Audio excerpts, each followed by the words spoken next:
Fran by John Breckenridge Ellis with illustrations by W. B. King. 2. My mother I a knock at the door. 2. A disturbing laugh. 3. On the footbridge. For the woman who was not Mrs. Gregory. We reap what we sow. 6. Mrs. Gregory. 7. A family conference. 8. War declared. 9. Skirmishing. X. An ambuscade. 11. The new bridge at midnight. 12. Grace captures the outposts. 13. Alliance with Abbott. 14. Fighting for her life. 15. In sure enough country. 16. A tamer of lions. 17. Shall the secret be told? 18. Just 30 minutes. 19. The first victory. XX. The enemy triumphs. 21. Flight. 22. The street fair. 23. The conqueror. 24. Near the sky. Chapter 1. A knock at the door. Fran knocked at the front door. It was too dark for her to find the bell. However, had she found it, she would have knocked just the same. At first, no one answered.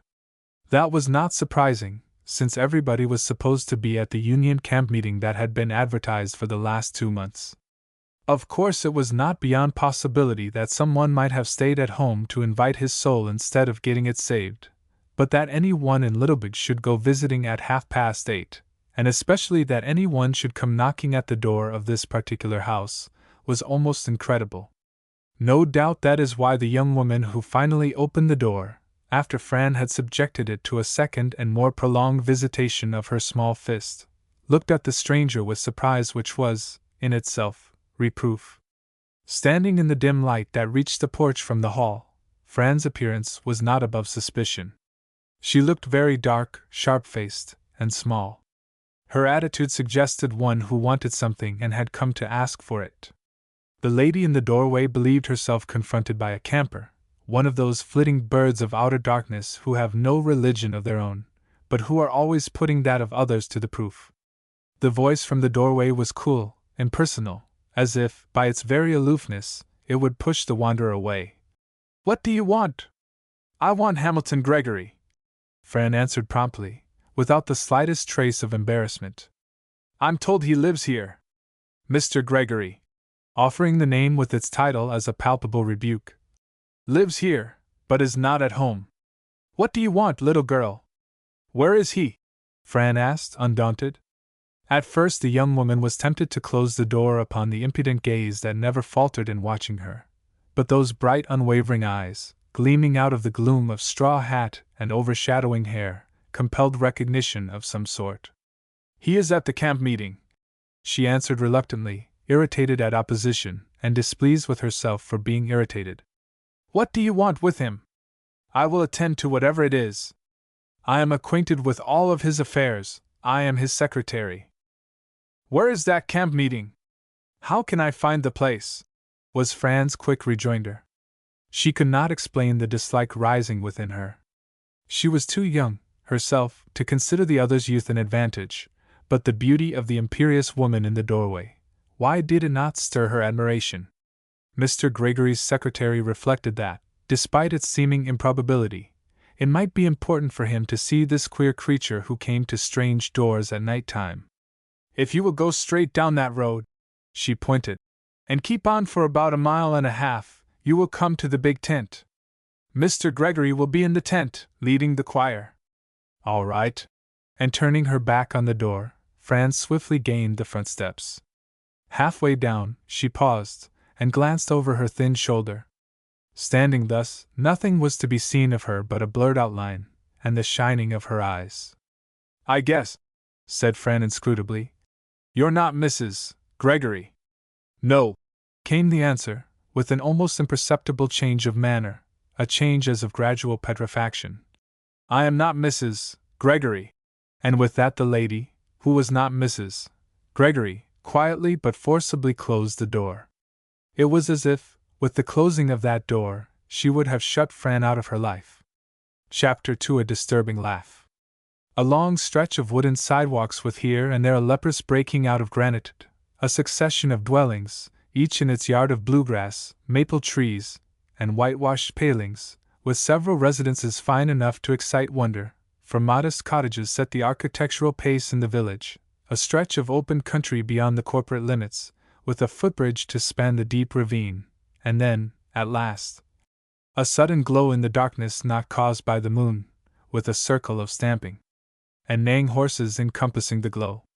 The sermon was ended, the exhortation was at the point of loudest voice and most impassioned earnestness. A number of men, most of them young, thronged the footpath leading from the stiles to the tent. A few were smoking, all were waiting for the pretty girls to come forth from the Christian camp. Fran pushed her way among the idlers with admirable nonchalance, her sharp elbow ready for the first resistive pair of ribs. The crowd outside did not argue a scarcity of seats under the canvas. Fran found a plank without a back, loosely disposed, and entirely unoccupied. She seated herself, straight as an Indian, and with the air of being very much at ease. The scene was new to her. More than 1,000 villagers, ranged along a natural declivity, looked down upon the platform of undressed pine. In front of the platform men and women were kneeling on the ground. Some were bathed in tears, some were praying aloud, some were talking to those who stood or knelt beside them, some were clasping convulsive hands, all were oblivious of surroundings. Occasionally one heard above the stentorian voice of the exhorter, above the prayers and exclamations of the seekers, a sudden shout of exultation. "Bless the Lord!" or a rapturous "Amen!" Then a kneeling figure would rise, and the exhorter would break off his plea to cry, "Our brother has found the Lord!" From the 100 members of the choir, Fran singled out the man she had been seeking for so many years. It was easy enough to distinguish him from the singers who crowded the platform, not only by his baton which proclaimed the choir leader, but by his resemblance to the picture she had discovered in a New York Sunday supplement. Hamilton Gregory was clean-shaved except for a silken reddish mustache. His complexion was fair, his hair a shade between red and brown, his eyes blue. His finely marked face and striking bearing were stamped with distinction and grace. It was strange to Fran that he did not once glance in her direction. True, there was nothing in her appearance to excite his special attention, but she had looked forward to meeting him ever since she could remember. Now that her eyes were fastened on his face, now that they were so near, sheltered by a common roof, how could he help feeling her presence? The choir leader rose and lifted his baton. At his back the 100 men and women obeyed the signal, while hymn books fluttered open throughout the congregation. Suddenly the leader of the choir started into galvanic life. He led the song with his sweet voice, his swaying body, his frantic baton, his wild arms, his imperious feet. With all that there was of him, he conducted the melodious charge up the ramparts of sin and indifference. If in repose, Fran had thought him singularly handsome and attractive, she now found him inspiring. His blue eyes burned with exultation, while his magic voice seemed to thrill with more than human ecstasy. The strong, slim, white hand tensely grasping the baton was the hand of a powerful chieftain wielded in behalf of the god of battles. On the left, the heavy bass was singing, "One thing we know, wherever we go, we reap what we sow, we reap what we sow." While these words were being doled out at long and impressive intervals, like the tolling of a heavy bell, more than 100 soprano voices were hastily getting in their requisite number of half notes, thus: "So scatter little, scatter little, scatter little, scatter little, scatter little seeds of kindness." In spite of the vast volume of sound produced by these voices, as well as by the accompaniment of 2 pianos and a snare drum, the voice of Hamilton Gregory, soaring flute-like toward heaven, seemed to dart through the interstices of rest, to thread its slender way along infinitesimal crevices of silence. One might have supposed that the booming bass, the eager chattering soprano, the tenor with its thin crust of upper layers, and the throaty fillings of the alto, could have left no vantage points for an obligato. Yet it was Hamilton Gregory's voice that bound all together in divine unity. As one listened, it was the inspired truth as uttered by Hamilton Gregory that brought the message home to conscience.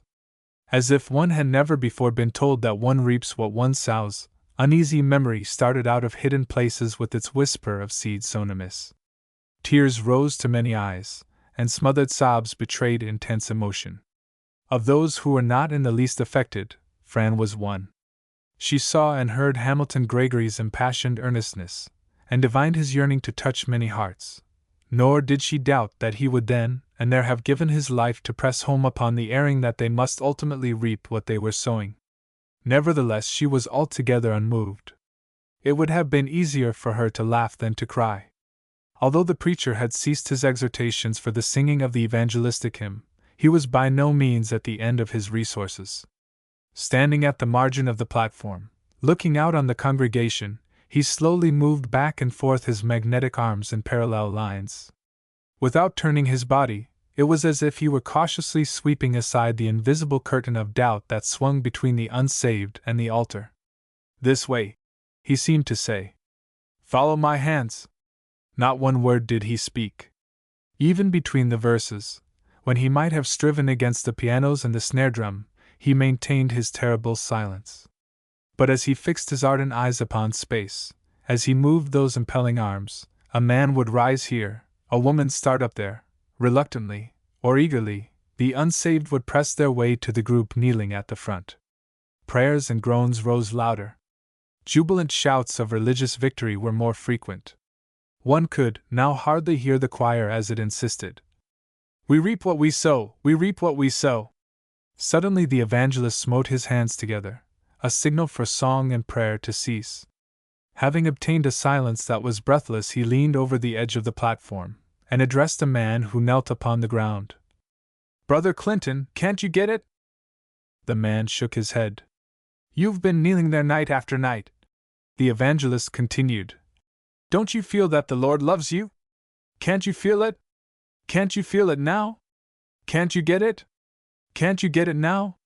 Brother Clinton, I want you to get through before these revival services close. They close this night. I go away tomorrow. This may be your last opportunity. I want you to get it now. All these waiting friends want you to get it now. All these praying neighbors want to see you get it. Can't you get through tonight? Just quietly here, without any excitement, without any noise or tumult, just you and your soul alone together. Brother Clinton, can't you get through tonight?" Brother Clinton shook his head. Fran laughed aloud. The evangelist had already turned to Hamilton Gregory as a signal for the hymn to be resumed, for sometimes singing helped them through, but the sound of irreverent laughter chilled his blood. To his highly wrought emotional nature, that sound of mirth came as the laughter of fiends over the tragedy of an immortal soul. Several times, he cried, with whitened face, "These services have been disturbed by the ungodly." He pointed an inflexible finger at Fran. "Yonder sits a little girl who should not have been allowed in this tent unaccompanied by her parents. Brethren, too much is at stake, at moments like these, to shrink from heroic measures. Souls are here, waiting to be saved. Let that little girl be removed. Where are the ushers? I hope she will go without disturbance, but go she shall. Now, Brother Gregory, sing." The corps of ushers had been sadly depleted by the young men's inclination to bivouac outside, where one could see without being obliged to hear.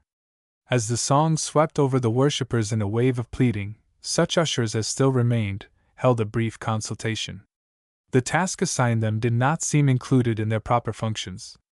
Only one could be found to volunteer as policeman, and he only because the evangelist's determined eye and rigid arm had never ceased to indicate the disturber of the peace. Fran was furious. Her small white face seemed cut in stone as she stared at the evangelist. How could she have known she was going to laugh? Her tumultuous emotions, inspired by the sight of Hamilton Gregory, might well have found expression in some other way. That laugh had been as a darting of tongue flame directed against the armored Christian soldier whose face was so spiritually beautiful, whose voice was so eloquent. Fran was suddenly aware of a man pausing irresolutely at the end of the plank that held her erect. Without turning her head, she asked in a rather spiteful voice, "Are you the sheriff?" He spoke with conciliatory persuasiveness. "Won't you go with me, little girl?" Fran turned impatiently to glare at the usher. He was a fine young fellow of perhaps 24, tall and straight, clean and wholesome. His eyes were sincere and earnest, yet they promised much in the way of sunny smiles, at the proper time and place. His mouth was frank, his forehead open, his shoulders broad. Fran rose as swiftly as if a giant hand had lifted her to her feet. "Come on, then," she said in a tone somewhat smothered. She climbed over the stringer, at the end of her plank, and marched behind the young man as if oblivious of devouring eyes. The men at the tent entrance scurried out of the way, scattering the shavings and sawdust that lined the path. As they passed the last pole that supported a gasoline burner, Fran glanced up shyly from under her broad hat. The light burned red upon the young usher's face, and there was something in the crimson glow, or in the face, that made her feel like crying, just because, or so she fancied, it revived the recollection of her loneliness. And as she usually did what she felt like doing, she cried, silently, as she followed the young man out beneath the stars. Chapter 3 On the Footbridge. To the young usher, the change of scene was rather bewildering. His eyes were still full of the light from gasoline burners, his ears still rang with the confusion of tent noise into which entered the prolonged monotones of inarticulate groanings, and the explosive suddenness of seemingly irrelevant amens. Above all, he tingled from the electric atmosphere of intense religious excitement. He was charged with currents at a pressure so high that his nerves were unresponsive to dull details of ordinary life. Nothing just then mattered except the saving of souls. Having faithfully attended the camp meeting for 3 weeks, he found other interests blotted out. The village as a whole had given itself over to religious ecstasy. Those who had professed their faith left no stone unturned in leading others to the altar, as if life could not resume its routine until the unconverted were brought to kneel at the evangelist's feet. As Abbot Ashton reflected that, because of this young girl with the mocking laugh, he was losing the climacteric expression of the 3 weeks' campaign, his displeasure grew. Within him was an undefined thought vibration akin to surprise, caused by the serenity of the hushed sky. Was it not incongruous that the heavens should be so peaceful with their quiet star beacons, while man was exerting himself to the utmost of gesture and noise to glorify the maker of that calm canopy? From the weather-stained canvas rolled the warning, not unmusically. "We reap what we sow, we reap what we sow." Above the tide of melody, the voice of the evangelist rose in a scream, appalling in its agony.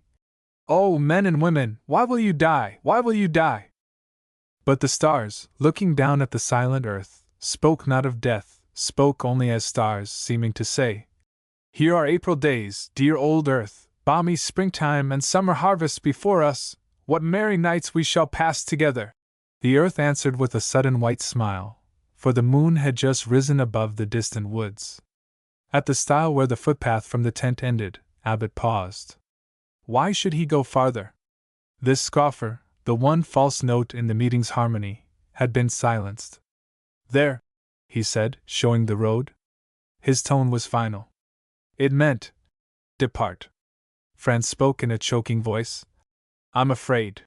It was not until then that he knew she had been crying, for not once had he looked back. That she should cry changed everything. And no wonder she was afraid. To the fences on either side of the country road, horses and mules were tethered. Torchlights cast weird shadows. Here and there lounged dimly some fellow who preferred the society of side-kicking, shrilly neighing horses, to the suing melody of soul-seekers. "But I must go back to the tent," said the usher softly, not surprised that a little girl should be afraid to venture among these vague terrors. "I am so little," Fran said plaintively, "and the world is so large." Abbot stood irresolute. To take Fran back to the tent would destroy the influence, but it seemed inhuman to send her away. He temporized rather weakly. "But you came here alone." "But I'm not going away alone," said Fran. Her voice was still damp, but she had kept her resolution dry. In the gloom, he vainly sought to discern her features. "Whose little girl are you?" he asked, not without an accent of gentle commiseration. Fran, 1 foot on the first step of the stile, looked up at him. The sudden flare of a torch revealed the sorrow in her eyes. "I am nobody's little girl," she answered plaintively. Her eyes were so large, and so soft and dark, that Abbot was glad she was only a child of 14, or 15, perhaps. Her face was so strangely eloquent in its yearning for something quite beyond his comprehension, that he decided, then and there, to be her friend. The unsteady light prevented definite perception of her face. He noted that her legs were thin, her arms long, her body slight, though there was a faint suggestion of curving outline of hips and bosom that lent an effect of charm. There was, in truth, an element of charm in all he could discern. Even the thin limbs appealed to him oddly. Possibly the big hat helped to conceal or accentuate. At any rate, the effect was somewhat elfish. As for those great and luminously soft black eyes, he could not for the life of him have said what he saw in them to set his blood tingling with feeling of protecting tenderness. Possibly it was her trust in him, for as he gazed into the earnest eyes of Fran, it was like looking into a clear pool to see oneself. "Nobody's little girl?" he repeated, inexpressibly touched that it should be so. What a treasure somebody was denied! "Are you a stranger in the town?" "Never been here before," Fran answered mournfully. "But why did you come?" "I came to find Hamilton Gregory." The young man was astonished. "Didn't you see him in the tent, leading the choir?" "He has a house in town," Fran said timidly. "I don't want to bother him while he is in his religion. I want to wait for him at his house." "Oh," she added earnestly, "if you would only show me the way." Just as if she did not know the way. Abbot Ashton was now completely at her mercy. "So you know Brother Gregory, do you?" he asked, as he led her over the stiles and down the wagon road. "Never saw him in my life," Fran replied casually. She knew how to say it prohibitively, but she purposely left the bars down, to find out if the young man was what she hoped. And he was. He did not ask a question. They sought the grass-grown path bordering the dusty road. As they ascended the hill that shut out a view of the village, to their ears came the sprightly, 20th-century hymn. What change had come over Ashton that the song now seemed as strangely out of keeping as had the peacefulness of the April night, when he first left the tent. He felt the prick of remorse because in the midst of nature, he had so soon forgotten about souls. Fran caught the air and softly sang, "We reap what we sow." "Don't," he reproved her. "Child, that means nothing to you." "Yes, it does too," she returned rather impudently. She continued to sing and hum until the last note was smothered in her little nose. Then she spoke. "However, it means a different thing to me from what it means to the choir." He looked at her curiously. "How different?" He smiled. "To me, it means that we really do reap what we sow, and that if we've done something very wrong in the past, ugh! Better look out, trouble's coming. That's what the song means to me. And will you kindly tell me what it means to the choir?" "Yes, I'll tell you what it means to the choir. It means sitting on benches and singing, after a sermon, and it means a tent, and a great evangelist and a celebrated soloist, and then going home to act as if it wasn't so." Abbot was not only astonished, but pained.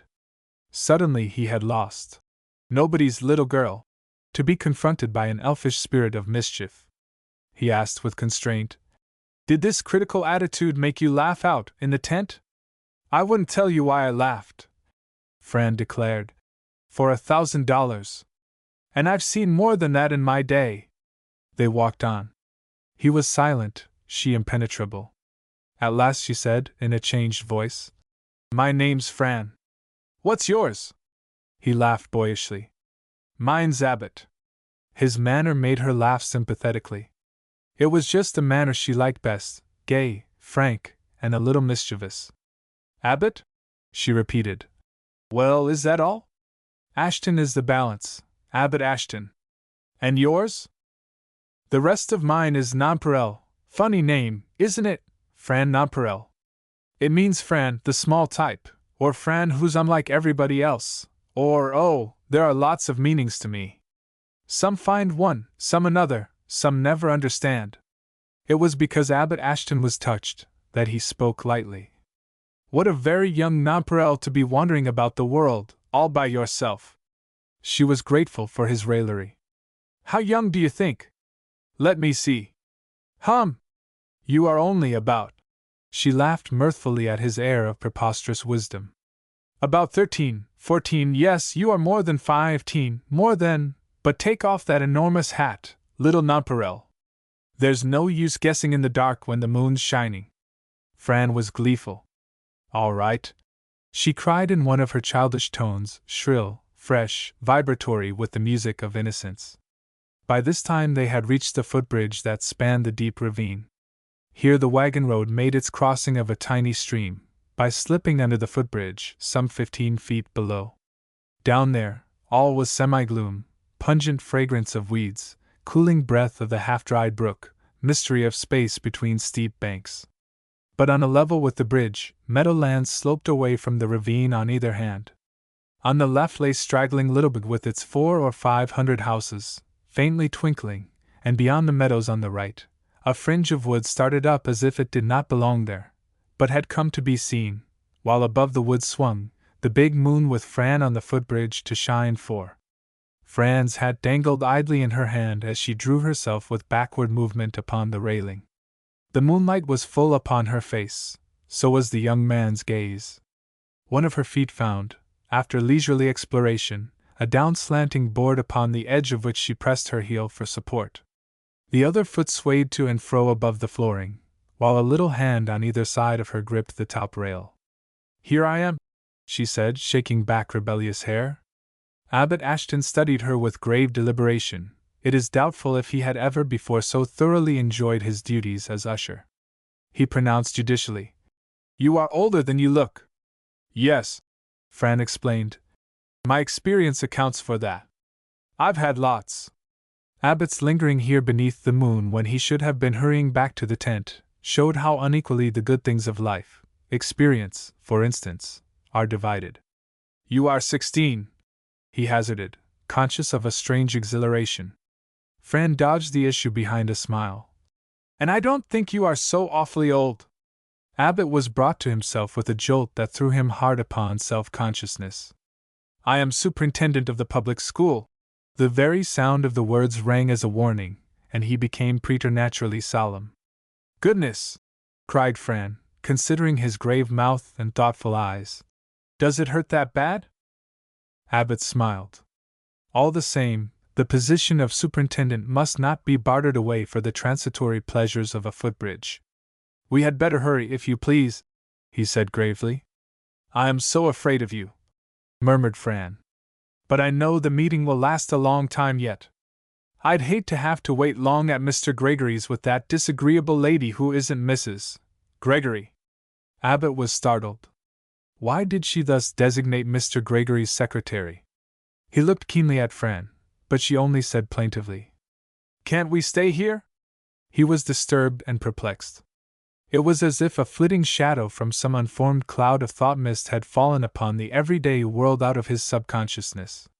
Why did this stranger speak of Miss Grace Noir as the lady who isn't Mrs. Gregory? The young man at times had caught himself thinking of her in just that way. Looking intently at the other as if to divine her secret thoughts, he forgot momentarily his uneasiness. One could not long be troubled by thought mists from subconsciousness, when looking at Fran, for Fran was a fact. He sighed involuntarily. She was such a fact. Perhaps she wasn't really pretty, but homely? By no means. Her thin face slanted to a sharpened chin. Her hair, drawn to the corner of either eye, left a white triangle whose apex pointed to the highest reach of the forehead. Thus the face, in all its contour, was rising, or falling, to a point. This sharpness of feature was in her very laugh itself, while in that hair-encircled oval was the light of elfish mockery, but of no human joy. School superintendents do not enjoy being mystified. "Really," Abbott declared abruptly, "I must go back to the meeting." Fran had heard enough about his leaving her. She decided to stop that once and for all. "If you go back, I go, too," she said conclusively. She gave him a look to show that she meant it, then became all humility. "Please don't be cross with little Nonpareil," she coaxed. "Please don't want to go back to that meeting. Please don't want to leave me. You are so learned and old and so strong, you don't care why a little girl laughs."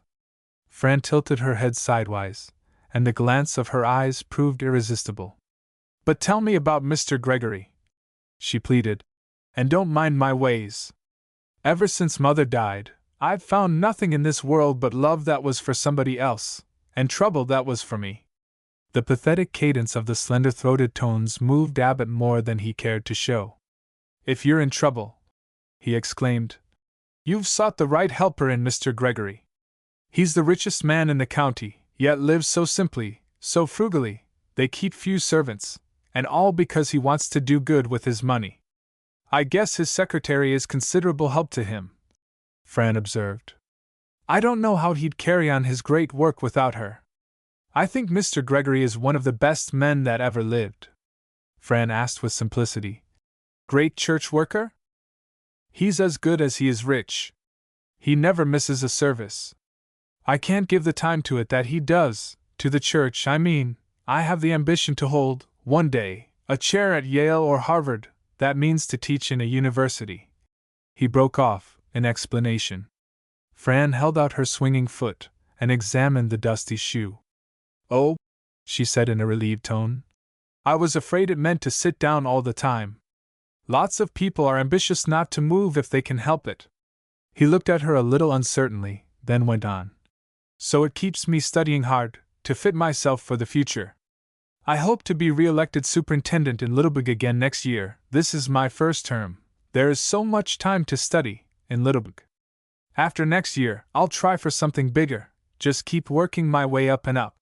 He had not meant to tell her about himself, but Fran's manner of lifting her head to look at him, as he finished each phrase, had beguiled him to the next. The applause in her eyes warmed his heart. You see, said Abbott with a deprecatory smile, I want to make myself felt in the world. Fran's eyes shone with an unspoken hurrah, and as he met her gaze he felt a thrill of pleasure from the impression that he was what she wanted him to be. Fran allowed his soul to bathe a while in divine eye-beams of flattering approval, then gave him a little sting to bring him to life. You are pretty old not to be married, she remarked. I hope you won't find some woman to put an end to your high intentions, but men generally do. Men fall in love, and when they finally pull themselves out, they've lost sight of the shore they were headed for. A slight color stole to Abbott's face. In fact, he was rather hard hit. This wandering child was no doubt a witch. He looked in the direction of the tent, as if to escape the weaving of her magic. But he only said, That sounds, practical. Yes, said Fran, wondering who the woman was. If you can't be practical, there's no use to be. Well, I can see you now, at the head of some university. You'll make it, because you're so much like me. Why, when they first began teaching me to feed, good gracious! What am I talking about? She hurried on, as if to cover her confusion. But I haven't got as far in books as you have, so I'm not religious. Books aren't religion, he remonstrated, then added with unnecessary gentleness. Little nonpareil. What an idea! Yes, books are, retorted Fran, shaking back her hair, swinging her foot, and twisting her body impatiently. That's the only kind of religion I know anything about, just books, just doctrines, what you ought to believe and how you ought to act, all nicely printed and bound between covers. Did you ever meet any religion outside of a book, moving up and down, going about in the open? He answered in perfect confidence. Mr. Gregory lives his religion daily, the kind that helps people, that makes the unfortunate happy. Fran was not hopeful.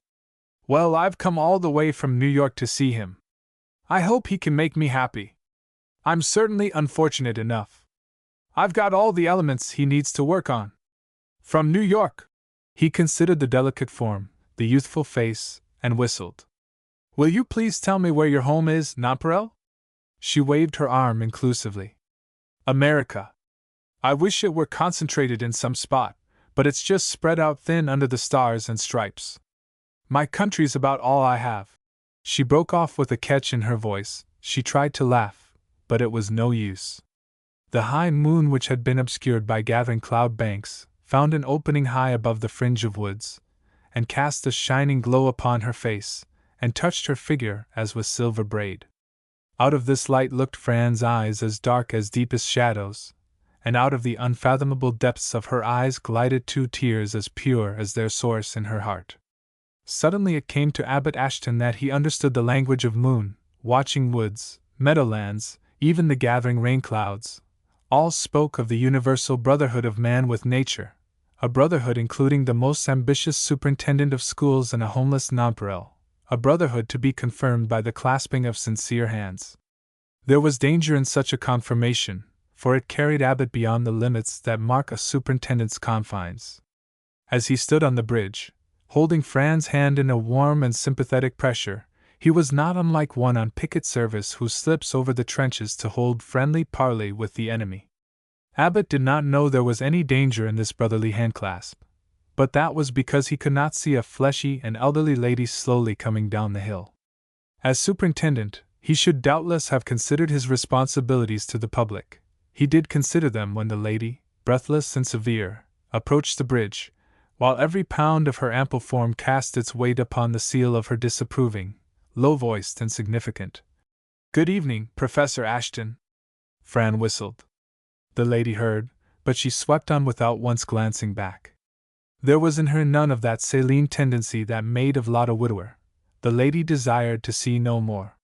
Fran opened her eyes at Abbott to their widest extent, as she demurely asked, "How cold is it? My thermometer is frozen." The young man did not betray uneasiness, though he was really alarmed, for his knowledge of the fleshy lady enabled him to foresee gathering clouds more sinister than those overhead. The obvious thing to be done was to release the slender hand.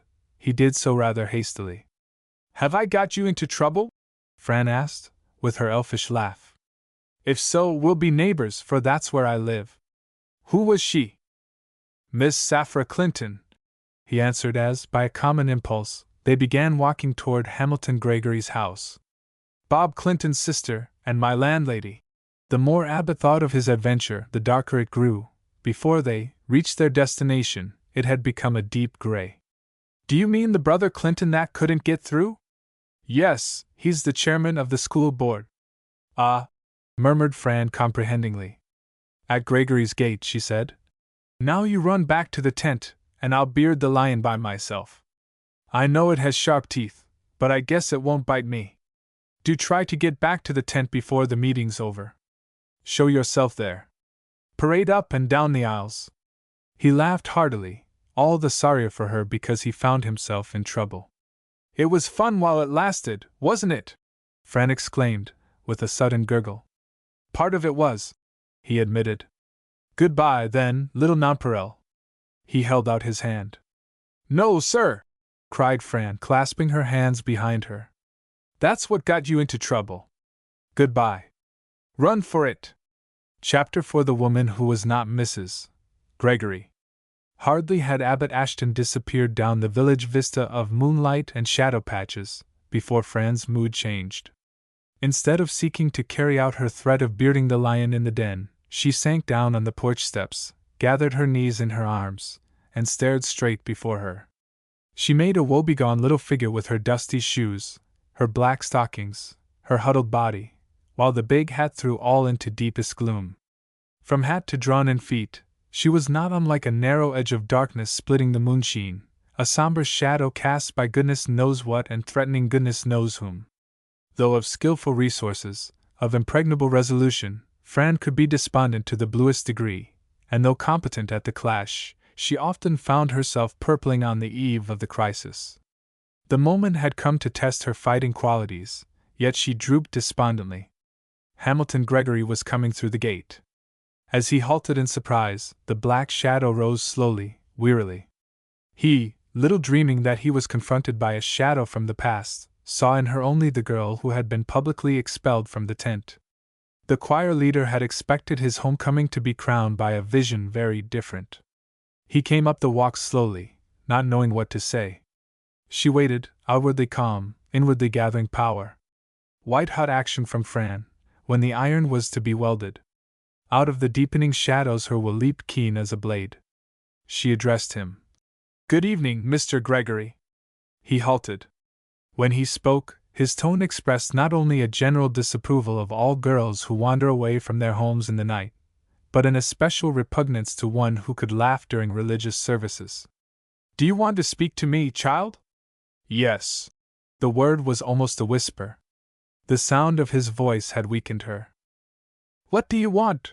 He stepped up on the porch. The moon had vanished behind the rising masses of storm clouds, not to appear again, but the light through the glass door revealed his poetic features. Flashes of lightning, as yet faint but rapid in recurrence, showed his beauty as that of a young man. Fran remained silent, moved more than she could have thought possible. He stared intently, but under that preposterous hat, she was practically invisible, save as a black shadow. He asked again, with growing impatience, "What do you want?" His unfriendliness gave her the spur she needed. "I want a home," she said decidedly. Hamilton Gregory was seriously disturbed. However evil disposed, the waif should not be left to wander aimlessly about the streets. Of the 3 hotels in Littlebug, the cheapest was not overly particular. He would take her there. "Do you mean to tell me," he temporized, "that you are absolutely alone?" Fran's tone was a little hard, not because she felt bitter, but lest she betrayed too great feeling. Absolutely alone in the world. He was sorry for her. At the same time, he was subject to the reaction of his exhausting labors as song leader. "Then," he said with tired resignation, "if you'll follow me, I'll take you where you can spend the night, and tomorrow I'll try to find you work." "Work?" she laughed. "Oh, thank you." Her accent was that of repudiation. "Work, indeed." He drew back in surprise and displeasure.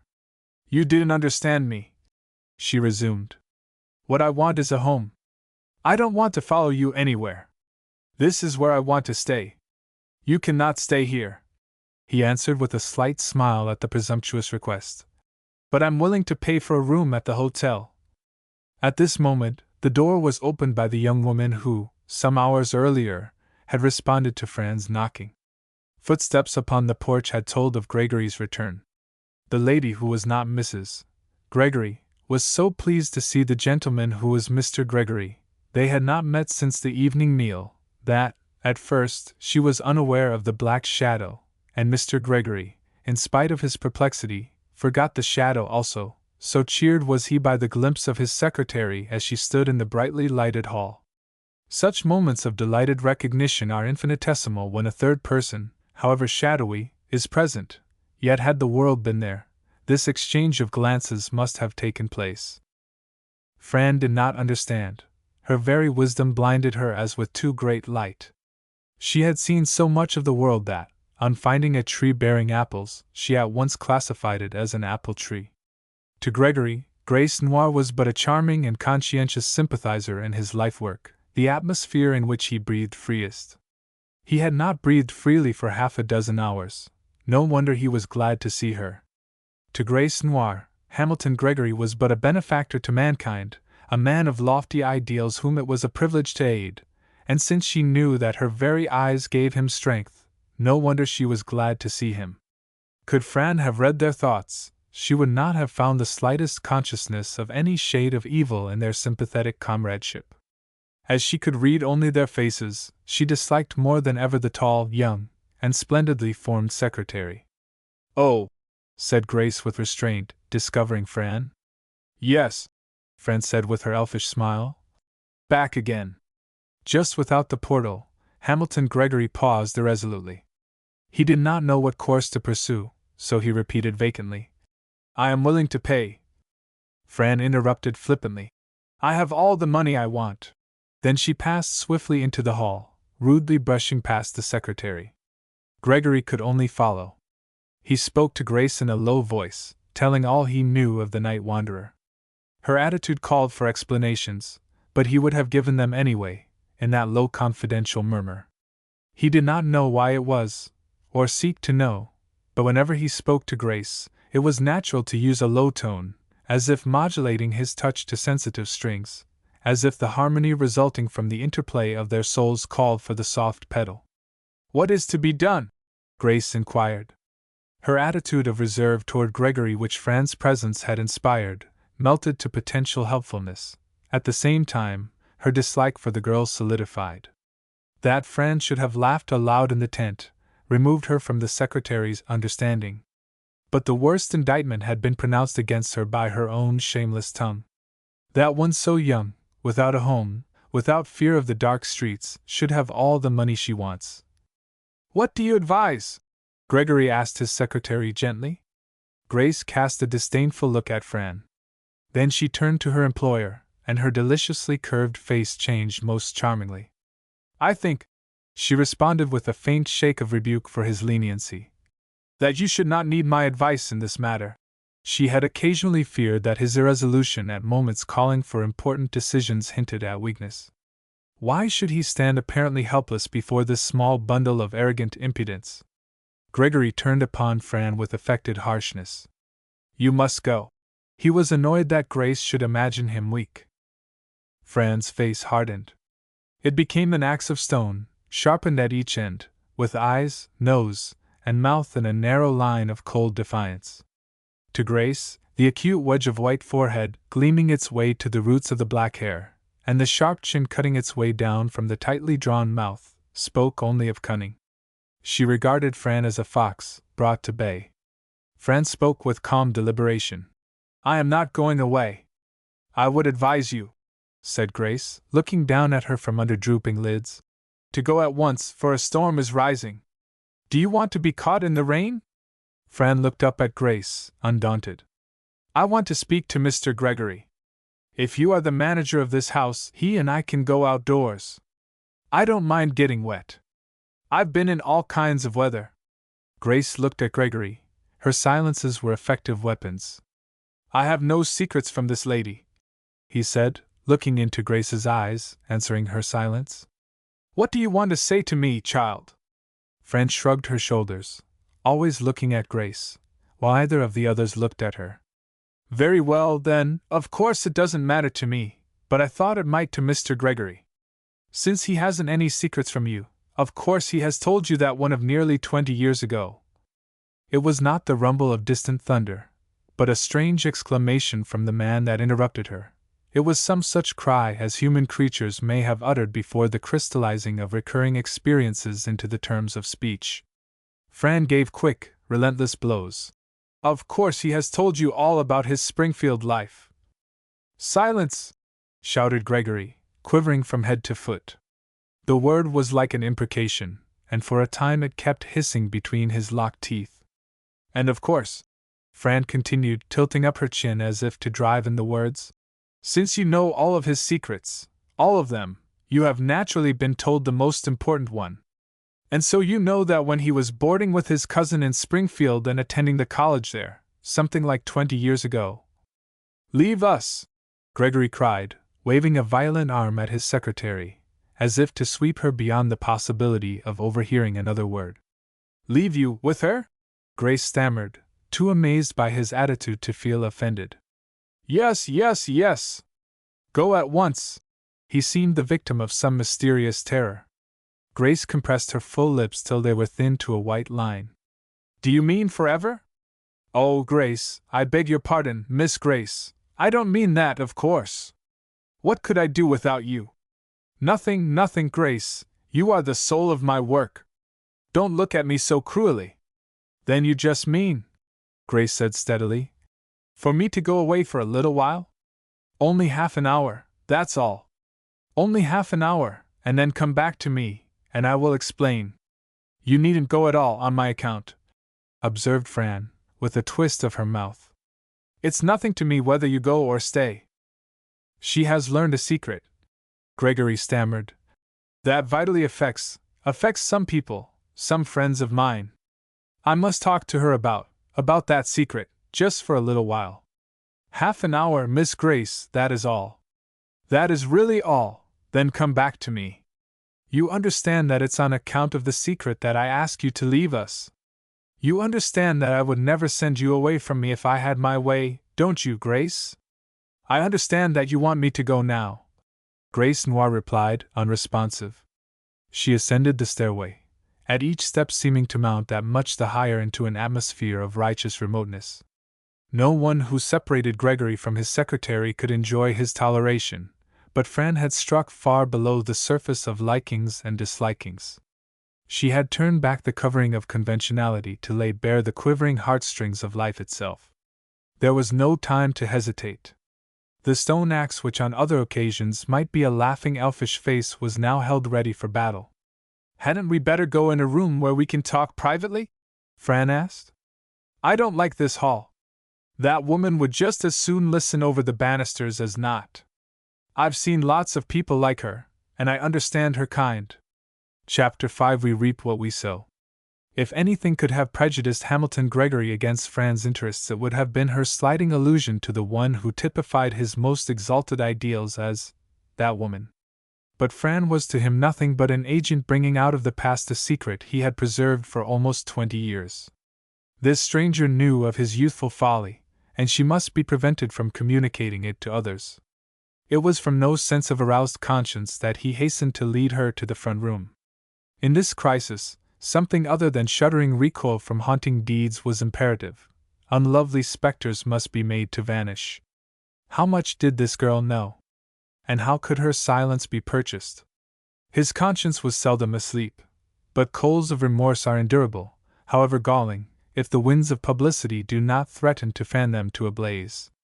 He tried desperately to cover his dread under a voice of harshness. "What have you to say to me?" Fran had lost the insolent composure which the secretary had inspired. Now that she was alone with Hamilton Gregory, it seemed impossible to speak. She clasped and unclasped her hands. She opened her mouth, but her lips were dry. The wind had risen, and as it went moaning past the window, it seemed to speak of the yearning of years passing in the night, unsatisfied. At last came the words, muffled, frightened. "I know all about it." "All about what, child?" He had lost his harshness. His voice was almost coaxing, as if entreating the mercy of ignorance. Fran gasped. "I know all about it, I know." She was terrified by the thought that perhaps she would not be able to tell him. Her head grew light. She seemed floating away into dark space, as if drawn by the fleeing wind, while the man before her was magnified. She leaned heavily upon a table with hand turned backward, whitening her fingertips by the weight thrown on them. "About what?" he repeated with the caution of one who fears. He could not doubt the genuineness of her emotion, but he would not accept her statement of its cause until he must. "Oh!" cried Fran, catching a tempestuous breath, uneven, violent. "You know what I mean, that—" The dew glistened on his brow, but he doggedly stood on the defensive. "You are indefinite," he muttered, trying to appear bold. She knew he did not understand because he would not, and now she realized that he would, if possible, deny. His bearing suggested something so foreign to her own nature that it gave her strength. She had been afraid to witness the emotion her knowledge might excite, but all he revealed was a determination to avoid the issue. Pretense and sham always hardened her. "Then," she said slowly, "I will be definite. I will tell you the things that would have been better for you to tell me. Your early home was in New York, but you had a cousin living in Springfield, where there was a very good college. Your parents were anxious to get you away from the temptations of a big city until you were of age. So you were sent to live with your cousin and attend college. You were with him 3 or 4 years, and at last the time came for graduation. Shall I go on?" He fought desperately for self-preservation. "What is there in all this?" "You had married, in the meantime," Fran said coldly. "Married secretly. That was about 19 years ago. She was only about 18. After graduation, you were to go to New York, break the news to your father, come back to Springfield for your wife, and acknowledge her. You graduated, you went to your father. Did you come back?" "My God!" groaned the man. So she knew everything. Must he admit it? "What is all this to you?" he burst forth. "Who and what are you, anyway, and why do you come here with your story? If it were true—" "True," said Fran bitterly. "If you've forgotten, why not go to Springfield and ask the first old citizen you meet? Or you might write to someone you used to know, and inquire. If you prefer, I'll send for one of your old professors, and pay his expenses. They took a good deal of interest in the young college student who married and neglected Josephine Derry. They haven't forgotten it if you have. You don't know," he gasped, "that there's a penalty for coming to people's houses to threaten them with supposed facts in their lives. You don't know that the jails are ready to punish blackmailing, for you are only a little girl and don't understand such things. I give you warning. Although you are in short dresses." "Yes," remarked Fran dryly. "I thought that would be an advantage to you." It ought to make things easier. How an advantage to me. Easier? What have I to do with you? I thought, Fran said coolly, that it would be easier for you to take me into the house as a little girl than as a grown woman. You'll remember I told you I've come here to stay. To stay, he echoed, shrinking back. You. Yes, she said, all the cooler for his attitude of repulsion. I want a home. Yes, I'm going to stay. I want to belong to somebody. He cried out desperately. But what am I to do? This will ruin me. Oh, it's true, all you've said, I don't deny it. But I tell you, girl, you will ruin me. Is all the work of my life to be overturned? I shall go mad. No, you won't, Fran calmly assured him. Illustration with caption. I want to belong to somebody.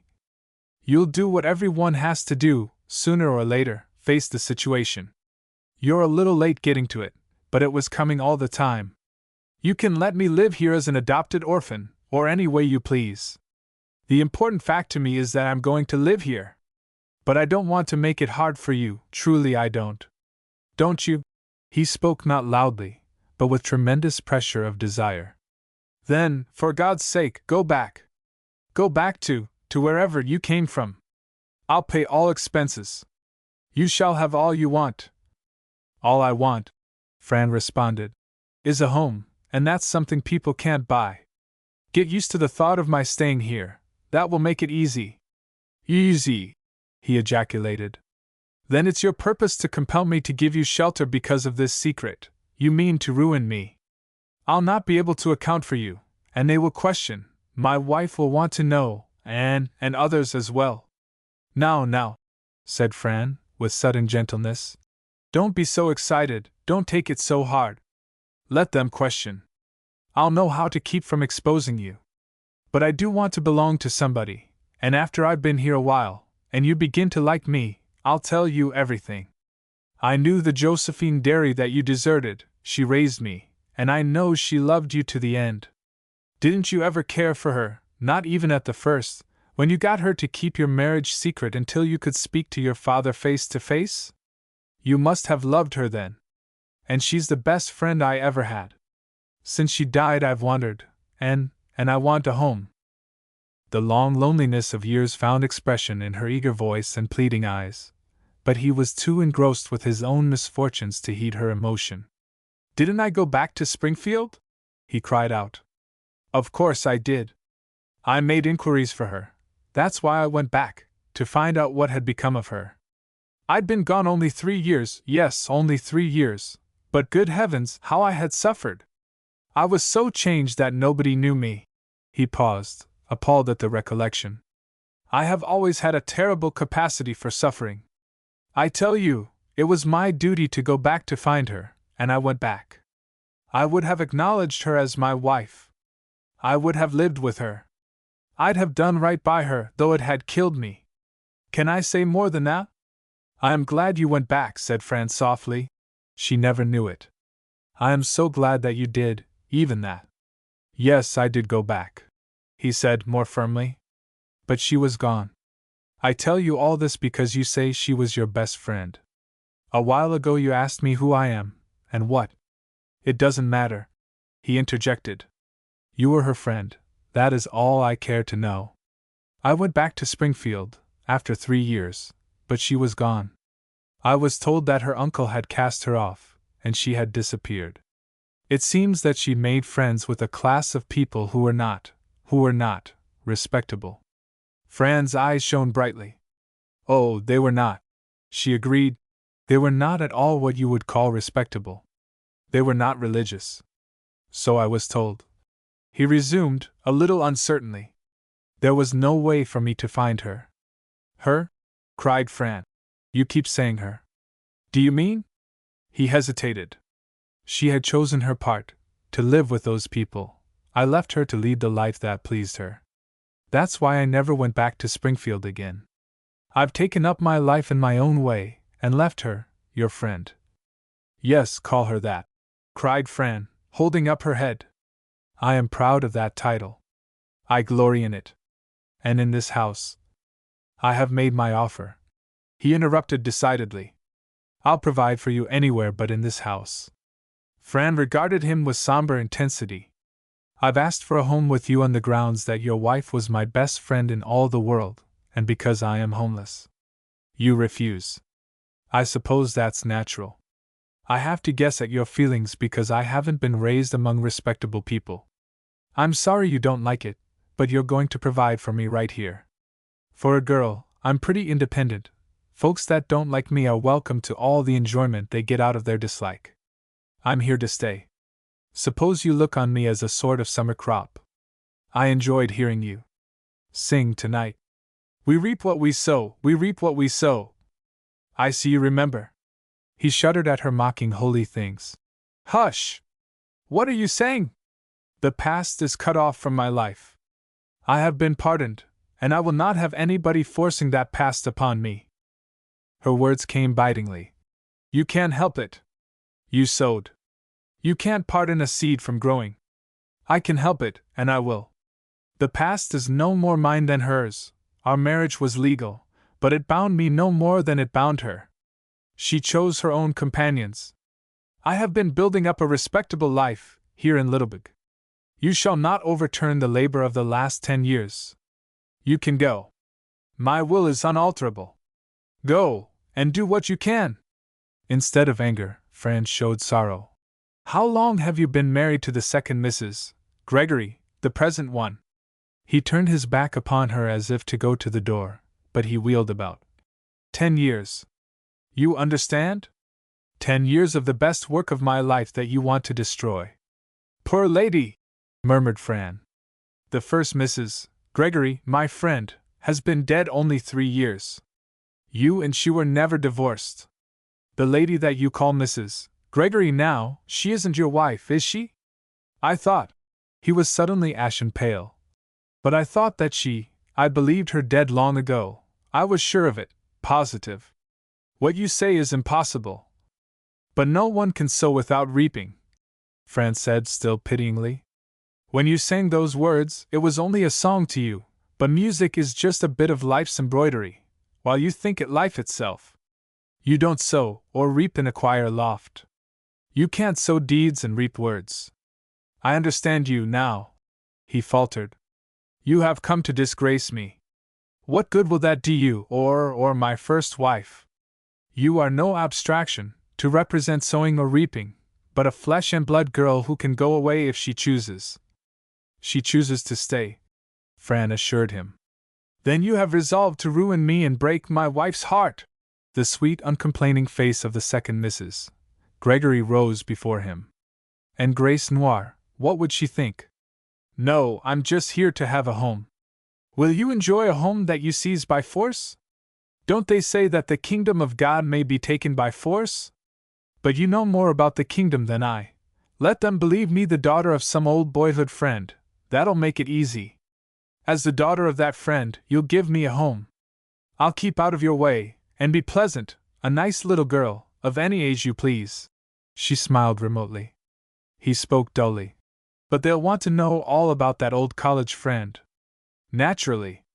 Well, just invent some story, I'll stand by you. You do not know me, he returned, drawing himself up. What?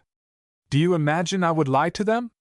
I think, Fran remarked impersonally, that to a person in your position, a person beginning to reap what he has sown, lying is always the next course. But you must act as your conscience dictates. You may be sure that if you decide to tell the truth, I'll certainly stand by you in that. Helplessly driven to bay, he flashed out violently. Unnatural girl, or woman, or whatever you are, there is no spirit of girlhood or womanhood in you. Fran returned in a low, concentrated voice. If I'm unnatural, what were you in the Springfield days? Was it natural for you to be married secretly when the marriage might have been public? When you went away to break the news to your father, wasn't it rather unnatural for you to hide 3 years before coming back?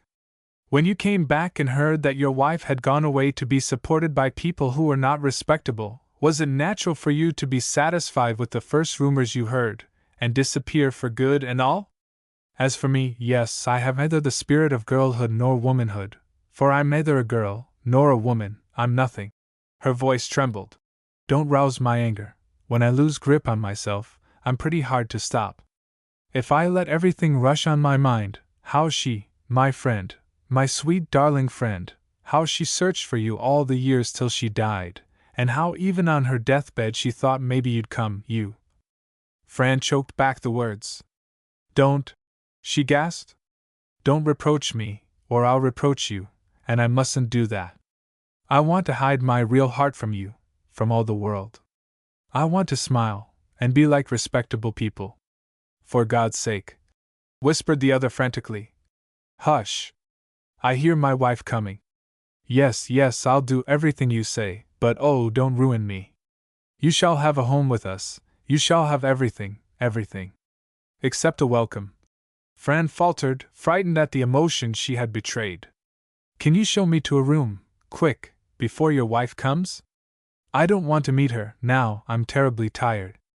I've come all the way from New York to find you. I reached Unabridged only at dusk, and I've been pretty busy ever since. Come, then, he said hastily. This way, I'll show you a room. It's too late.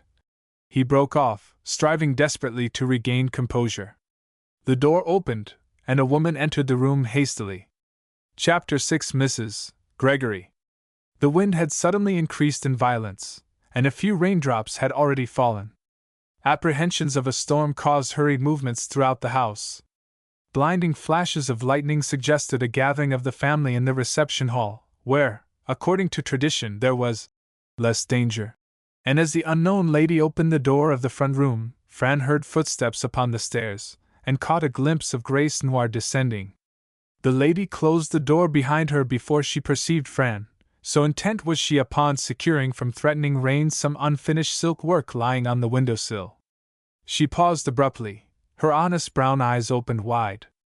Fran regarded her with that elfish smile which, to the secretary, had suggested a fox.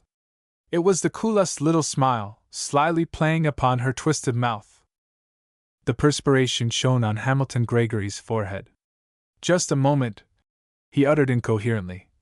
Wait, I'll be back when I make sure my library window's closed. He left the room, his brain in an agony of indecision. How much must be told? And how would they regard him after the telling? Who are you? Asked the lady of 35 mildly, but with gathering wonder. The answer came, with a broken laugh. I am Fran. It was spoken a little defiantly, a little menacingly, as if the tired spirit was bracing itself for battle.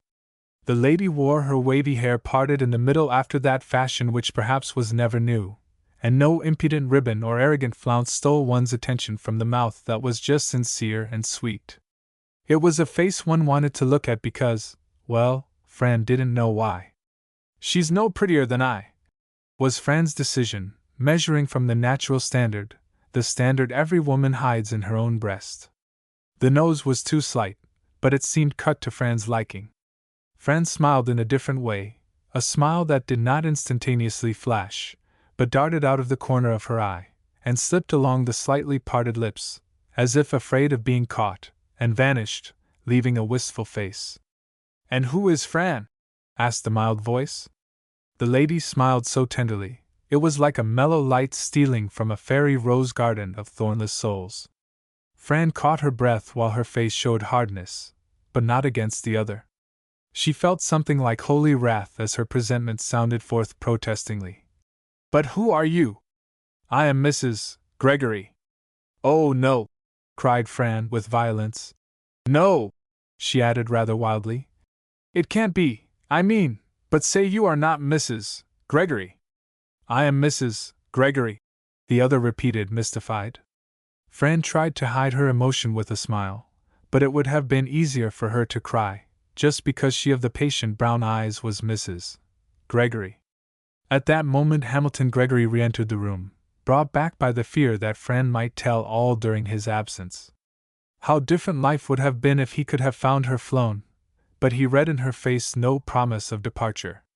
His wife was not surprised at his haggard face, for he was always working too hard, worrying over his extensive charities, planning editorials for his philanthropic journal, devising means to better the condition of the local church. But the presence of this stranger, doubtless one of his countless objects of charity, demanded explanation. He loathed the necessity that confronted him, above all the uncertainty of his situation. Hitherto the mistakes of his life had passed over his head without dangerous explosions. He had gone away from them, and they had seemed, somehow, to right themselves. "Come," he said brusquely, addressing neither directly. "We needn't stop here. I have some explanations to make, and they might as well be made before everybody, once and for all." He paused wretchedly, seeing no outlook, no possible escape. Something must be told, not a lie, but possibly not all the truth, that would rest with Fran. He was as much in her power as if she, herself, had been the effect of his sin. He opened the door, and walked with heavy step into the hall. Mrs. Gregory followed, wondering, looking rather at Fran than at her husband. Fran's keen eyes searched the apartment for the actual source of Hamilton Gregory's acutest regrets. Yes, there stood the secretary. Chapter 7: A Family Conference. With the coming of the rain, the peals of thunder had grown less violent, and the wind had fallen. But those who had sought the reception room for safety found in Fran's presence something as startling, and as incomprehensible, as the most vivid lightning. Of the group, it was the secretary who first claimed Fran's attention. In a way, Grace Noir dominated the place. Perhaps it was because of her splendidly developed body, her beauty, her attitude of unclaimed yet recognized authority, that she stood distinctly first. As for Mrs. Gregory, her mild aloofness suggested that she hardly belonged to the family. Hamilton Gregory found himself instinctively turning to Grace, rather than to his wife. Mrs. Gregory's face did, indeed, ask why Fran was there, but Grace, standing at the foot of the stairs, and looking at Gregory with memory of her recent dismissal, demanded explanations. Mrs. Gregory's mother, confined by paralysis to a wheelchair, fastened upon the newcomer eyes whose brightness 70 years or more had not dimmed. The group was completed by Mrs. Gregory's bachelor brother, older than his sister by 15 years. This brother, Simon Jefferson, though stockily built and evidently well fed, wore an air of lassitude, as if perennially tired. As he leaned back in a hall chair, he seemed the only one present who did not care why Fran was there. Gregory broke the silence by clearing his throat with evident embarrassment. A peal of thunder offered him reprieve, and after its reverberations had died away, he still hesitated. "This," he said presently, "is the orphan, an orphan, one who has come to me from, she says her name is Frances." "Fran," came the abrupt correction. "Just Fran." There was a general feeling that an orphan should speak less positively, even about her own name, should be, as it were, subdued from the mere fact of orphanhood. "An orphan!" Simon Jefferson ejaculated, moving restlessly in his effort to find the easiest corner of his chair. "I hope nothing is going to excite me. I have heart disease, little girl, and I'm liable to topple off at any moment. I tell you, I must not be excited." "I don't think," replied Fran, with cheerful interest in his malady, "that orphans are very exciting." Hamilton Gregory resumed, cautiously stepping over dangerous ground, while the others looked at Fran, and Grace never ceased to look at him. "She came here tonight, after the services at the big tent. She came here and, or I should say, to request, to ask. Miss Grace saw her when she came. Miss Grace knew of her being here." He seized upon this fact as if to lift himself over pitfalls. Grace's eyes were gravely judicial. She would not condemn him unheard, but at the same time she let him see that her knowledge of Fran would not help his case. It did not surprise Mrs. Gregory that Grace had known of the strange presence. The secretary usually knew of events before the rest of the family. Gregory continued delicately picking his way. "But the child asked to see me alone, because she had a special message, a message to deliver to me. So I asked Miss Grace to leave us for half an hour. Then I heard the girl's story, while Miss Grace waited upstairs." "Well?" Simon Jefferson interposed irritably. "Miss Grace is accounted for. Go on, brother-in-law, go on, if we must have it. The fact is, Lucy—" Gregory at this point turned to his wife, for at certain odd moments he found real relief in doing so. The fact is, this girl is the, daughter of a very old friend of mine, a friend who was a friend years ago, long before I moved to Littlebrook, long before I saw you, Lucy. That was when my home was in New York. I have told you all about that time of my youth, when I lived with my father in New York. Well, before my father died, I was acquainted with this friend. I owed that person a great debt, not of money, a debt of, what shall I say? Fran suggested. Honor. Gregory mopped his brow while all looked from Fran to him. He resumed desperately. I owed a great debt to that friend, oh, not of money, of course, a debt which circumstances prevented me from paying, from meeting, which I still owe to the memory of that dead friend. The friend is dead, you understand, yes, dead. Mrs. Gregory could not understand her husband's unaccustomed hesitancy. She inquired of Fran. And is your mother dead too, little girl? That simple question, innocently preferred, directed the course of future events. Mr. Gregory had not intentionally spoken of his friend in such a way as to throw doubt upon the sex. Now that he realized how his wife's misunderstanding might save him, he had not the courage to undeceive her. Fran waited for him to speak. The delay had lost him the power to reveal the truth. Would Fran betray him? He wished that the thunder might drown out the sound of her words, but the storm seemed holding its breath to listen. Fran said quietly, My mother died 3 years ago. Mrs. Gregory asked her husband, Did you ever tell me about this friend? I'd remember from his name. What was it? It seemed impossible for him to utter the name which had sounded from his lips so often in love. He opened his lips, but he could not say, Josephine. Besides, the last name would do. Derry, he gasped. Come here, Fran Derry, said Mrs. Gregory, reaching out her hand, with that sweet smile that somehow made Fran feel the dew of tears. Hamilton Gregory plucked up spirits. I couldn't turn away the daughter of my old friend. You wouldn't want me to do that. None of you would. Now that I've explained everything, I hope there'll be no objection to her staying here in the house, that is, if she wants to stay. She has come to do it, she says, all the way from New York. Mrs. Gregory slipped her arm about the independent shoulders, and drew the girl down beside her upon a divan. Do you know, she said gently, you are the very first of all his New York friends who has come into my life? Indeed I am willing, and indeed you shall stay with us, just as long as you will. Fran asked impulsively, as she clasped her hands. Do you think you could like me? Could you? Dear child, the answer was accompanied by a gentle pressure. You are the daughter of my husband's friend. That's enough for me. You need a home, and you shall have one with us. I like you already, dear. Tears dimmed Fran's eyes. And I just love you, she cried. My!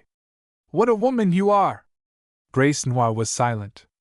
She liked Fran less than ever, but her look was that of a hired secretary, saying, With all this, I have nothing to do.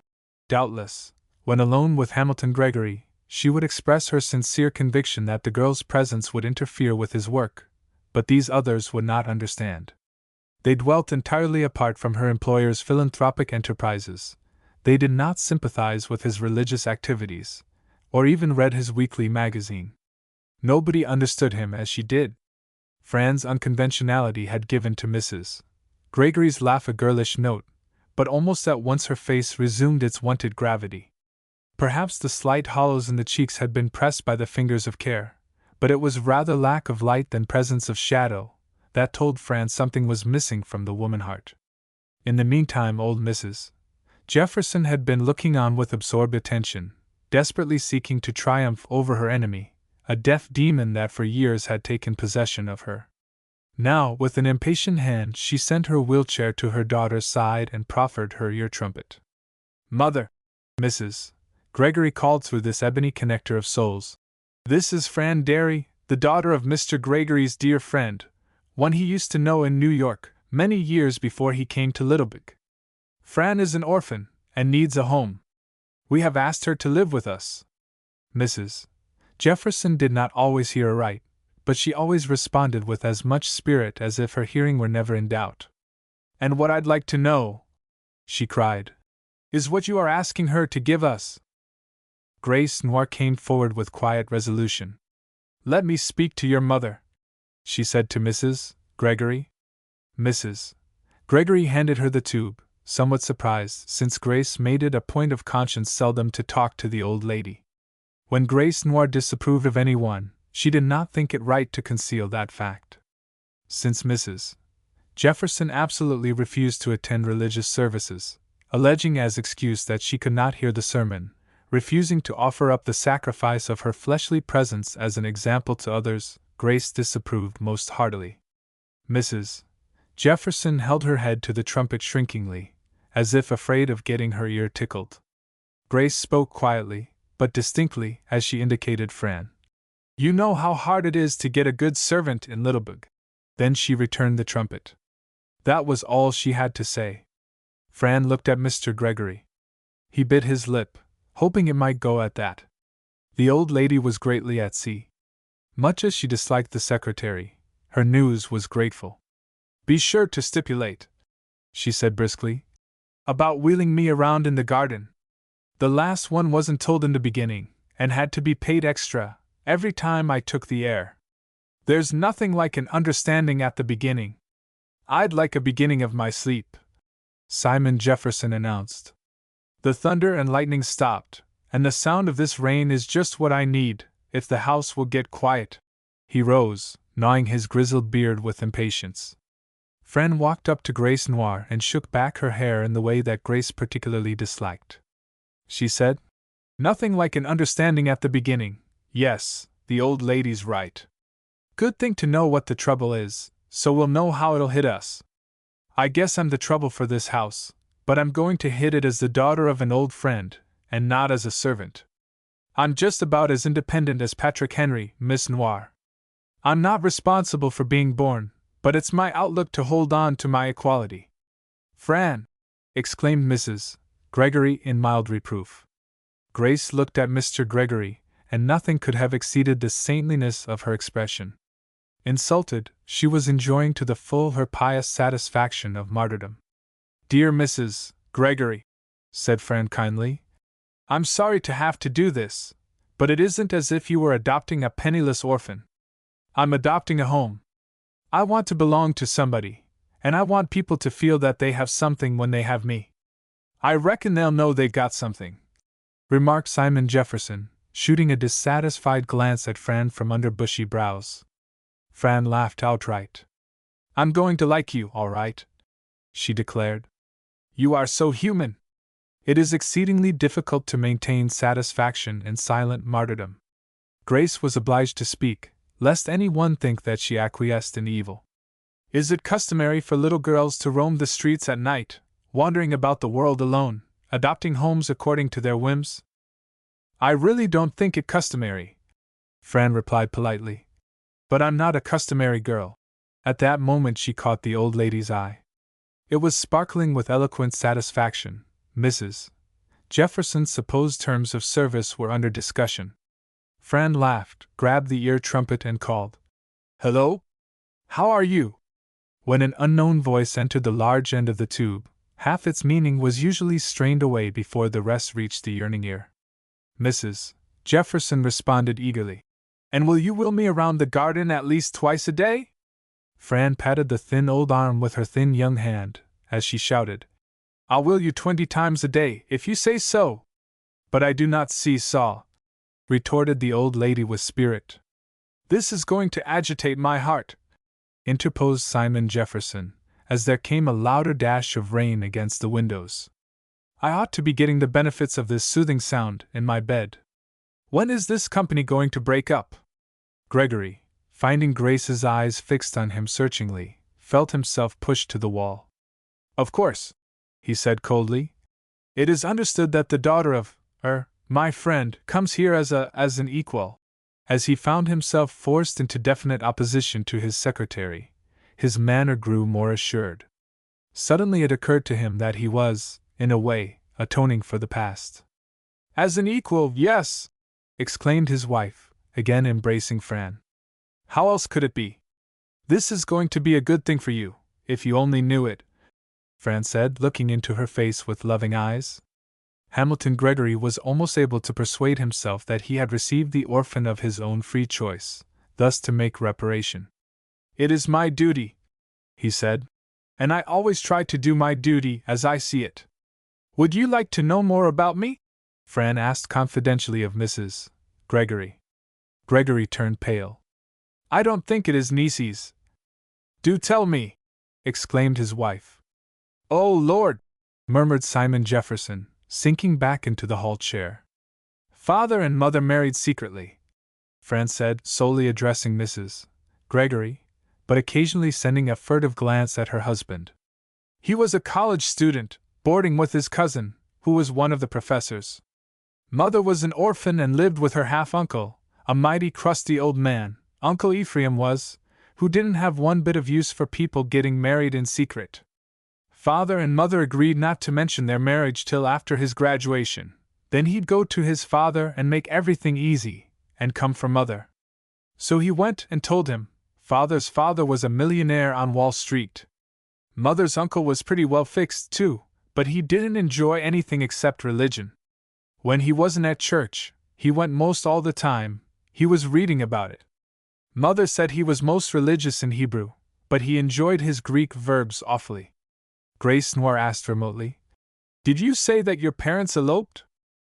"They didn't run far," Fran explained. "They were married in the county, not far from Springfield."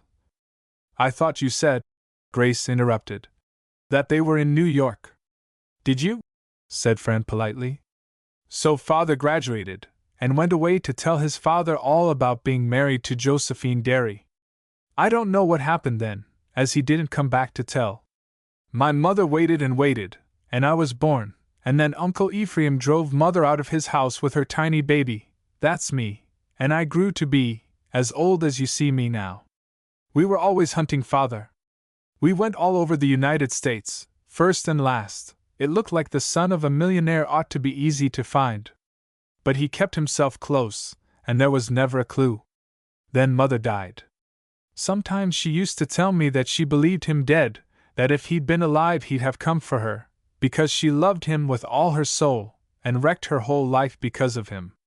She was happiest when she thought he was dead, so I wouldn't say anything, but I was sure he was alive, all right, as big and strong as you please. Oh, I know his kind. I've had lots of experience." "So I'd suppose," said Grace Noir quietly. "May I ask, if you don't mind, if this traveling about the United States didn't take a great deal of money?" "Oh, we had all the money we wanted," Fran returned easily. "Indeed? And did you become reconciled to your mother's uncle?" "Yes, after he was dead. He didn't leave a will, and there wasn't anybody else, and as mother had just been taken from me, the money just naturally came in my hands. But I didn't need it particularly." "But before that," Grace persisted. "Before, when your mother was first disinherited, how could she make her living? Mother was like me. She didn't stand around folding her hands and crossing her feet, she used them. Bless you, I could get along wherever you dropped me. Success isn't in the world, it's in me, and that's a good thing to know, it saves hunting." "Do you consider yourself a success?" inquired the secretary with a chilly smile. "I had everything I wanted except a home," Fran responded with charming good humor. "And now I've got that. In a New York paper, I found a picture of Hamilton Gregory, and it told about all his charities. It said he had millions, and was giving away everything. I said to myself, I'll go there and have him give me a home. You see, I'd often heard mother speak of him, and I said other things to myself, and then, as I generally do what I tell myself to do, it keeps up confidence in the general manager, I came." "Dear child," said Mrs. Gregory, stroking her hair, "your mother dead, your father, that kind of a man, you shall indeed find a home with us for life. And so your father was Mr. Gregory's friend. It seems strange." "My father," said Fran, looking at Mr. Gregory inscrutably, "was the best friend you ever had, wasn't he? You loved him better than anybody else in the world, didn't you?" Yes," the other stammered, looking at her wildly, and passing his agitated hand across his eyes, as if to shut out some terrible vision. Yes, I was fond of him. I guess you were, Fran cried emphatically. You'd have done anything for him. I have this to say, remarked Simon Jefferson, that I may not come up to the mark in all particulars, and I reckon I have my weaknesses, but I wouldn't own a friend that proved himself the miserable scoundrel, the weak cur, that this child's father proved himself. And I agree with you, declared Grace, who seldom agreed with him in anything. How Mr. Gregory, the best man she had ever known, could be fond of Fran's father, was incomprehensible. Ever since Fran had come knocking at the door, Grace's exalted faith in Mr. Gregory had been perplexed by the foreboding that he was not altogether what she had imagined. Hamilton Gregory felt the change in her attitude. That Fran, he said quickly, was not altogether to be censured. At least, he meant to do right. He wanted to do right. With all the strength of his nature, he strove to do right. Then why didn't he do right? Snapped Simon Jefferson. Why didn't he go back after that young woman, and take care of her? Huh! What was holding him? He did go back, exclaimed Gregory. Well, not at first, but afterward. He went to tell his father, and his father showed him that it would never do, that the girl, his wife, wasn't of their sphere, their life, that he couldn't have made her happy, that it just wouldn't do. For 3 years he stayed in the mountains of Germany, the most miserable man in the world. But his conscience wouldn't let him rest. It told him he should acknowledge his wife. So he went back, but she disappeared, he couldn't find her, and he never dreamed of the birth of this girl. He never knew that he had a daughter. Never! Well, said Simon Jefferson, he's dead now, and that's one comfort. Good thing he's not alive. I'd always be afraid I might come up with him, and then, afterward, that I might not get my sentence commuted to life imprisonment. Who is exciting my son? Demanded the old lady from her wheelchair. Simon Jefferson's red face and starting eyes told plainly that his spirit was up.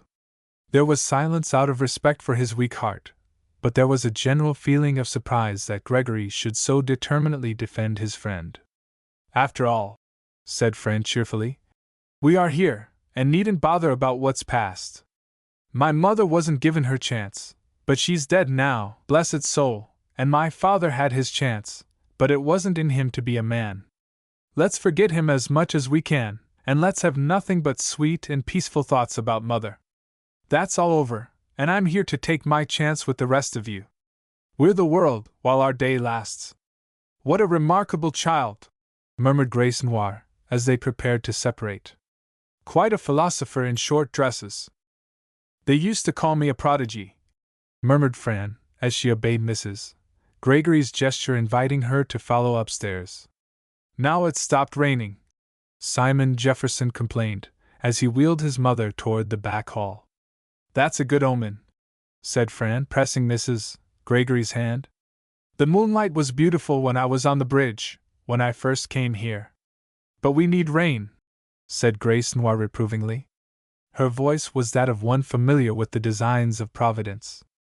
As usual, she and Hamilton Gregory were about to be left alone. Who needs it? Called the unabashed Fran, looking over the banisters. The frogs? Life, responded the secretary somberly. Chapter 8 War declared. The April morning was brimming with golden sunshine when Fran looked from the window of her second-story room. Between two black streamers left from last night's rain clouds, she found the sun making its way up an aisle of intense blue. Below, the lawn stretched in level greenness from Hamilton Gregory's residence to the street, and the grass, fresh from the care of the lawnmower, mixed yellow tints of light with its emerald hue. Shadows from the tender young leaves decorated the whiteness of the smooth village road in dainty tracery, and splashed the ribbons of rain-drenched graniteed walks with warm shadow spray. Fran, eager for the first morning's view of her new home, stared at the half-dozen cottages across the street, standing back in picket-fenced yards with screens of trees before their window eyes. They showed only as bits of weatherboarding, or gleaming fragments of glass, peeping through the boughs. At one place, nothing was to be seen but stone steps and a chimney. At another, There was an open door and a flashing broom, or a curl of smoke and a face at a window. She thought everything homelike, neighborly. These houses seemed to her closer to the earth than those of New York, or, at any rate, closer in the sense of brotherhood. She drew a deep breath of pungent April essence and murmured, "What a world to live in!" Fran had spoken in all sincerity when declaring that she wanted nothing but a home, and when she went down to breakfast it was with the expectation that every member of the family would pursue his accustomed routine, undeflected by her presence. She was willing that they should remain what they were, just as she expected to continue without change. However, not many days passed before she found herself seeking to modify her surroundings. If a strange mouse be imprisoned in a cage of mice, those already inured to captivity will seek to destroy the newcomer. Fran, suddenly thrust into the bosom of a family already fixed in their modes of thought and action, found adjustment exceedingly difficult. She did not care to mingle with the people of the village, which was fortunate, since her laughing in the tent had scandalized the neighborhood. She would have been content never to cross the boundaries of the homestead, had it not been for Abbot Ashton. It was because of him that she acquiesced in the general plan to send her to school. In the unanimous conviction of the need of change in Fran, and because there were still 2 months of school, she must pass through this 2 months' wringer. She might not acquire polish, but the family hoped some crudities might be squeezed out. It was on the 5th day of her stay, following her startling admission that she had never been to school a day in her life, that unanimous opinion was fused into expressed command. "You must go to school!" Fran thought of the young superintendent, and said she was willing. When Mr. Gregory and the secretary had retired to the library for the day's work, Mrs. Gregory told Fran, "I really think, dear, that your dresses are much too short. You are small, but your face and manners and even your voice sometimes seem old, quite old." Fran showed the gentle lady a soft docility.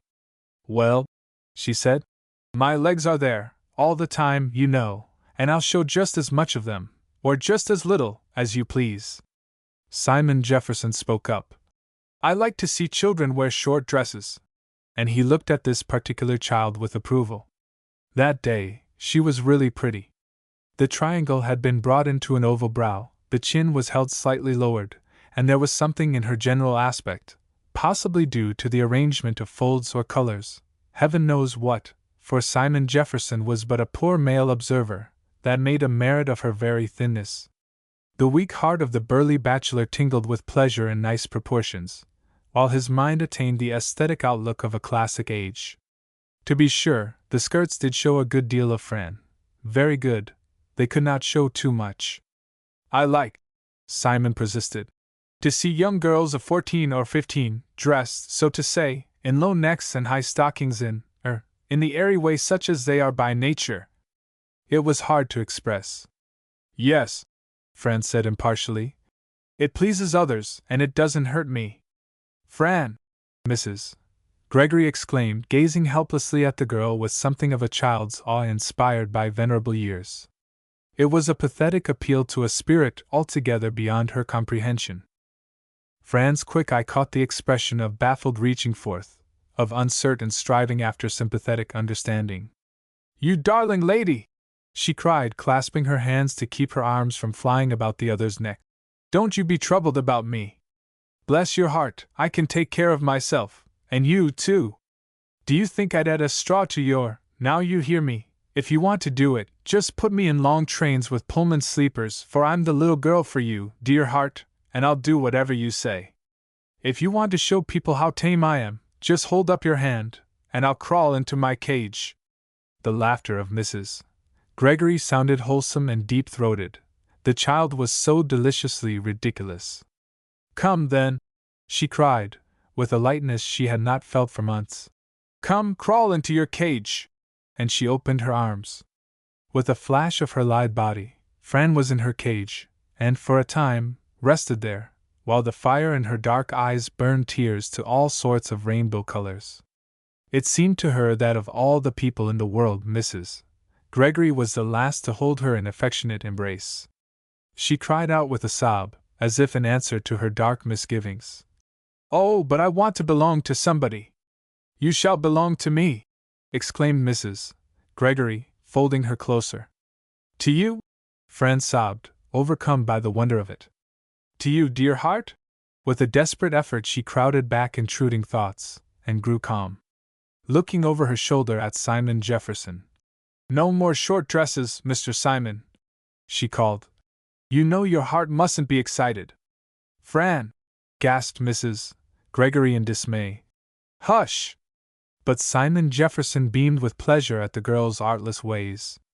He knew what was bad for his heart, and Fran wasn't. Her smiles made him feel himself a monopolist in sunshine. Simon Jefferson might be 50, but he still had a nose for roses. Old Mrs. Jefferson was present, and from her wheelchair bright eyes read much that dull ears missed. How gay Simon is! Smiled the mother. He was always her spoiled boy. Mrs. Gregory called through the trumpet. I believe Fran has given brother a fresh interest in life. Simon nodded. He didn't care who knew it. Since his sister's marriage to the millionaire philanthropist, Simon had found life appallingly dull. How could he have found interest in the passing years without his heart complaint? Hamilton Gregory's perennial absorption in the miseries of folk beyond the horizon, and lack of sympathy with those who sat at his table, set him apart as a model. Simon hated models. Old Mrs. Jefferson beamed upon Fran and added her commendation. She pushes me when I want to be pushed, and pulls me when I want to be pulled. Fran clapped her hands like a child, indeed. Oh, what a gay old world! She cried. There are so many people in it that like me. She danced before the old lady, then wheeled about with such energy that her skirts threatened to level to the breeze. Don't! Cried Mrs. Gregory precipitately. Fran! Bravo! Shouted Simon Jefferson. Encore! Fran widened her fingers to push down the rebellious dress. If I don't put leads on me, she said with contrition, I'll be floating away. When I feel good, I always want to do something wrong. It's awfully dangerous for a person to feel good, I guess. Mrs. Gregory, you say I can belong to you. When I think about that, I want to dance. I guess you hardly know what it means for Fran to belong to a person. You're going to find out. Come on, she shouted to Mrs. Jefferson, without using the trumpet, always a subtle compliment to those nearly stone deaf. I mustn't wheel myself about, so I'm going to wheel you. As she passed with her charge into the garden, her mind was busy with thoughts of Grace Noir. Belonging to Mrs. Gregory naturally suggested getting rid of the secretary. It would be exceedingly difficult. But 2 months ought to settle her, Fran mused. In the meantime, Grace Noir and Gregory sat in the library, silently turning out an immense amount of work, feeding the hungry and consoling the weak with stroke of pen and click of typewriter. If conversation sometimes trickled across the dry expanse of statistical benevolence, it was never, on Grace's part, for pastime. Beneath her words was always an underflowing current, tugging at the listener to bear him away to her chosen haven. As an expert player of checkers knows his moves in advance, so her conversations, however brief, were built up with a unity of purpose which her consciousness of purest motives saved from artificiality. About this case, number 143, she said, looking up from her work as copyist. The girl whose father wouldn't acknowledge her. Write to the matron to give her good clothing and good schooling. He spoke softly. There prevailed an atmosphere of subtle tenderness. On this island, the library, blossomed love of mankind and devotion to lofty ideals. These two mariners found themselves ever surrounded by a sea of indifference. There was not a sail in sight. It is a sad case, he murmured. You think number 143 a sad case? She repeated, always, when possible, building her next step out of the material furnished by her companion. But suppose she is an impostor. He says she's not his daughter, this number 143. Maybe she isn't. Would you call her conduct sad? Gregory took exquisite pleasure in arguing with Grace, because her serene assumption of being in the right gave to her beautiful face a touch of the angelic. I should call it impossible. Impossible? Do you think it's impossible that Fran's deceiving you? How can you know that she is the daughter of your friend? He grew pale. Oh, if he could have denied Fran, if he could have joined Grace in declaring her an impostor. But she possessed proofs so irrefutable that safety lay in admitting her claim, lest she prove more than he had already admitted. I know it absolutely. She is the daughter of one who was my most intimate friend, Grace repeated with delicate reproof. Your intimate friend! I know it was wrong for him to desert his wife. Wrong! How inadequate seemed that word from her pure lips. But, he faltered, we must make allowances. My friend married Fran's mother in secret because she was utterly worldly, frivolous, a butterfly. Her own uncle was unable to control her, to make her go to church. Soon after the marriage he found out his mistake. It broke his heart, the tragedy of it. I don't excuse him for going away to Europe. I am glad you don't. He was no true man, but a weakling. I am glad I have never been thrown with such a degenerate. But, Miss Grace, he urged pleadingly, do you think my friend, when he went back to find her and she was gone, do you think he should have kept on hunting? Do you think, Grace, that he should have remained yoked to an unbeliever, after he realized his folly? There was heavenly compassion in her eyes, for suddenly she had divined his purpose in defending Fran's father. He was thinking of his own wife, and of his wife's mother and brother, how they had ceased to show sympathy in what he regarded as the essentials of life. Her silence suggested that as she could not speak without casting reflection upon Mrs.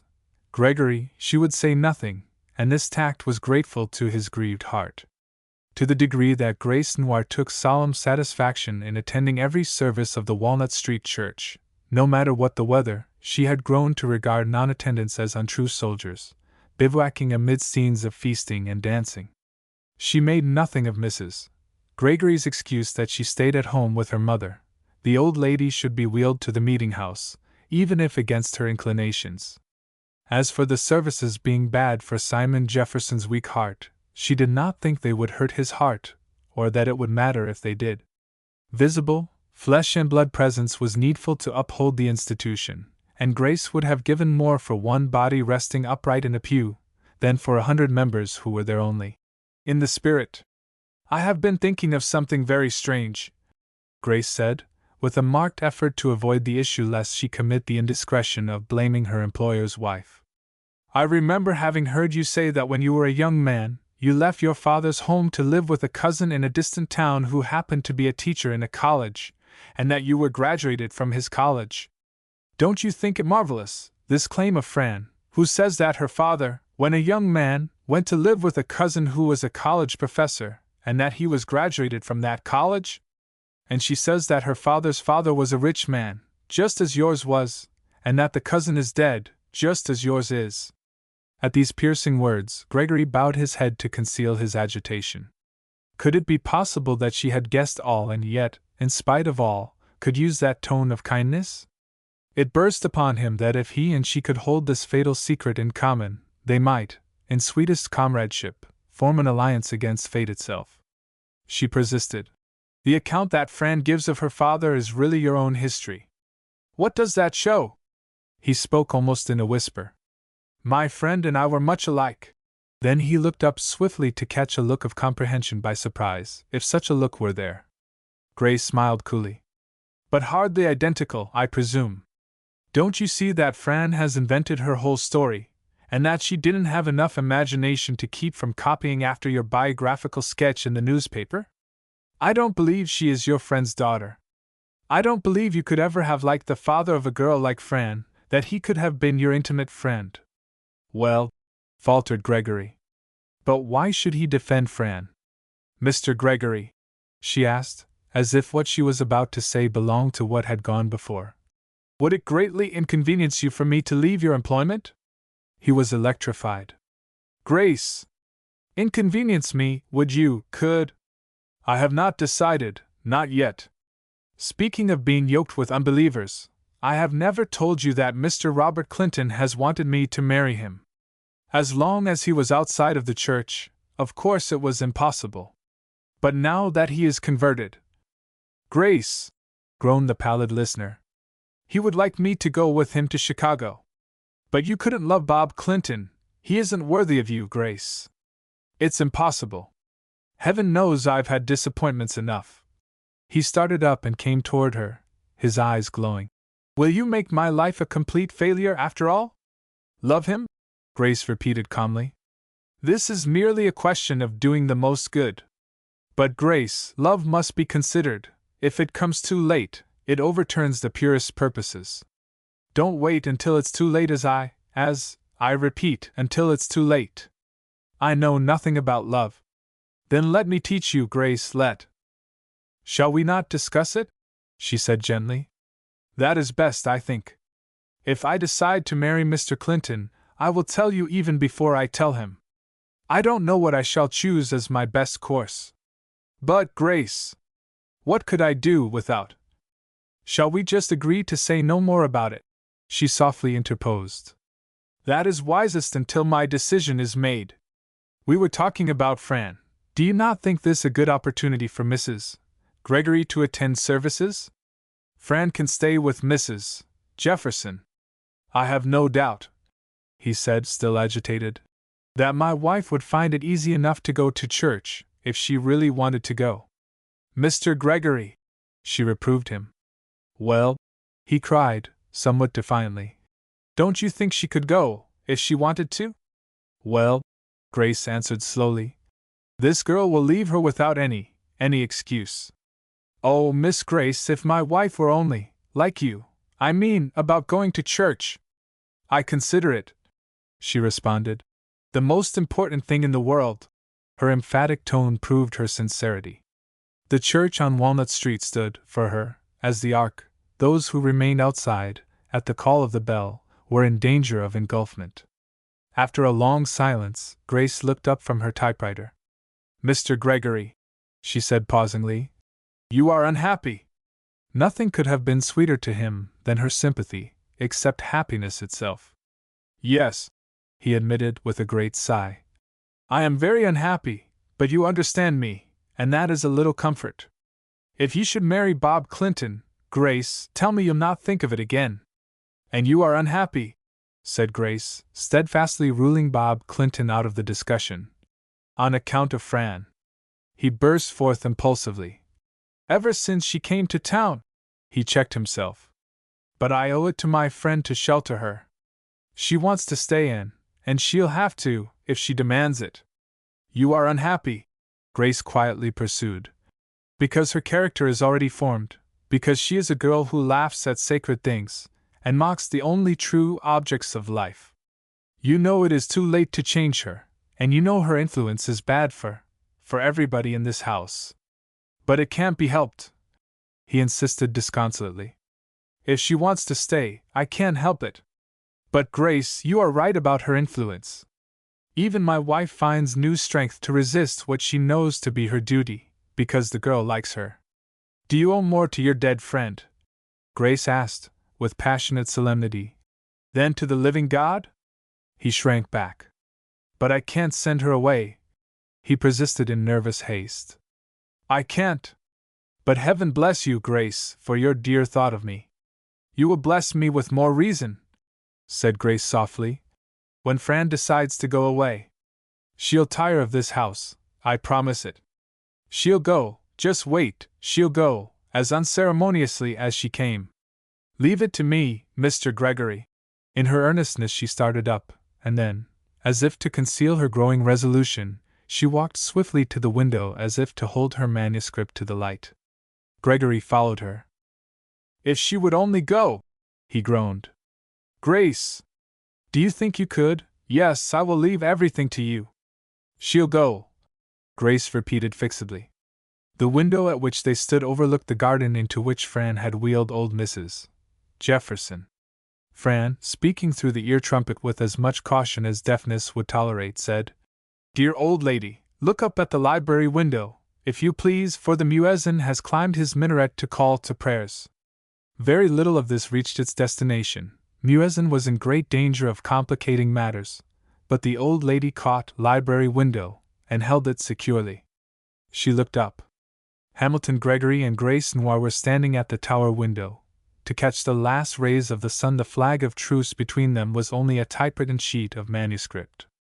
Grace held the paper obliquely toward the west. Hamilton leaned nearer and, with his delicate white finger, pointed out a word. Grace nodded her head in gentle acquiescence. Amen, muttered Fran. Now let everybody sing. The choir leader and his secretary vanished from sight. Just like the play in Hamlet, Fran said half aloud. And now that the inside play is over, I guess it's time for old Ham to be doing something. Mrs. Jefferson gripped the arms of her wheelchair and resumed her tale, as if she had not been interrupted. It was of no interest as a story, yet possessed a sentimental value from the fact that all the characters save the raconteur were dead, and possibly all but her forgotten. Fran loved to hear the old lady evoke the shades of long ago, shades who would never again assume even the palest manifestation to mortals, when this old lady had gone to join them. There was Cousin Sarah Tom, who had been present at the great ball in Lexington. Even Cousin Sarah Tom was there, said Mrs. Jefferson, thus forever stamping this ghostly outline with greatness. And there was Aunt Mandy, hovering on the outskirts of the general theme. Aunt Mandy was there, as full of fun and mischief as ever. The old lady's stories bristled with such subsidiary characters concerning whom it was sufficient to say that they were there. Sometimes so many were there that the historian forgot her original intention and wandered aimlessly among irrelevant acquaintances. Usually Fran brought her back, with gentle hand, but today she divined subterfuge. The tale was meant to hide Mrs. Jefferson's real feelings. Fran ventured through the trumpet. I wish there was a man secretary on this place, instead of a woman. Mrs. Jefferson snatched away the instrument with indignation. What is that you say? She asked, glaring. In bed with a woman?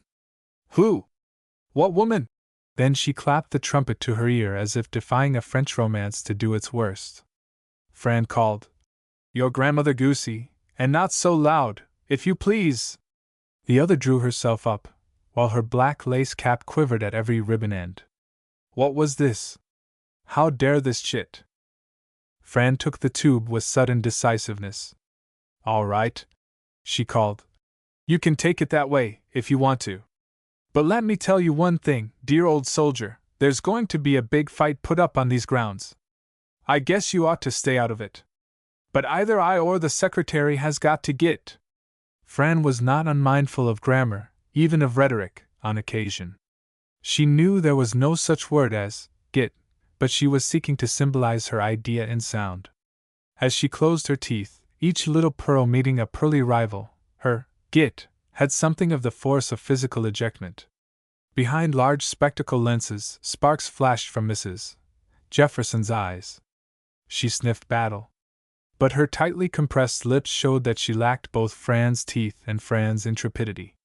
One steps cautiously at 70-odd. Fran comprehended. The old lady must not let it be suspected that she was aware of Gregory's need of cotton in straining ears, such as had saved Ulysses from siren voices. The pretense of observing no danger kept the fine old face uncommonly grim. Little girls shouldn't fight, was her discreet rejoinder.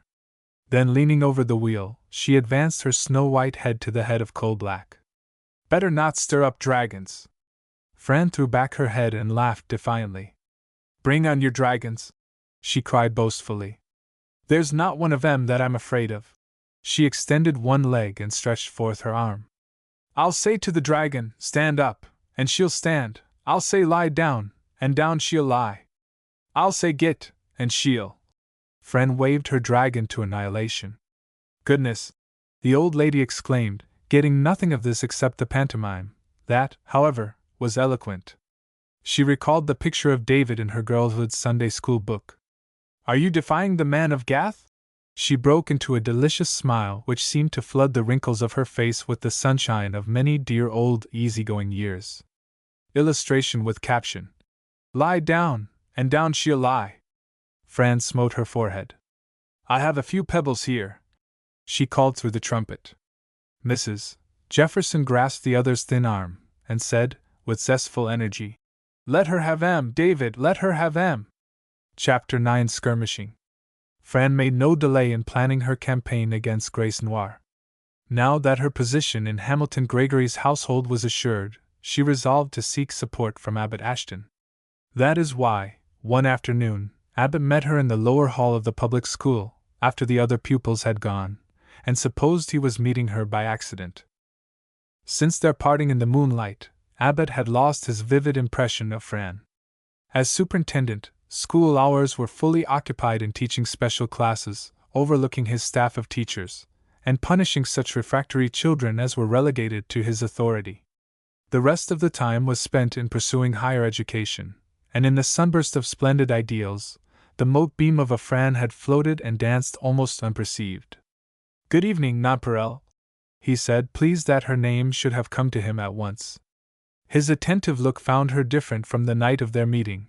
She had lost her elfish smile, and with it the romance of the unknown and unexpected.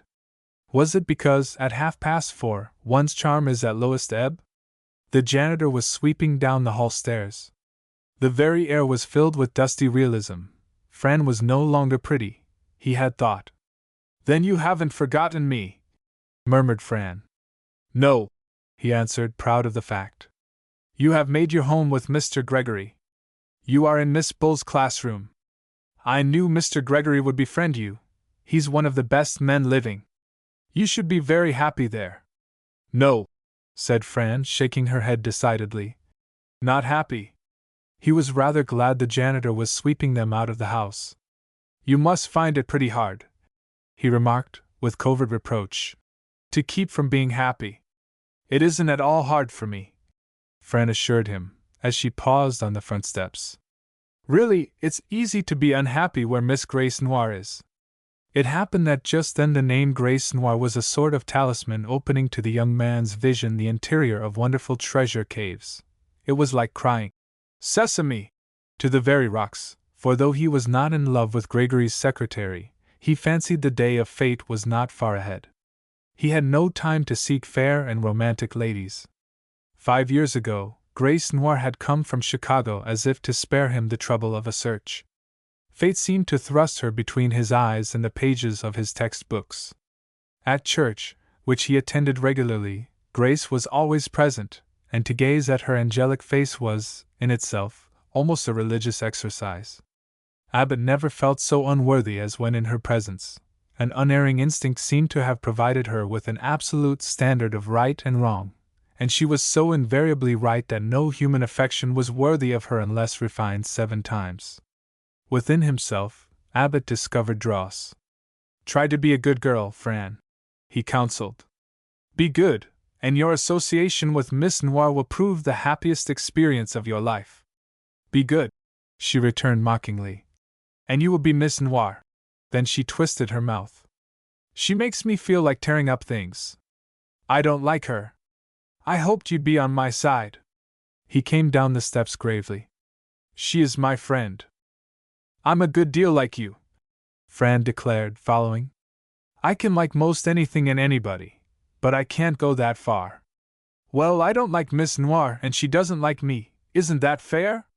"Examine yourself," he advised, "and find out what it is in you that she doesn't like, then get rid of what you find." "Huh!" Fran exclaimed. "I'm going to get rid of her, all right." He saw the old elfish smile now when he least wanted to see it, for it threatened the secretary, mocked the grave superintendent, and asserted the girl's right to like whom she pleased. Self-respect and loyalty to Grace hastened Abbott's departure, leaving the spirit of mockery to escape the janitor's broom as best it might. Fran escaped, recognizing defeat, but on her homeward way, she was already preparing herself for the next move.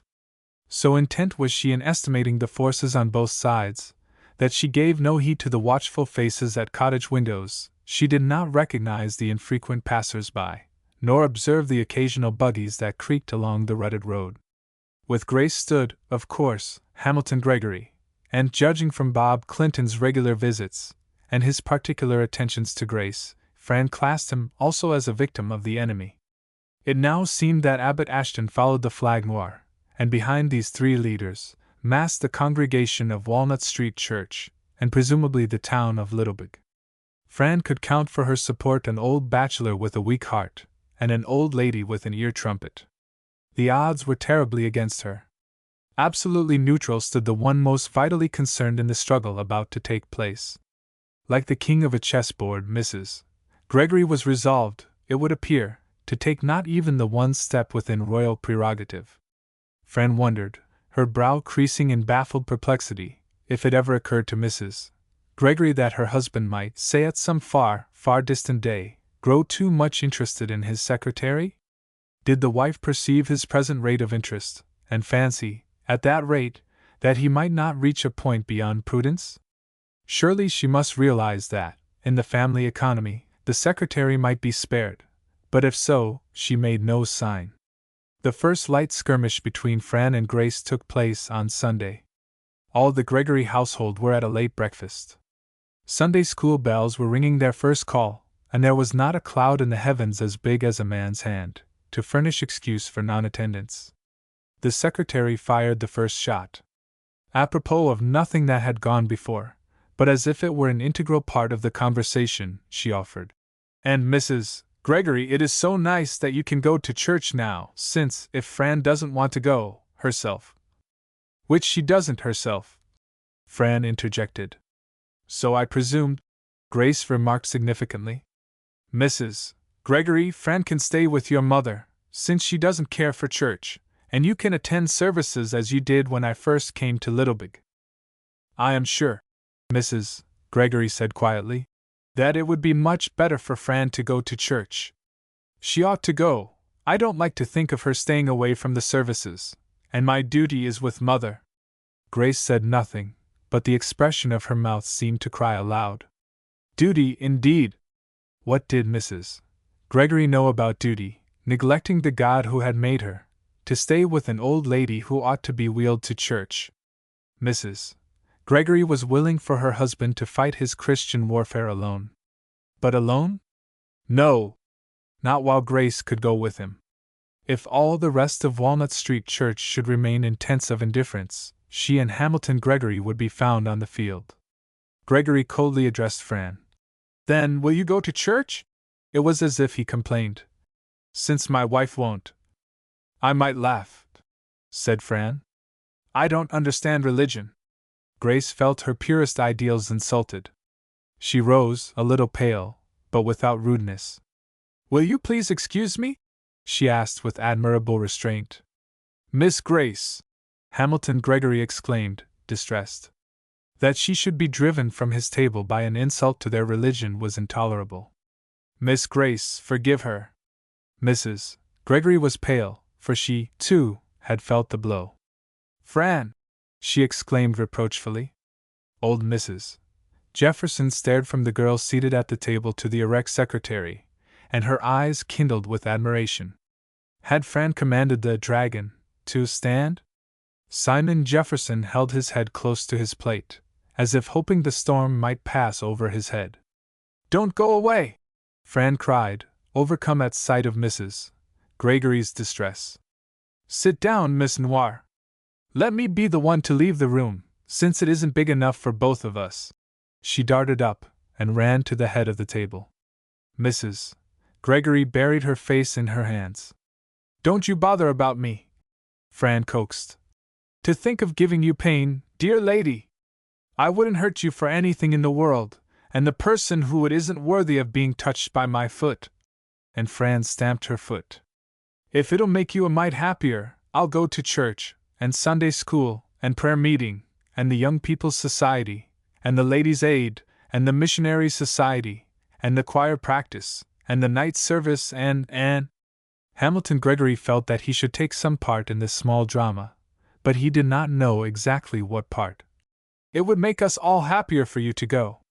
And what is far more important, child, it would make you happier. You'd be learning how to do right, and be good." "Oh, and would it?" She flashed at him, somewhat incoherently. "Yes, I know some folks think it makes them good just to sit in meeting houses, while somebody's talking about religion. But look at me. Why? The people who ought to have loved me, and cared for my mother, the people that didn't know but what we were starving, they wouldn't have missed a service any sooner than you would. No, sir. I want to tell you," Fran cried, her face flaming, her voice vibrating with emotion long pent up. "Just the reason that religion's nothing to me. It's because the only kind I've known is going to the church, dressed up, and sitting in the church feeling pious, and then, on the outside, and between times, being just as grasping, and as anxious to overreach everybody else, and trying just as hard to get even with their enemies, as if there wasn't a church on the ground. "This is sacrilege," gasped Hamilton Gregory. "You show me a little religion," Fran cried, carried beyond herself. "That means doing something besides ringing bells and hiring preachers. You show me a little religion that means making people happy, not people clear out of sight, but those living in your own house, and maybe I'll like it and want some of it. Got any of that kind?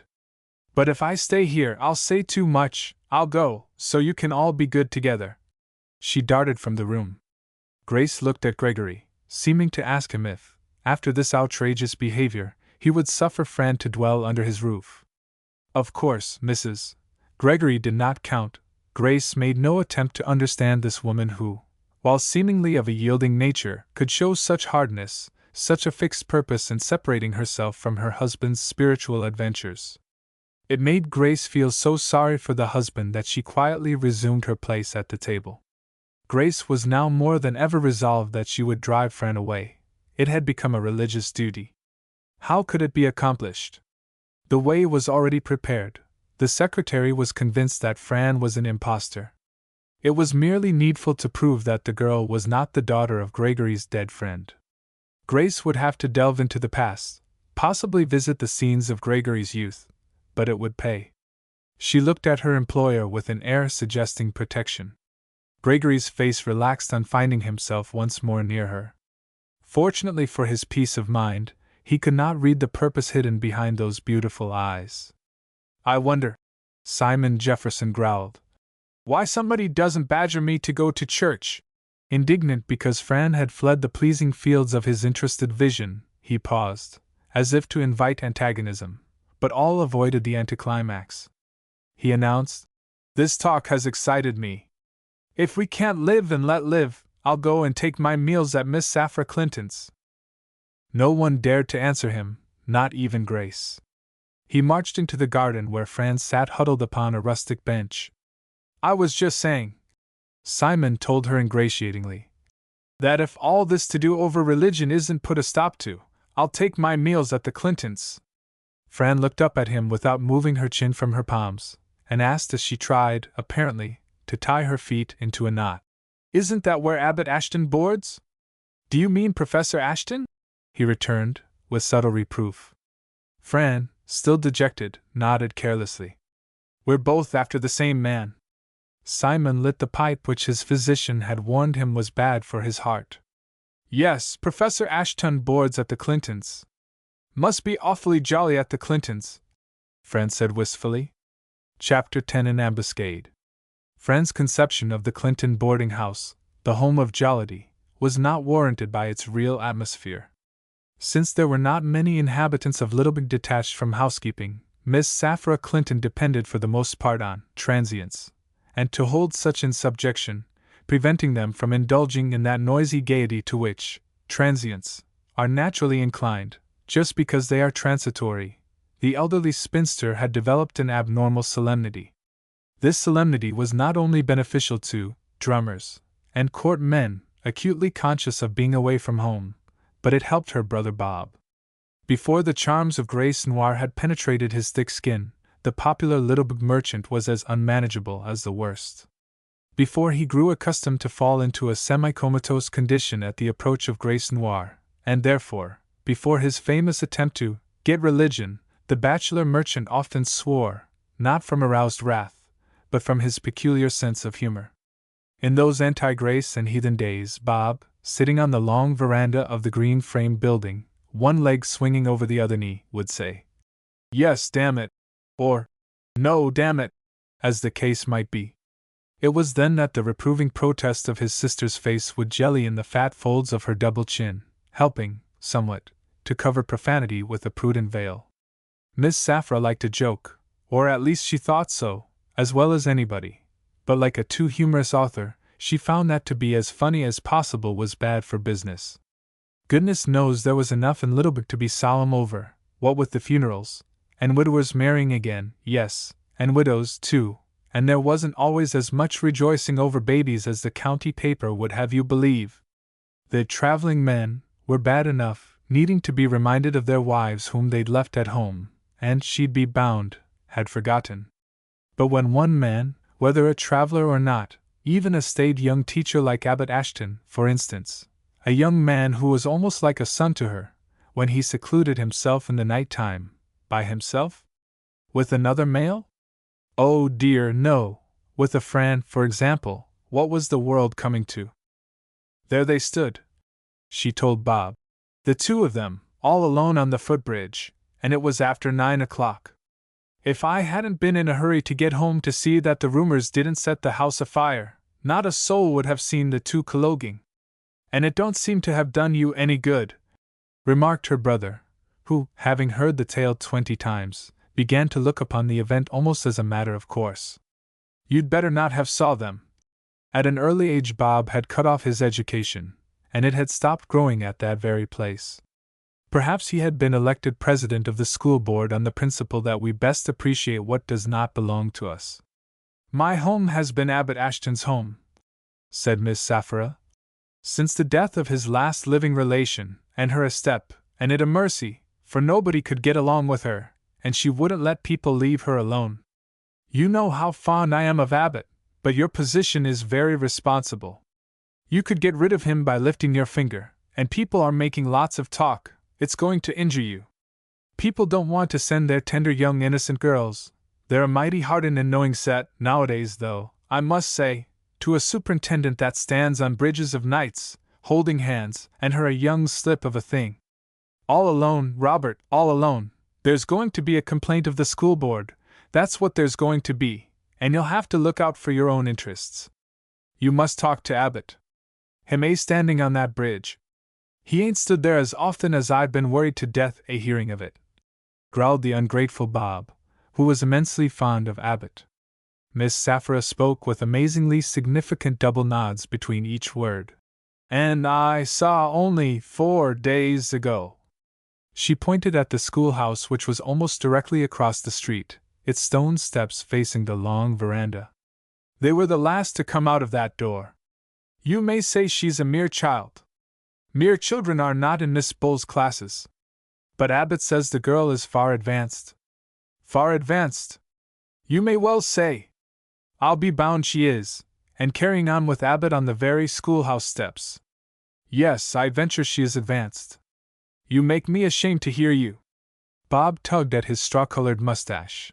He would not swear, for whatever happened, he was resolved to lead the spiritual life. See here, Sapphira, I'm going to tell you something. I had quite a talk with Abbot about that bridge business, after you'd spread it all over town, sis, and if you'll believe me, she waylaid him on those school steps. He didn't want to talk with her. Why, he left her standing there.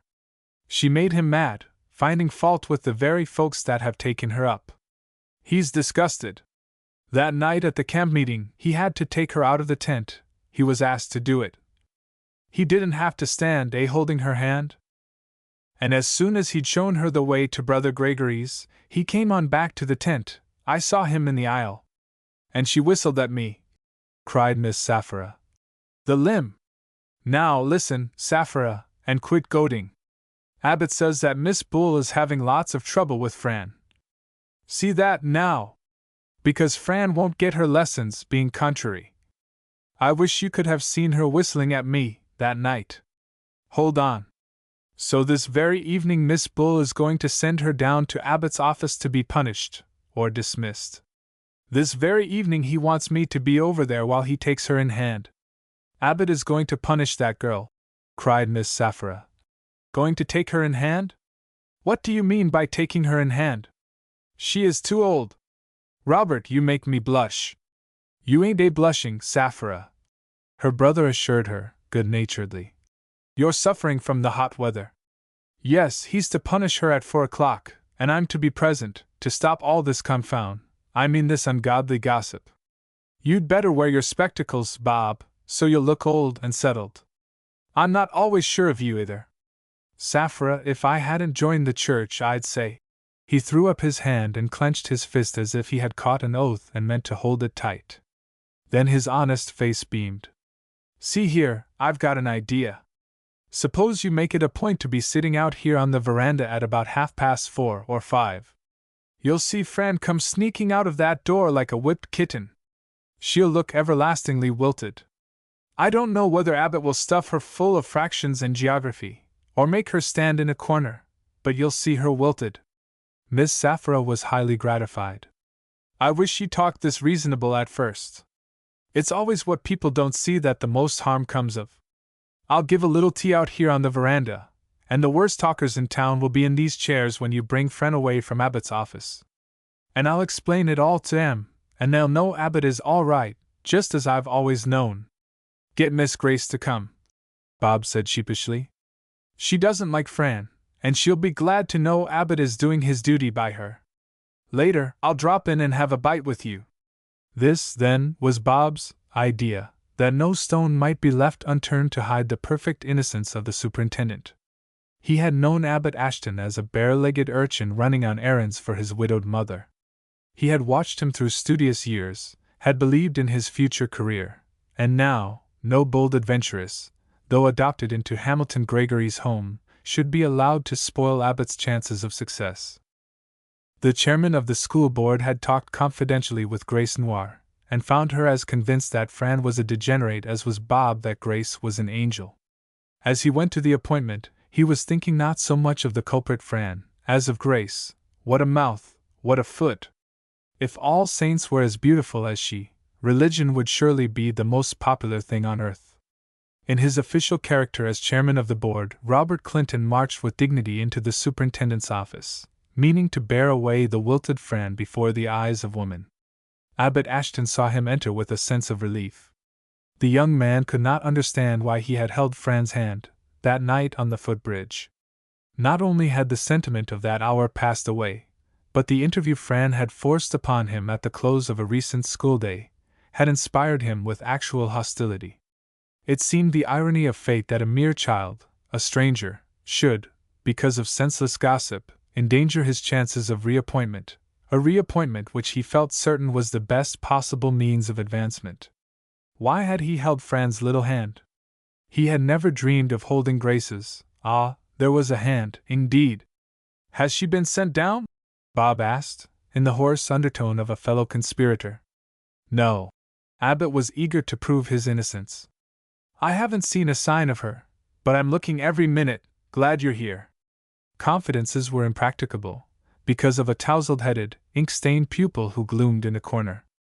Why, hello there, Jakey! Cried Clinton, disconcerted. He had hoped that Fran's subjugation might take place without witnesses. What are you doing here, hey? Waitin' to be worked, was the defiant rejoinder. Tell the professor you're sorry for what you've done, so you can run along, said the chairman of the board persuasively. Nah, I ain't sorry, returned Jakey, hands in pockets. Then bethinking himself. But I ain't done nothin'. Abbott said regretfully. He'll have to be whipped. Clinton nodded, and sat down solemnly, breathing hard. Abbott was restlessly pacing the floor, and Bob was staring at him unwinkingly, when the door opened, and in came Fran. Abbott frowned heavily, but the wrinkles in his brow could not mar the attractiveness of his handsome young face. He was too fine-looking, the chairman reflected uneasily, for his duties. His figure was too athletic, his features too suggestive of aristocratic tastes and traditions. Clinton wished he would thrust a pen behind his ear. As for himself, after one brief glance at Fran, he fumbled for his spectacles. Fran walked up to Abbott hesitatingly, and spoke with the indistinctness of awed humility. You are to punish me, she explained, by making me work out this original proposition, showing the book. And you are to keep me here till I get it. Abbott asked sternly. Did Miss Bull send me this message? She is named that, Fran murmured, her eyes fastened on the open page. From the yard came the shouts of children, breaking the bonds of learning for a wider freedom. Abbott, gazing severely on this slip of a girl, found her decidedly commonplace in appearance. How the moonlight must have bewitched him! Her rebellious hair hung over her face like a shaggy mane. What a small creature to be dressed as a woman, and how ridiculous that the skirts should reach even to her ankles! It had not been so, on the night of destiny. He preferred the shorter dress, but neither she nor her attire was anything to him. He rejoiced that Robert Clinton was there to witness his indifference. "This is the problem," Fran said, with exceeding primness, pronouncing the word as if it were too large for her, and holding up the book with a slender finger placed upon certain italicized words. "Let me see it," said Abbott, with professional dryness. He grasped the book to read the proposition. His hand was against hers, but she did not draw away, for had she done so, how could he have found the place? Fran, with uplifted eyes, spoke in the plaintive accents of a 5-year-old child. "Right there, sir, it's awful hard." Robert Clinton cleared his throat and produced a sound bursting with accumulated H's and R's. His warning passed unheeded. Never before had Abbott had so much of Fran. The capillaries of his skin, as her hand quivered warmly against his, seemed drawing her in, and as she escaped from her splendid black orbs, she entered his brain by the avenue of his own thirsty eyes. What was the use to tell himself that she was commonplace, that his position was in danger because of her? Suddenly her hair no longer reminded him of the flying mane of a Shetland pony. It fell slantwise past the corners of her eyes, making a triangle of smooth white skin to the roots of the hair, and it seemed good, just because it was Fran's way and not after a machine-turned fashion. Fran was done by hand, there was no doubt of that. "Sit there," Abbott said, gravely pointing. She obeyed without a word, leaving the geometry as hostage in the teacher's hand. When seated at a discreet distance, she looked over at Bob Clinton. He hastily drew on his spectacles, that he might look old. Abbott volunteered. "This is Mr. Clinton, president of the board." "I know," said Fran, staring at her pencil and paper. "He's at the head of the show, and watches when the wild animals are tamed." Clinton drew forth a newspaper, and opened it deliberately. Fran scribbled for some time, then looked over at him again. "Did you get it?" she asked, with mild interest. "Did I get what?" he returned, with puzzled frown. "Oh, I don't know what it is," said Fran with humility. "The name of its religion. If I were you," Clinton returned, flushing, "I'd be ashamed to refer to the night you disgraced yourself by laughing in the tent." "Fran," Abbott interposed severely, "attend to your work." Fran bent her head over the desk, but was not long silent. "I don't like ABC and DF," she observed with more energy than she had hitherto displayed. "They're equal to each other, but I don't know why, and I don't care, because it doesn't seem to matter.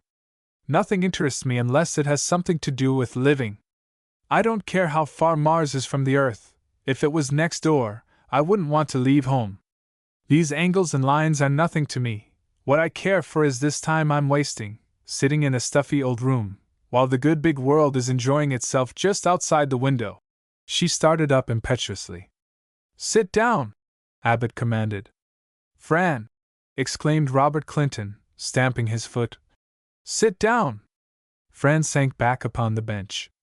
"I suspect," said Abbott mildly, "that they have put you in classes too far advanced.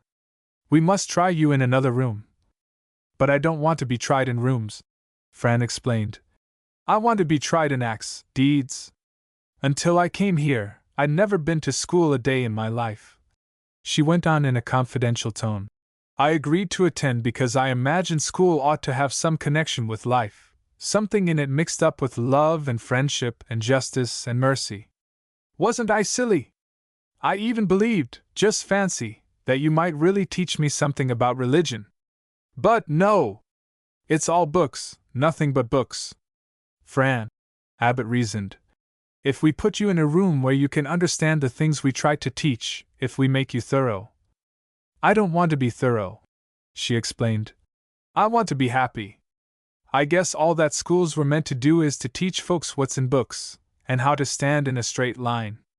The children in Class A or Class B have their minds sheared and pruned to look alike, but I don't want my brain after anybody's pattern."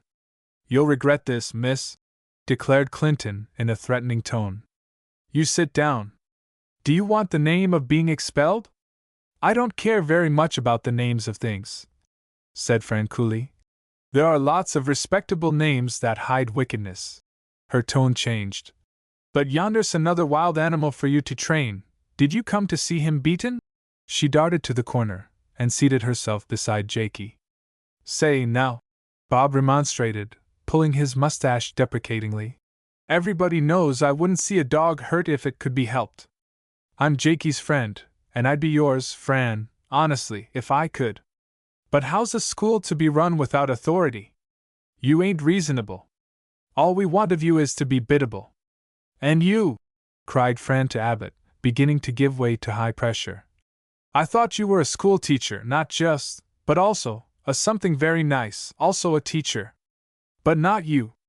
Teachers all you are, just rules and regulations and authority and chalk and A, B, C, and D, F. Abbott crimsoned. Was she right? Was he not something very nice plus his vocation? He found himself desperately wishing that she might think so. Fran, after one long glowing look at him, turned to the lad in disgrace, and placed her hand upon his stubborn arm. Have you a mother? She asked wistfully. Yeah, mumbled the lad, astonished at finding himself addressed, not as an ink-stained husk of humanity, but as an understanding soul. I haven't, said Fran softly, talking to him as if unconscious of the presence of two listening men. But I had one, a few years ago, and oh, it seems so long since she died, Jakey. 3 years is a pretty long time to be without a mother. And you can't think what a fault-blindest, spoilingest, candiest mother she was. I'm glad yours is living, for you still have the chance to make her proud and happy, no matter how fine I may turn out. Do you reckon I'll ever be admired by anybody, Jakey? Huh! I guess not. But if I were, Mother wouldn't be here to enjoy it.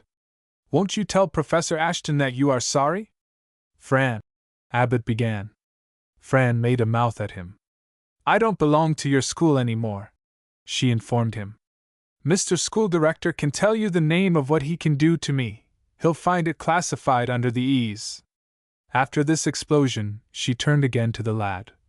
I saw you punch that boy Jakey, and I heard you say you didn't, and yet it was a good punch. What made you deny it? Punches aren't bad ideas. If I could strike out like you did, I'd wait till I saw a man bullying a weaker one, and I'd stand up to him. Fran leaped impulsively to her feet and doubled her arm. And I'd let her land. Punching's a good thing, and oh, how it's needed, except at school. You mustn't do anything human here, you must be an oyster at school. All right, said Jakey, with a glimmering of comprehension. He seemed coming to life, as if sap were trickling from winter congealment. Bob Clinton, too, felt the fresh breeze of early spring in his face. He removed his spectacles. The first thing I knew, Fran said, resuming her private conversation with Jakey. I had a mother, but no father, not that he was dead, oh bless you, he was alive enough, but before my birth he deserted mother. Uncle turned us out of the house. Did we starve, that deserted mother and her little baby? I don't look starved, do I? Pshaw! If a woman without a cent to her name, and 10 pounds in her arms can make good, what about a big strong boy like you with a mother to smile every time he hits the mark? And you'd better believe we got more than a living out of life. Mother taught me geography and history and the Revolutionary War. You know history's one thing, and the Revolutionary War is another, and every lesson she gave me was soaked with love till it was nearly as sweet as her own brave eyes. Maybe I wouldn't have liked it, if I'd had to study on a hard bench in a stuffy room with the world shut out, and a lid put on my voice, but anything's good that's got a mother in it. And tell these gentlemen you're sorry for punching that boy. Sore, muttered Jakey shamefacedly.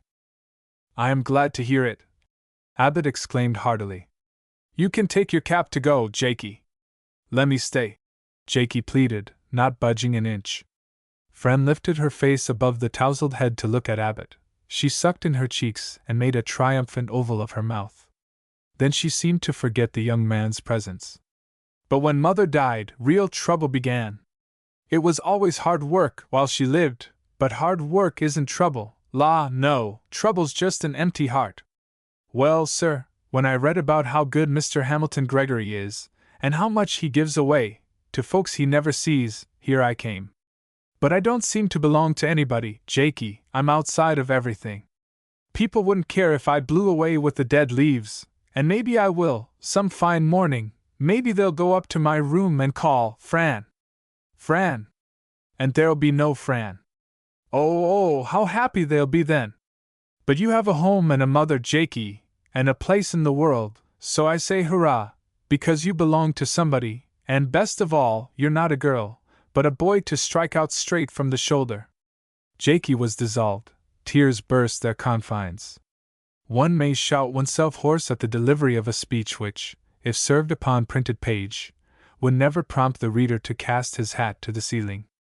No mere print under bold headlines did Abbott read, but rather the changing lights and shadows in great black eyes. It was marvelous how Fran could project past experiences upon the screen of the listener's perception. At her, when mother died, Abbott saw the girl weeping beside the deathbed. When she sighed, "I don't belong to anybody," the school director felt like crying. Then belong to me. But it was when she spoke of blowing away with the dead leaves, looking so pathetic and so full of elfish witchery, that the impression was deepest. It almost seemed possible that she might fade and fade to an autumn leaf, and float out the window, and be lost. Clinton had an odd impulse to hold her, lest she vanish. Fran now completed her work. She rose from the immovable Jakey and came over to Abbot Ashton, with meekly folded hands. He found the magic of the moonlight hour returning. She had mellowed, glowed, softened, womanized. Abbott could not find the word for it. She quivered with an exquisiteness not to be defined, a something in hair, or flesh, or glory of eye, or softness of lips, altogether lacking in his physical being, but eagerly desired. "Professor Ashton," she spoke seriously, "I have been horrid. I might have known that school is merely a place where young people crawl into books to worm themselves from lid to lid, swallowing all that comes in the way. But I'd never been to school, and I imagined it a place where a child was helped to develop itself. I thought teachers were trying to show the pupils the best way to be what they were going to be. I've been disappointed, but that's not your fault. You are just a system. If a boy is to be a blacksmith after he's grown, and if a girl in the same class is to be a music teacher or a milliner, both must learn about ABC and DF. So I'm going away for good, because, of course, I couldn't afford to waste my time in this house. I know the names of the bones and the distances of the planets are awfully nice, but I'm more interested in Fran." "But, Fran," Abbott exclaimed impulsively, "don't you see that you are holding up ignorance as a virtue? Can you afford to despise knowledge in this civilized age? You should want to know facts just because they are facts." "But I don't seem to at all," Fran responded mildly. "No, I'm not making fun of education when I find fault with your school, any more than I show a reverence to my mother's God when I question what some people call religion. I want to find the connection, looks like it's lost, the connection between life and everything else. It's the connection to life that makes facts of any value to me, and it's only in its connection to life that I'd give a pin for all the religion on earth." "I don't understand," Abbott faltered. She unfolded her hands, and held them up in a quaint little gesture of aspiration. "No, because it isn't in a book. I feel lost, so out in space. I only ask for a place in the universe, to belong to somebody." "But," said Abbott, "you already belong to somebody, since Mr. Gregory has taken you into his home and he is one of the best men that ever—" "Oh, let's go home," cried Fran impatiently. "Let's all of us skip out of this chalky old basement smelly place, and breathe the pure air of life." She darted toward the door, then looked back. Sadness had vanished from her face, to give place to a sudden glow. The late afternoon sun shone full upon her, and she held her lashes apart, quite unblind by its intensity. She seemed suddenly illumined, not only from without, but from within. Abbott seized his hat. Robert Clinton had already snatched up his. Jakey squeezed his cap in an agitated hand. All four hurried out into the hall as if moved by the same spring. Unluckily, as they passed the hall window, Fran looked out. Her eyes were caught by a group seated on the veranda of the Clinton boarding house. There were Miss Safra Clinton, Miss Grace Noir, and several mothers, sipping afternoon tea. In an instant Fran had grasped the plot. That cloud of witnesses was banked against the green weather boarding, to behold her ignominy. "Mr. Clinton," said Fran, all sweetness, all allurement, "I am going to ask of you a first favor. I left my hat up in Miss Bull's room and—" "I will get it," said Abbott promptly. "Lend me," Jakey pleaded, with fine admiration. "Well, I rather guess not," cried Bob. "Think I'll refuse Fran's first request?" He sped upstairs, uncommonly light of foot. "No," whispered Fran wickedly. "Let's run off and leave him." "I'm with you," Abbott whispered boyishly. They burst from the building like a storm, Fran laughing musically, Abbott laughing joyously, Jakey laughing loudest of all. They sallied down the front walk under the artillery fire of hostile eyes from the green veranda. They continued merry. Jakey even swaggered, fancying himself a part of it. He regretted his short trousers. When Robert Clinton overtook them, he was red and breathless, but Fran's beribboned hat was clutched triumphantly in his hand. It was he who first discovered the ambuscade. He suddenly remembered, looked across the street, then fell, desperately wounded. The shots would have passed unheeded over Abbott's head, had not Fran called his attention to the ambuscade. "It's a good thing," she said innocently, "that you're not holding my hand." And she nodded toward the boarding house. Abbott looked, and turned for one despairing glance at Bob. The latter was without sign of life. "What shall we do?" inquired Fran, as they halted ridiculously. "If we run for it, it'll make things worse." "Oh, Lord, yes!" groaned Bob. "Don't make a bolt." Abbott pretended not to understand. "Come on, Fran, I shall go home with you." His fighting blood was up. In his face was no surrender, no, not even to Grace Noir. "Come," he persisted, with dignity. "How jolly!" Fran exclaimed. "Shall we go through the grove? That's the longest way." "Then let us go that way," responded Abbott stubbornly. "Abbott," the school director warned, "you'd better come on over to my place. I'm going there this instant to get a cup of tea. It'll be best for you, old fellow. You listen to me, now. You need a little stimulant." "No," Abbott returned definitely. He had done nothing wrong, and he resented the accusing glances from across the way. "No, I'm going with Fran." "And don't you bother about him," Fran called after the retreating chairman of the board. "He'll have stimulant enough." Chapter 11: The New Bridge at Midnight. It was almost time for summer vacation. Like all conscientious superintendents of public schools, Abbott Ashton found the closing week especially fatiguing. Examinations were nerve-testing, and correction of examination papers called for late hours over the lamp. At such times, when most needing sleep, one sleeps least. One strolls, at hours devoted by others to slumber. Abbott Ashton, for instance, had fallen into the reprehensible habit of bolting from the boarding house, after the last paper had been graded, no matter how late the night, and making his way rapidly from town as if to bathe his soul in country solitude. Like all reprehensible habits, this one was presently to revenge itself by getting the professor into trouble.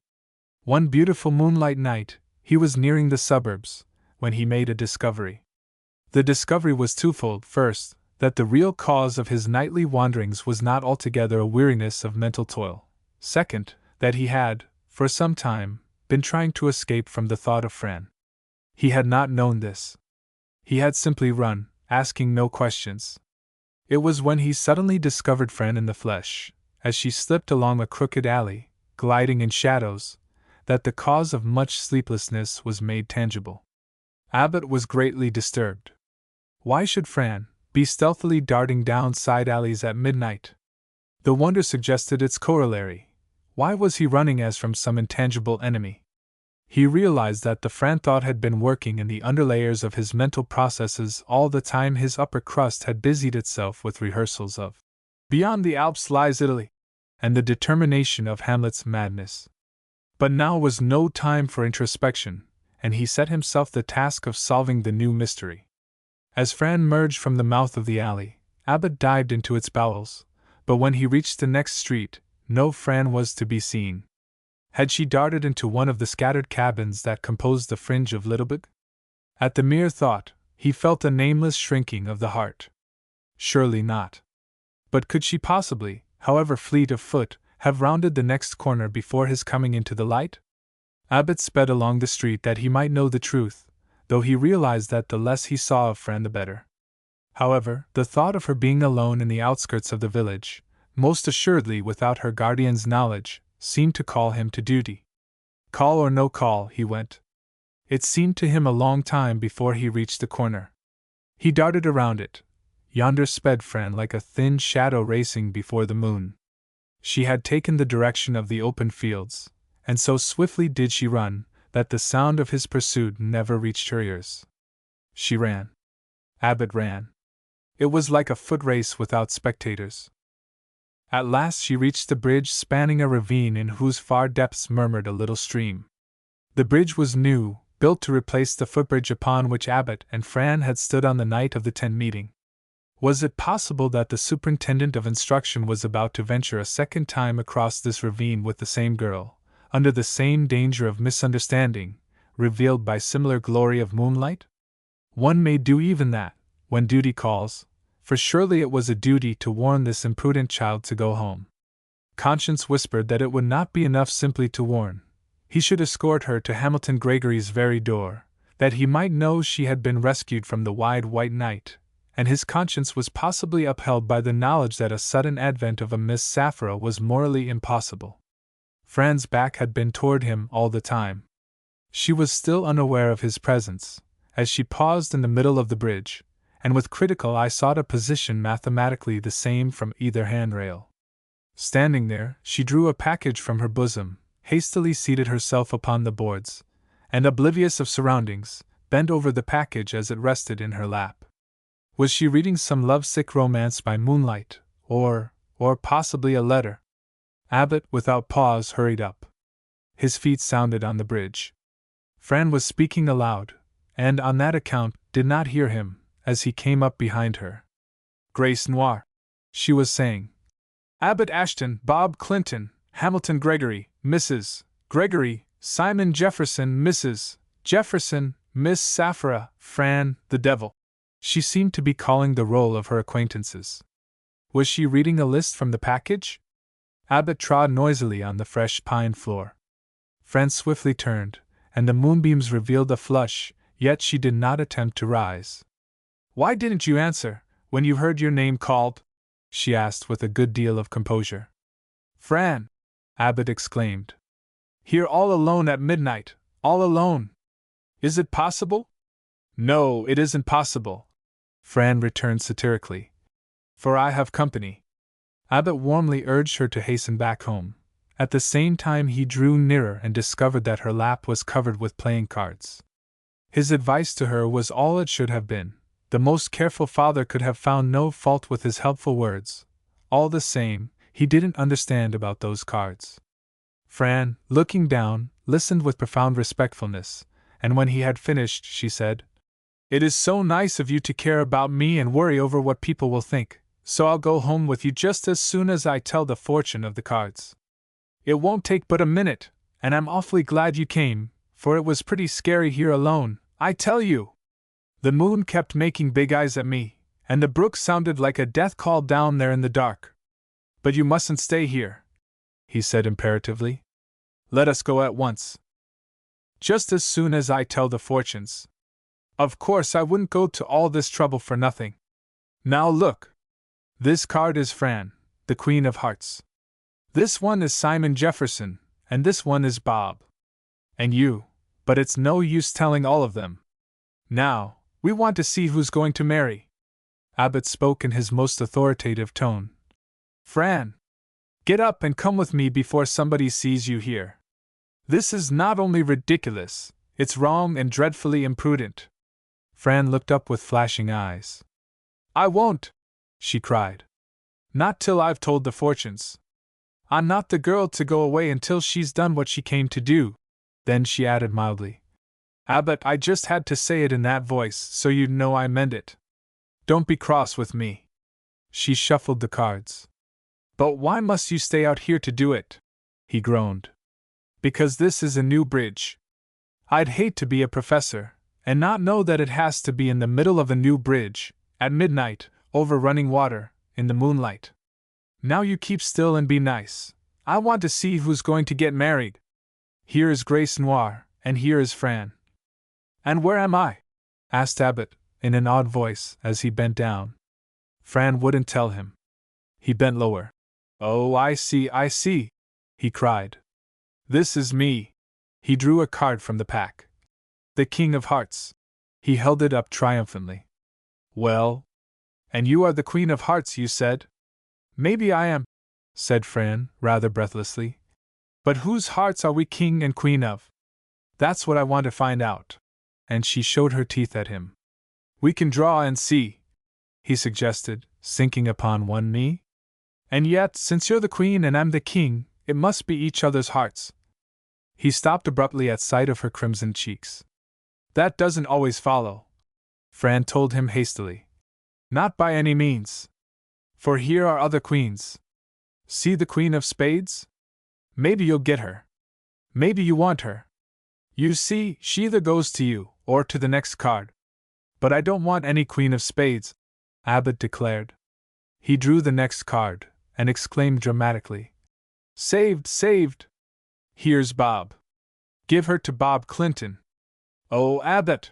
Fran exclaimed, looking at him with star-like eyes and rose-like cheeks, making the most fascinating picture he had ever beheld at midnight under a silver moon. Do you mean that? Remember, you're on a new bridge over running water. Abbott paused uneasily. She looked less like a child than he had ever seen her. Her body was very slight, but her face was. It is marvelous how much of a woman's seriousness was to be found in this girl. She seemed inclined to give her words about the foolish cards a woman's significance. He rose with the consciousness that for a moment he had rather forgotten himself. He reminded her gravely. We are talking about cards, just cards. No, said Fran, not stirring. We are talking about Grace Noir. You say you don't want her. You've already drawn yourself out. That leaves her to poor Bob. He'll have to take her, unless the Joker gets the lady. The Joker is named the Devil, so the game isn't interesting anymore. She threw down all the cards and looked up, beaming. My! But I'm glad you came. He was fascinated and could not move, though as convinced as at the beginning that they should not linger thus. There might be fatal consequences, but the charm of the little girl seemed to temper this chilled knowledge to the shorn lamb. He temporized. Why don't you go on with your fortune-telling, little girl? I just wanted to find out if Grace Noir is going to get you, she said candidly. It doesn't matter what becomes of her. Were you ever on this bridge before? Fran, Miss Grace is one of the best friends I have, and everybody admires her. The fact that you don't like her shows that you are not all you ought to be. What does the fact that she doesn't like me show? It shows that you ought to be changed. It was a fatal mistake when you left school, but it's worse for you to refuse persistently to go to church. And she told you that, did she? I want your higher nature to be developed. Take Miss Grace for your model. I know you have noble impulses. Grow up to be a noble woman. Try to be like her. He was sorry to strike these necessary blows. She seemed so pitifully defenseless as he watched the motionless figure at his feet. Fran's drooping head hid her face. Was she contrite or mocking?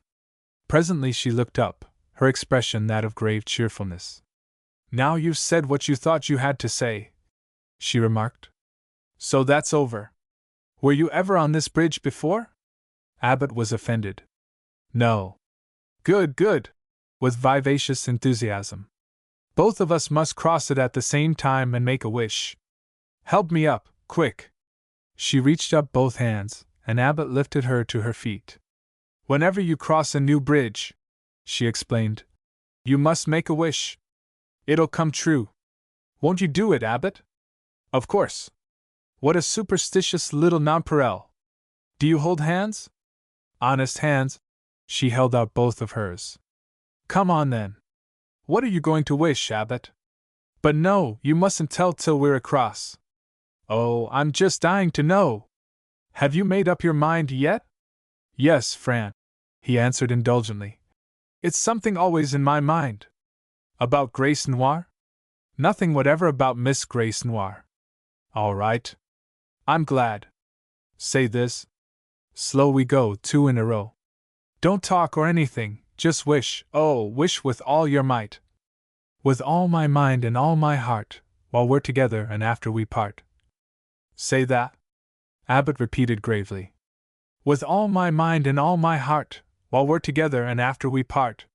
What are you going to wish, Fran? SHHH. Mom! Whispered Fran, opening her eyes wide. With slow steps they walked side by side, shoulder to shoulder, for hands clasped. Fran's great dark eyes were set fixedly upon space as they solemnly paraded beneath the watchful moon. As Abbott watched her, the witchery of the night stole into his blood. Beneath them, the brook murmured drowsily in its dark bed. Beyond stretched the meadows, and far away the woods. Before them, and behind, ran the rutted road, hard and gleaming. Over them, the moon showered its profusion of silver beams. Within them were wishes. The last plank was crossed. Now! Fran cried breathlessly. What did you wish? Her body was quivering, her face glowing. That I might succeed, Abbott answered. Oh, said Fran. My! That was like a cold breath. Just wishing to be great, and famous, and useful, and rich. Abbott laughed as light-heartedly as if the road were not calling them away from solitudes. Well, what did you wish, Fran? That you might always be my friend, while we're together, and after we part. It doesn't take a new bridge to make that come true, he declared. She looked at him solemnly. Do you understand the responsibilities of being a friend?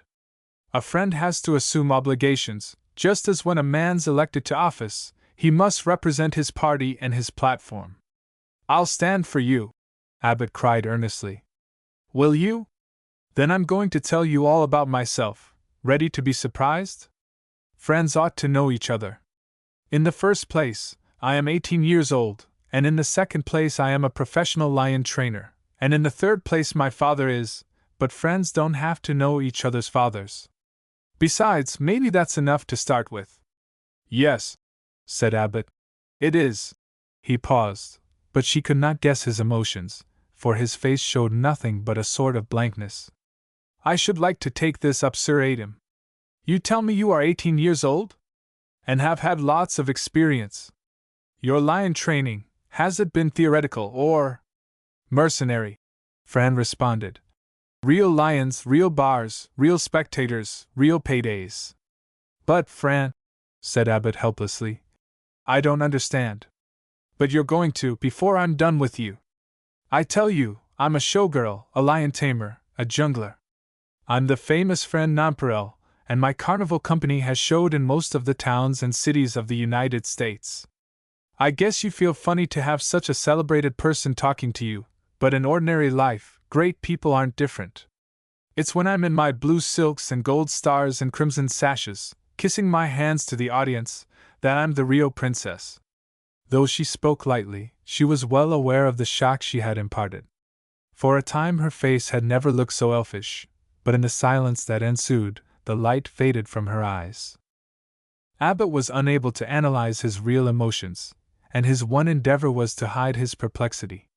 He had always treated her as if she were older than the town supposed, hence the revelation of her age did not so much matter, but lion training was so remote from conventions that it seemed in a way almost uncanny.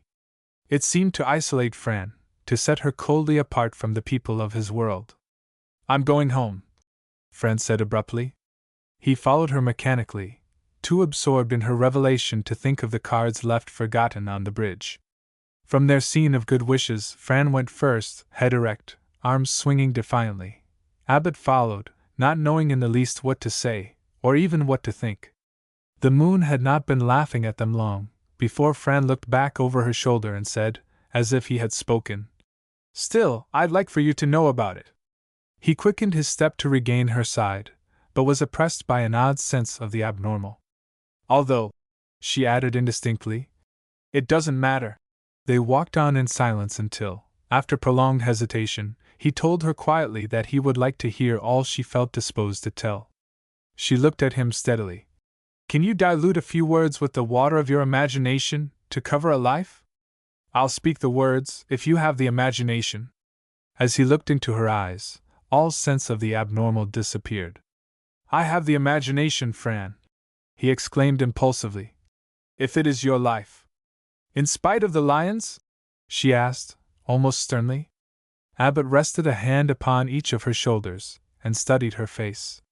The moonlight was lost in the depths of the unfaltering eyes, and there came upon him a surging tide as from the depths of the unknown, sweeping away such artificial barriers as the mind prepares against all great shocks, or surprises.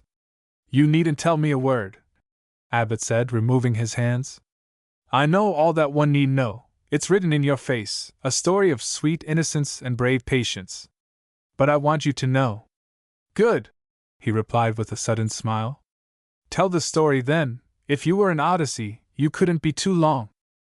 The first thing I remember is waking up to feel the car jerked, or stopped, or started, and seeing lights flash past the windows, lanterns of the brakemen, or lamps of some town, dancing along the track.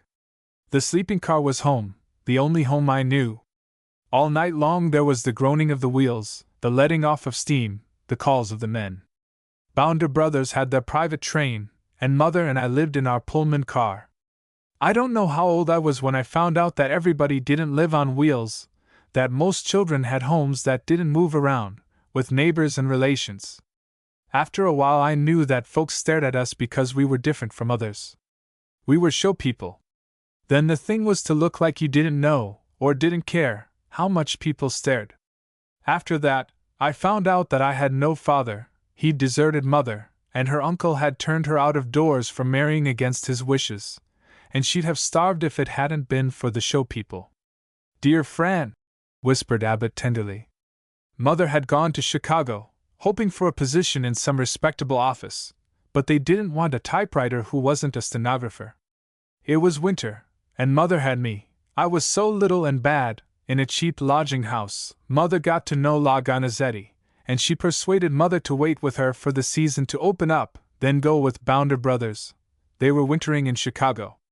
It was such a kind of life as Mother had never dreamed of, but it was more convenient than starving, and she thought it would give her a chance to find Father, that traveling, all over the country. La Gonizetti was a lion tamer, and that's what Mother learned, and those two were the only ones who could go inside Samson's cage. The life was awfully hard, but she got to like it, and everybody was kind to us, and money came pouring in, and she was always hoping to run across a clue to my father, and never did.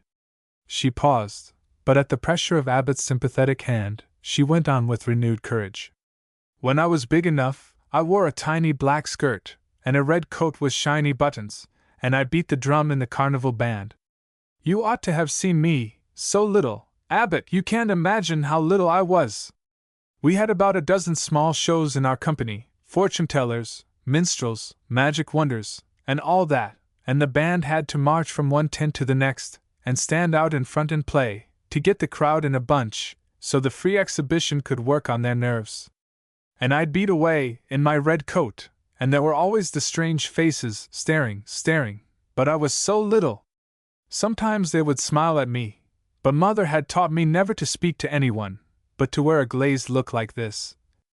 How frightfully cold! Abbott shivered. Then he laughed, and so did Fran. They had entered Unabridged. He added wickedly, and how dreadfully near we are getting to your home. Fran gurgled. Wouldn't Grace Noir just die if she could see us? That sobered Abbott. Considering his official position, it seemed high time for reflection. Fran resumed abruptly. But I never really liked it because what I wanted was a home, to belong to somebody. Living that way in a traveling car, going to sleep in the rattle of pulling down tent seats and the roar of wild animals, and waking up with the hot sun glaring into your eyes, and the smell of weeds coming in through your berth window, it made me want to be fastened to the ground, like a tree. Then I got to hating the bold stare of people's eyes, and their foolish gaping mouths. I hated being always on exhibition with every gesture watched, as if I'd been one of the trained dogs. I hated the public. I wanted to get away from the world, clear away from everybody, like I am now, with you. Isn't it great? Mammoth! Abbott declared, watering her words with liberal imagination. I must talk fast, or the Gregory house will be looming up at us. Mother didn't want me to like that life. Maybe that was another reason. She was always talking about how we'd settle down, someday, in a place of our own where we'd know the people on the other side of the fence, and quit being wonders. But looks like I can't manage it. Some people are born wonders, remarked Abbott. Yes, Fran acquiesced modestly. I guess I was. Mother taught me all she knew, though she hated books. She made herself think she was only in the show life till she could make a little more, always just a little more. She really loved it, you see. But I loved the books, study, anything that wasn't the show. It was kind of friendly when I began feeding Samson. Poor little Nonpareil, murmured Abbott wistfully. And often when the show was being unloaded, I'd be stretched out in our sleeper, with a school book pressed close to the cinder-specked window, catching the first light. When the malls were pounding away at the tent pins, maybe I'd hunt a seat on some cage if it had been drawn up under a tree, or maybe it'd be the ticket wagon, or even the stake pile. There you'd see me studying away for dear life, dressed in a plain little dress, trying to look like ordinary folks. Such a queer little chap I was, and always trying to pretend that I wasn't. You'd have laughed to see me. Laughed at you, cried Abbott indignantly. Indeed I shouldn't. No, exclaimed Fran, patting his arm impulsively. Dear little wonder, he returned conclusively. I must tell you about one time, she continued gaily. We were in New Orleans at the Mardi Gras, and I was expected to come into the ring riding Samson, not the vicious old lion, but Cub. That was long after my days of the drum and the red coat, bless you. I was a lion tamer, now, nearly 13 years old, if you'll believe me. Well, and what was I saying? You keep looking so friendly, you make me forget myself. Goodness, Abbott, it's so much fun talking to you. I've never mentioned all this to one soul in this town. Well, oh yes, I was to have come into the ring, riding Samson. Everybody was waiting for me. The band nearly blew itself black in the face. And what do you think was the matter? Did Samson balk? No, it wasn't that. I was lying on the cage floor, with my head on Samson. Samson II made such a gorgeous and animated pillow. And I was learning geology. I'd just found out that the world wasn't made in 7 United States days, and it was such surprising news that I'd forgotten all about cages and lions and tents. If you could have seen me lying there, if you just could. But I can, Abbott declared. Your long black hair is mingled with his tawny mane, and your cheeks are blooming. And my feet are crossed, cried Fran. And your feet are crossed, and those little hands hold up the book. Abbott swiftly sketched in the details. And your bosom is rising and falling, and your lips are parted, like now, showing perfect teeth. Dressed in my tights and fluffy lace and jewels, Fran helped. With bare arms and stars all in my hair, but the end came to everything when Mother died. Her last words were about my father, how she hoped someday I'd meet him, and tell him she had forgiven. Mother sent me to her half-uncle. My! But that was mighty unpleasant! Fran shook her head vigorously. He began telling me about how Mother had done wrong in marrying secretly, and he threw it up to me and I just told him, but he's dead, now. I had to go back to the show, there wasn't any other place. But a few months ago I was of age, and I came into Uncle Ephraim's property, because I was the only living relation he had, so he couldn't help my getting it. I'll bet he's mad, now, that he didn't make a will. When he said that, Mother, it don't matter what he said, I just walked out of his door, that time, with my head up high like this. Oh goodness, we're here. They stood before Hamilton Gregory's silent house. Good night, Fran said hastily. It's a mistake to begin a long story on a short road. My! But wasn't that a short road, though? Sometime you shall finish that story, Fran.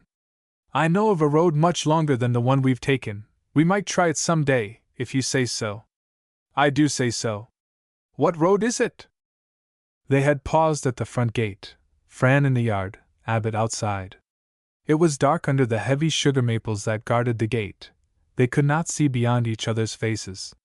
Abbott felt strange, as if he knew no more about what he might do, or say, than if he had been another man. He had spoken of a long road without definite purpose, yet there was a glimmering perception of the reality, as he showed by saying tremulously, "This is the beginning of it." He bent down, as if to take her in his arms. But Fran drew back, perhaps with a blush that the darkness concealed, certainly with a little laugh. "I'm afraid I'd get lost on that road," she murmured, "for I don't believe you know the way very well yourself." She sped lightly to the house, unlocked the door, and vanished. Chapter 12. Grace captures the outposts. The next evening there was choir practice at the Walnut Street Church. Abbot Ashton, hesitating to make his nightly plunge into the dust clouds of learning, paused in the vestibule to take a peep at Grace. It always rested him to look at her. He meant to drink her in, as it were, to cool his parched soul, then make a dash at his stack of examination papers. He knew she never missed a choir practice, for though she could neither sing nor play the organ, she thought it her duty to set an example of regular attendance that might be the means of bringing those who could do one or the other. Abbott was not disappointed, but he was surprised to see Mrs. Jefferson in her wheelchair at the end of the pew occupied by the secretary, while between them sat Mrs. Gregory. His surprise became astonishment on discovering Fran and Simon Jefferson in the choir loft, slyly whispering and nibbling candy, with the air of soldiers off duty, for the choir was in the throes of a solo. Abbott, as if hypnotized by what he had seen, slowly entered the auditorium. Fran's keen eyes discovered him, and her face showed elfish mischief. Grace, following Fran's eyes, found the cause of the odd smile, and beckoned to Abbott. Hamilton Gregory, following Grace's glance, for he saw no one but her at the practices, since she inspired him with deepest fervor, felt suddenly as if he had lost something. He had often experienced the same sensation on seeing Grace approached by some unattached gentleman. Grace motioned to Abbott to sit beside her, with a concentration of attention that showed her purpose of reaching a definite goal unsuspected by the other. On account of the solo, there were the briefest of whispered greetings to Mrs. Gregory, and merely a wave to old Mrs. Jefferson. "I'm so glad Fran has taken a place in the choir," Abbott whispered to Grace. "And look at Simon Jefferson, who'd have thought it?" Grace looked at Simon Jefferson. She also looked at Fran, but her compressed lips and reproving eye expressed none of Abbott's gladness.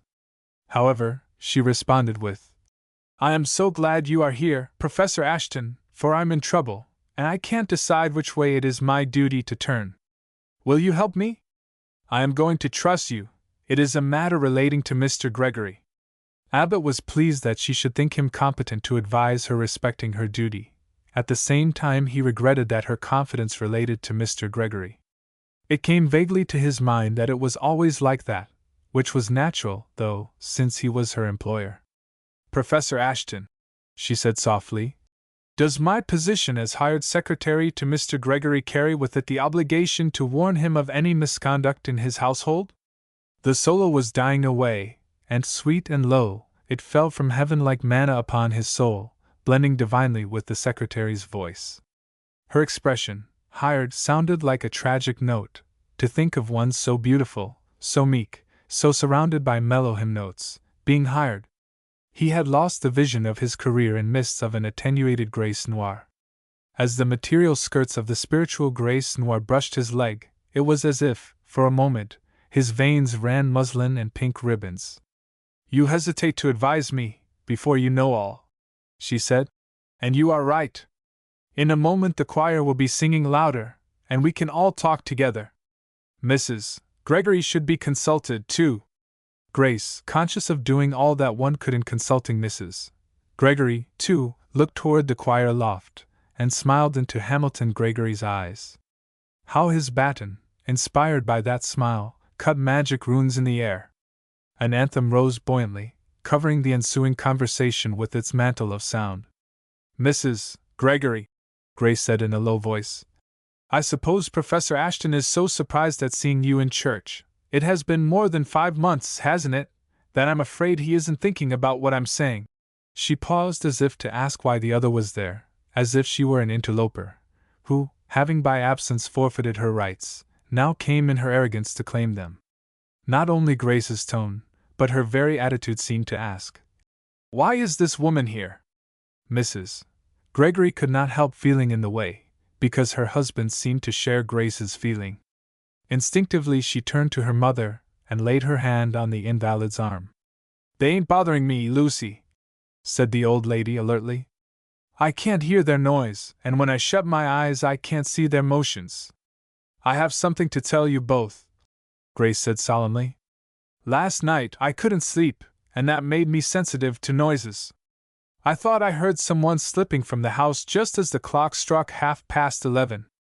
It seemed incredible, for I knew if it were anyone, it was that Fran, and I didn't think even she would do that. It was as if Abbott had suddenly raised the window in a raw wind. His temperature descended. The other's manner of saying, "That Fran," obscured his glass of the future. Mrs. Gregory said quickly, "Fran leave the house at 11:30? Impossible." Grace smiled unpleasantly. Believing Fran, possibly an impostor, certainly a disturbing element, it was her duty to drive her from her employer's house. But however pure and noble her disapproval, Grace could not speak of the orphan without a tone or look suggesting mere spite. "How do you know?" Abbott asked. "That Fran left the house at such a time of the night?" The question was unfair since it suggested denial, but his feeling for Fran seemed to call for unfairness to Grace. "I will tell you," Grace responded, with the distinctness of one in power. "At the time, I told myself that even Fran would not do that. But a long time afterward I heard another sound, from the yard. I went to my window. I looked out. The moon was bright, but there was a very dark shadow about the front gate. I heard voices. One was that of Fran. The other was the voice of—" Her tone vibrated in its intensity. "The voice of a man. It was not Fran's voice," Mrs. Gregory declared earnestly. "What man was it?" Abbott inquired rather resentfully. "I do not know. I wish now that I had called out," responded Grace, paying no heed to Mrs. Gregory. "That is where I made my mistake. The man got away. Fran came running into the house, and closed the door as softly as she could, after she'd unlocked it from the outside. I concluded it would be best to wait till morning, before I said a word. So this morning, before breakfast, I strolled in the yard, trying to decide what I had better do. I went to the gate, and there on the grass, what do you suppose I found?" Abbott was bewildered. What serious consequences was Grace about to evolve from the bridge romance? Mrs. Gregory listened, pale with apprehension. "It was a card," Grace said, with awful significance. "A gambling card. As long as I have lived in the house, nobody ever dared to bring a card there. Mrs. Gregory will tell you the same. But that Fran. She had been playing cards out there at midnight, and with a man." "I cannot think so," said Mrs. Gregory firmly. "After making up my mind what to do," continued Grace evenly, "I took her aside. I told her what I had seen and heard. I gave her back her card. But how can we be sure she will not do it again? That is what troubles me. Oughtn't I to tell Mr. Gregory, so a scandal can be avoided?" Abbott looked blankly at Fran, who was singing with all her might. She caught his look, and closed her eyes. Abbott asked weakly, "What did she say?" Grace answered, "She denied it, of course, said she hadn't been playing cards with anybody, hadn't dropped the card I found, and wouldn't even admit that she'd been with a man. If I tell Mr. Gregory about her playing cards with a man at that hour, I don't believe he will think he ought to keep her longer, even if she does claim to be his friend's daughter." "But you tell us," Mrs. Gregory interposed swiftly, "that she said she hadn't been playing cards?" "She said?" Grace echoed unpleasantly. "She said? That card you found," began Abbott guiltily. "Was it the King of Hearts?" Possibly he had dropped it from his pocket when leaning over the gate too. But why had he leaned over the gate? Grace coldly answered, "I do not know one card from another. Let me try to describe it." "I hope you cannot describe the card I found," said Grace, the presentiment that she was on the eve of discoveries giving her eyes a star-like directness. Abbott felt himself squirming under the heel of a higher order of being. "I suspect I dropped that card over the fence," he confessed. For I had the King of Hearts, and last night, about that time I was standing at the gate. Oh, Grace exclaimed, disagreeably surprised. I did not know that you play cards, Professor Ashton. Do you also attend the dances?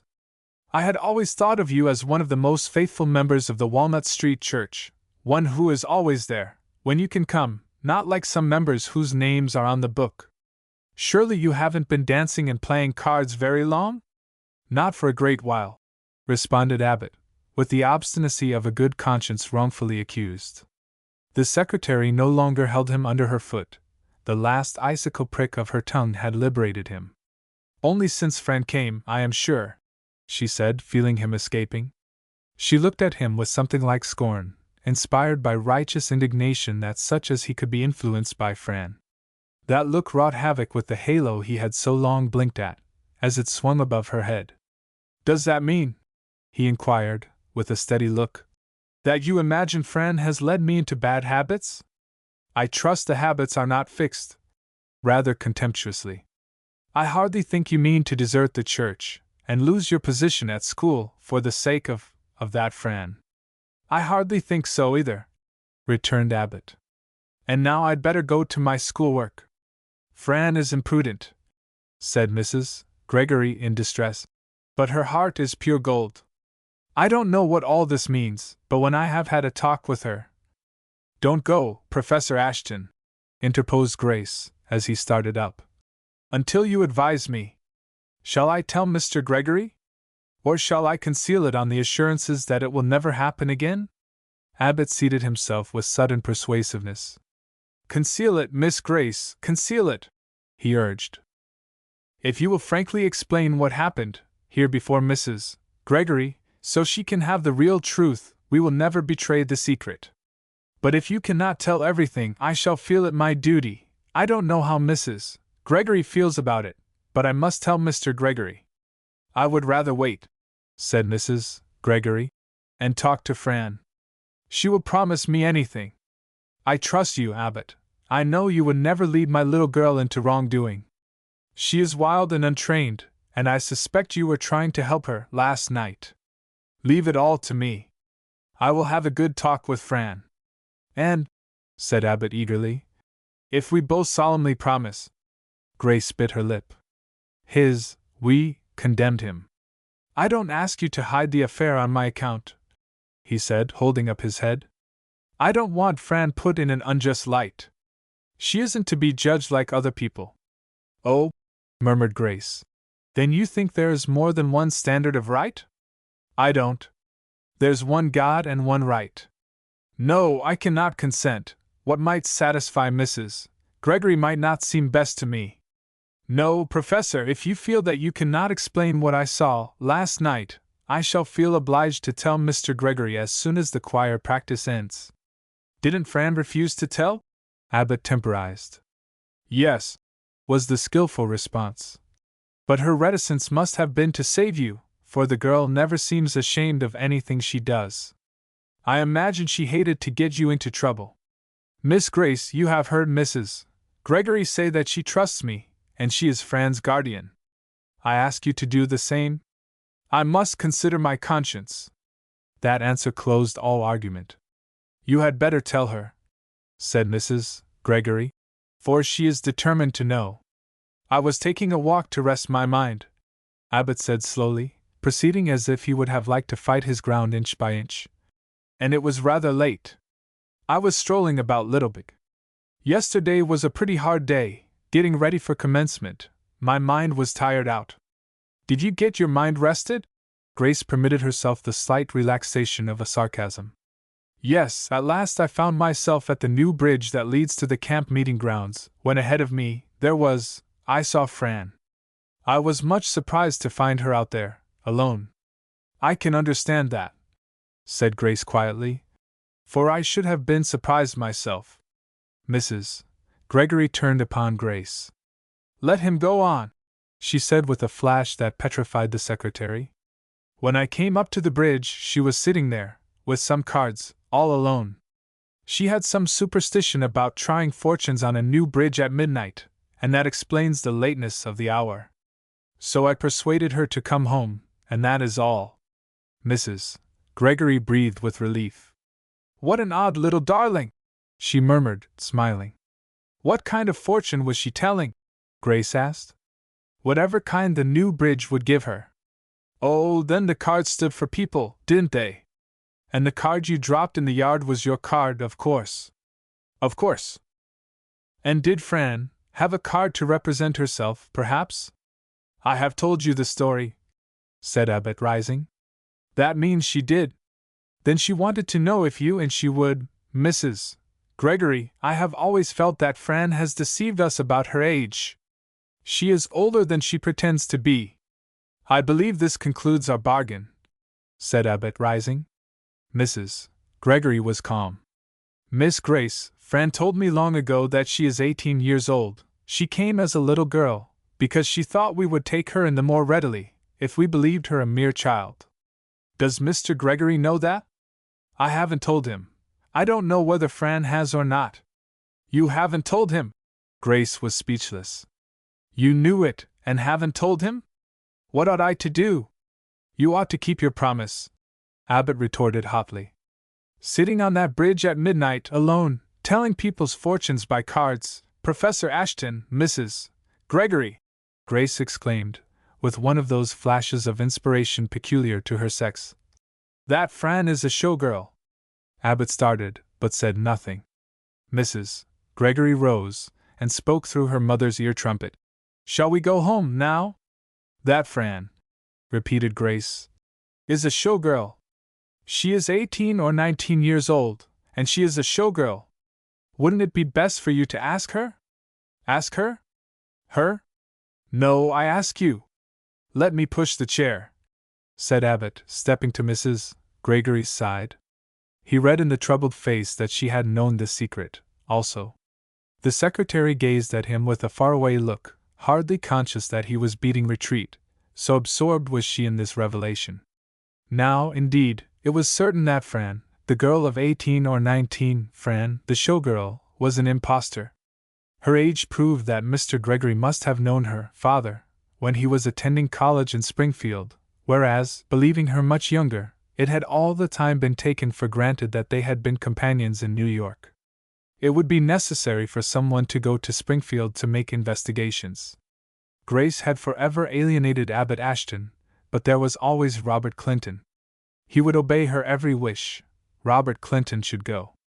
And when Robert had returned with a full history of Hamilton Gregory's schooldays at Springfield, and those of Gregory's intimate friend, Fran, with the proofs of her conspiracy spread before her, should be driven forth, never again to darken the home of the philanthropist. Chapter 13 Alliance with Abbott. For the most part, that was a silent walk to Hamilton Gregory's. Abbott Ashton pushed the wheelchair, and it was only Mrs. Jefferson, ignorant of what had taken place, who commented on the bright moon and the relief of rose-scented breezes after the musty auditorium of Walnut Street Church. They were bent and determined on Fran going to choir practice, the old lady told Abbott. So Lucy and I went along to encourage her, for they say she has a fine voice, and they want all the good singing they can have at Uncle Tobe Fuller's funeral. Uncle Tobe, he didn't know one tune from another, but now that he's dead, he knows them all, for he was a good man. I despise big doings at funerals, but I expect to go, and as I can't hear the solos, nor the preacher working up feelings, all I'll have to do will be to sit and look at the coffin. Mother, said Mrs. Gregory, you are not cheerful tonight. No, the other responded. I think it's from sitting so long by the whited sepulchre. Mrs. Gregory spoke into the trumpet, with real distress. Mother, mother! Abbott won't understand you. He doesn't know you are using a figure of speech. Yes, said the old lady. Number 13, if there's anything unlucky in figures. Abbott affected diversion. Mrs.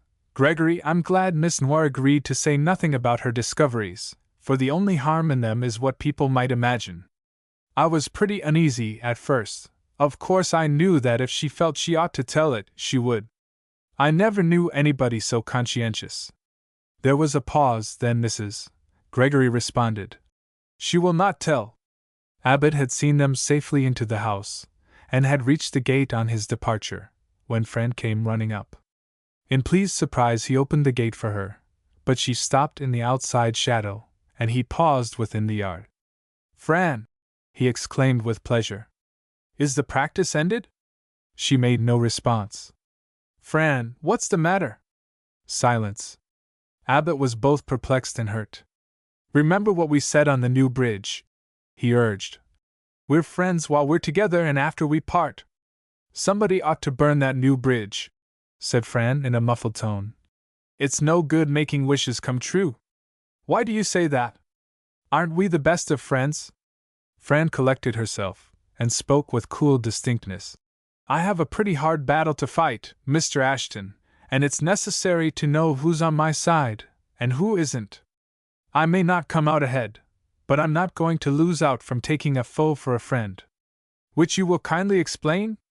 "You are Grace Noir's friend, that explains it." "I am your friend too, Fran." "My friend too," she echoed bitterly. "Oh, thanks, also." Abbott came through the gate, and tried to read her face.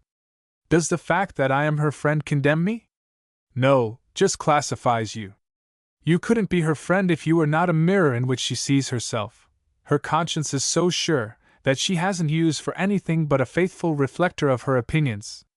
She empties her friends of all personality, and leaves them filled with their imagination of her character. Her friends are mere puppets, it appears," Abbott said, smiling. "But that's rather to her credit, isn't it? Would you mind to explain your imagination of her character?" His jesting tone made her impatient. "I don't think her character has ever had a chance to develop. She's too fixed on thinking herself what she isn't. Her opinion of what she ought to be is so sure that she has never discovered what she really is. And you can't possibly hold a secret from her, if you're her friend. She takes it from you as one snatches a toy from a little child." Abbott was still amused. "Has she emptied me of all she wants?" "Yes. You have given her strong weapons against me, and you may be sure she'll use them to her advantage." "Fran, step back into the light. Let me see your face. Are you in earnest?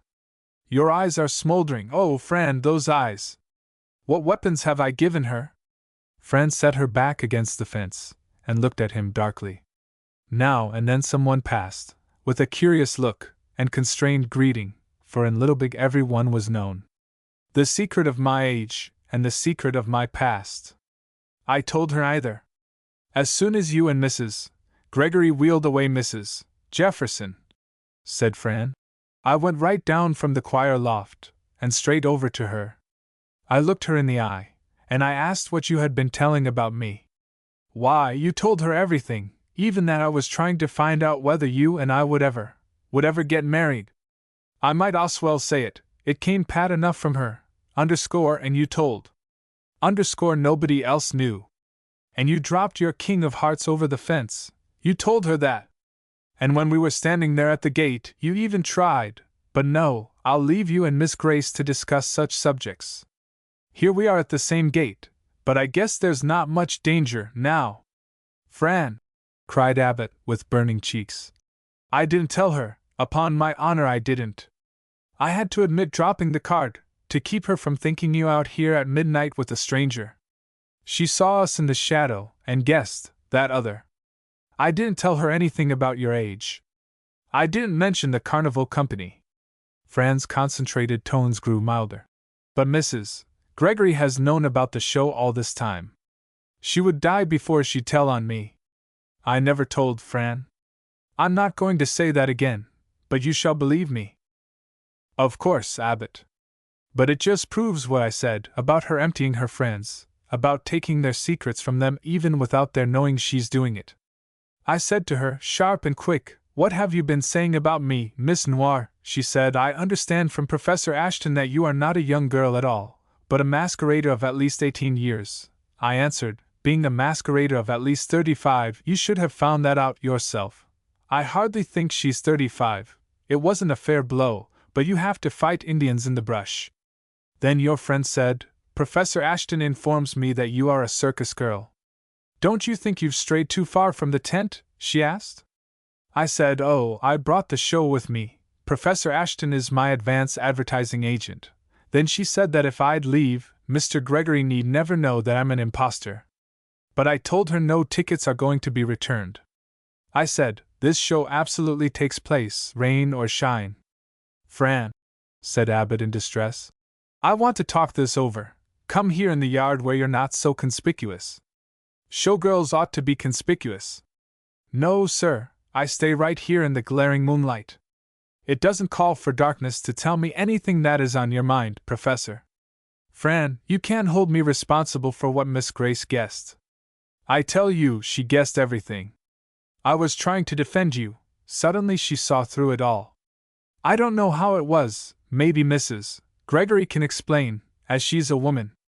You shall not deem me capable of adding an atom to your difficulties. You shall feel that I'm your friend while we're together and after we part. You must believe me when I tell you that I need your smile. His voice trembled with sudden tenderness. You must accept what I say as the greatest fact in my life, that I can't be happy if you are angry with me. She looked at him searchingly, then her face relaxed to the eve of revolution. Who have you been trying to get a glimpse of, all the times you parade the street in front of our house? Abbott declared. You. In mute appeal he held out his hand. You're a weak brother, but here. And she slipped her hand into his. If she'd been in conversation with me, I wouldn't have let her have any presentiments. It takes talent to keep from telling what you know, but genius to keep the other fellow from guessing. What I hate about it is, that the very next time you fall into her hands, you'll be at her mercy. If I told you a scheme I've been devising, she'd take it from you in broad daylight. She can always prove she's right, because she has the verse for it, and to deny her is to deny inspiration. And if she had her way, she thinks I'm a sort of dissipation, there'd be a national prohibition of Fran. If there were a national prohibition of Fran, I'd be the first to smuggle you in somehow, little nonpareil. I do believe that Miss Grace is the most conscientious person I ever knew, except Mr. Gregory. Just the same, I'm your friend. Isn't it something for me to have taken you on trust as I have, from the very beginning? His brown eyes were so earnest that Fran stepped into the shadow. It's more than something, Abbott. Your trust is about all I have. It's just like me to be wanting more than I have. I'm going to confide in you my scheme. Let's talk it over in whispers. They put their heads together. Tomorrow, Grace Noir is going to the city with Bob Clinton to select music for the choir. He doesn't know any more about music than poor Uncle Tobe Fuller, but you see, he's still alive. It will be the first day she's been off the place since I came. While she's away, I mean to make my grand effort. At what, little wonder? At driving her away for good. I'm going to offer myself as secretary, and with her out of sight, I'm hoping to win the day. But she's been his secretary for 5 years. Is it reasonable he'd give her up? And would it be honorable for you to work against her in that way? Besides, Fran, she is really necessary to Mr. Gregory's great charity enterprises. The more reason for getting rid of her. I don't understand how you mean that. I know Mr. Gregory's work would be seriously crippled. And it would be a great blow to Walnut Street Church. She's always there. Still, you see she can't stay. No, I don't see. You and Miss Grace must be reconciled. Oh, Abbott, can't you understand, or is it that you just won't? It isn't on my account that Miss Noir must leave this house. She's going to bring trouble, she's already done it. I've had lots of experience, and when I see people hurrying downhill, I expect to find them at the bottom, not because it's in the people, but because it's in the direction. I don't care how no-account folks are, if they keep doggedly climbing up out of the valley, just give them time, and they'll reach the mountain top. I believe some mighty good-intentioned men are stumbling downhill, carrying their religion right into hell. Hush, little friend. You don't understand what religion is. If I can't find out from its fruits, I don't want to know. Of course. But consider how Miss Grace's labors are blessing the helpless.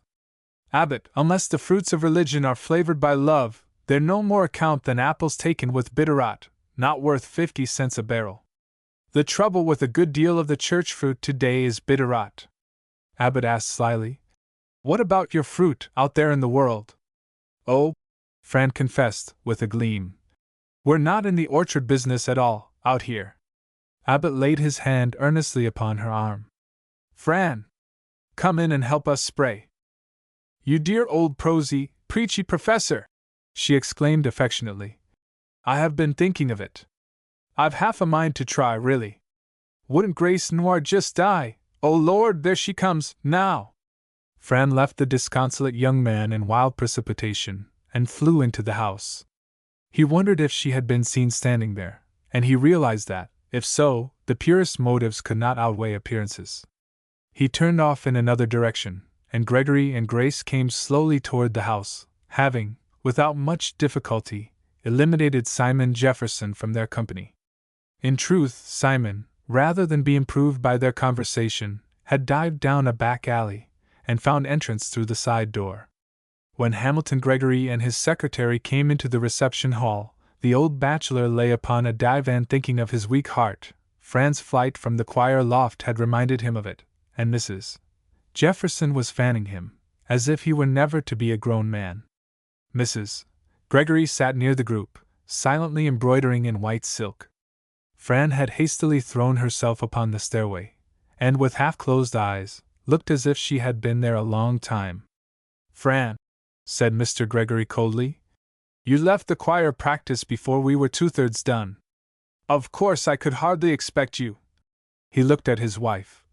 To stay, although your presence would certainly have kept Fran there, and it does look as if we should be willing to resort to any expedient to keep her there. How would a lock and chain do? Fran inquired meekly. I don't think she came straight home either, remarked Grace Noir significantly. Did you, Fran? Miss Noir, said Fran, smiling at her through the banister slats. You are so satisfactory, you always say just about what I expect. Yes, I came straight home. I'm glad it's your business, so you could ask. Hamilton Gregory turned to his wife again, with restraint more marked. Next Sunday is roll call day, Mrs. Gregory. The board has decided to revise the lists. We've been carrying so many names that it's a burden to the church. The world reproaches us, saying, isn't so-and-so a member? He never attends, does he? I do hope you will go next Sunday. Mrs. Gregory looked down at her work thoughtfully, then said, Mother would be left. It's just this way. Her husband interposed abruptly.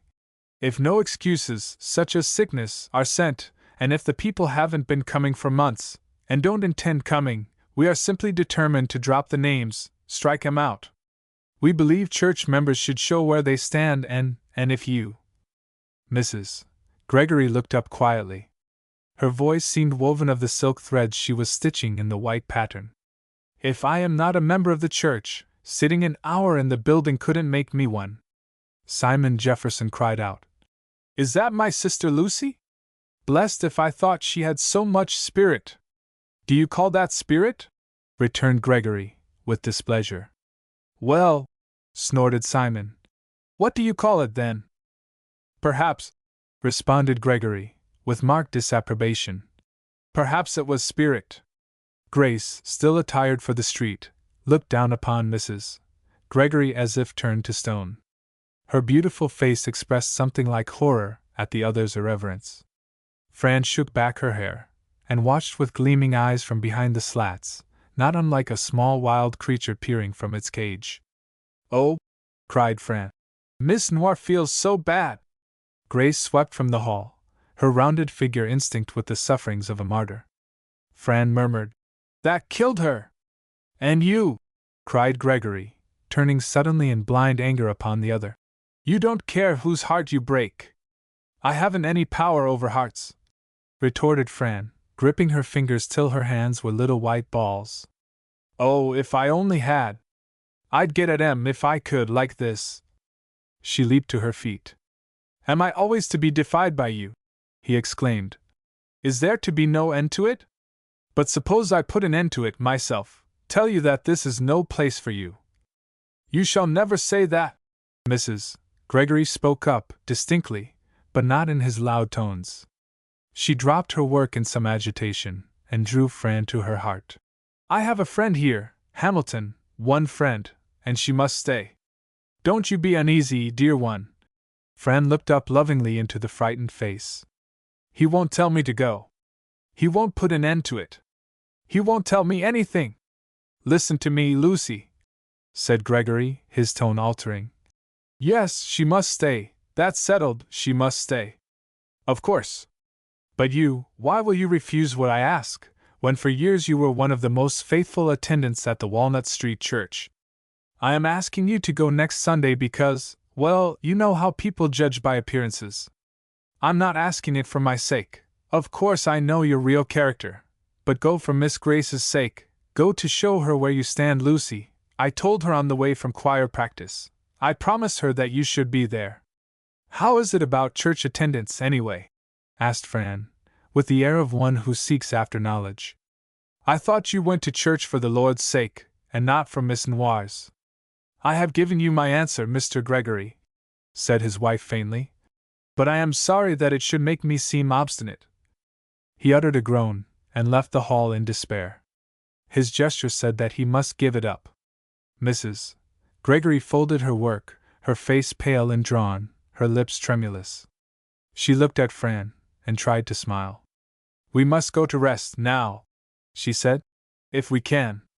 Chapter 14 Fighting for Her Life. The next day found Fran the bluest of the blue. No laughing now, as she sat alone, halfway up the ladder leading to Gregory's barn loft. She meant to be just as miserable as she pleased, since there was no observer to be deceived by sowing cheat seed of merriment. The battle's on now, to a finish, muttered Fran despondently. Yet here I sit, and here I scrooch. With her skirts gathered up in a listless arm till they were unbecomingly abridged, with every muscle and fibre seeming to sag like an ill-supported fence, Fran's thoughts were at the abysmal stage of discouragement. For a time, there seemed in her heart not the tiniest taper alight, and in this blackness, both hope and failure were alike indistinguishable. But we'll see, she cried, at last coming down the ladder. We'll see! And she clenched her fists, flung open the barn door, and marched upon the house with battle in her eyes. Girding up her loins, that is, smoothing her hair, and sharpening her weapons for instant use, she opened the library door. She knew Grace Noir had gone to the city with Robert Clinton, and yet her feeling on seeing Hamilton Gregory alone was akin to surprise. How queerly lonesome he looked, without his secretary. There was something ghostly about Grace Noir's typewriter. It seemed to have fallen into Fran's power like an enemy's trophy too easily captured. The pens and pencils were at her mercy, so readily surrendered that they suggested treachery. Did an ambuscade await her? But impossible. No train returned from the city until 9 in the evening, and it was now only 3 in the afternoon, 6 hours of clear field. She found the philanthropist immersed in daydreams. So deep was he below the surface of everyday thoughts, that he might be likened to a man walking on the floor of the sea. The thought of the good his money and influence were accomplishing thrilled his soul, while through the refined ether of this pious joy appeared the loveliness of Grace Noir, lending something like spiritual sensuousness to his vision of duty. He did not want the applause of the general public any more than he wanted his past unearthed.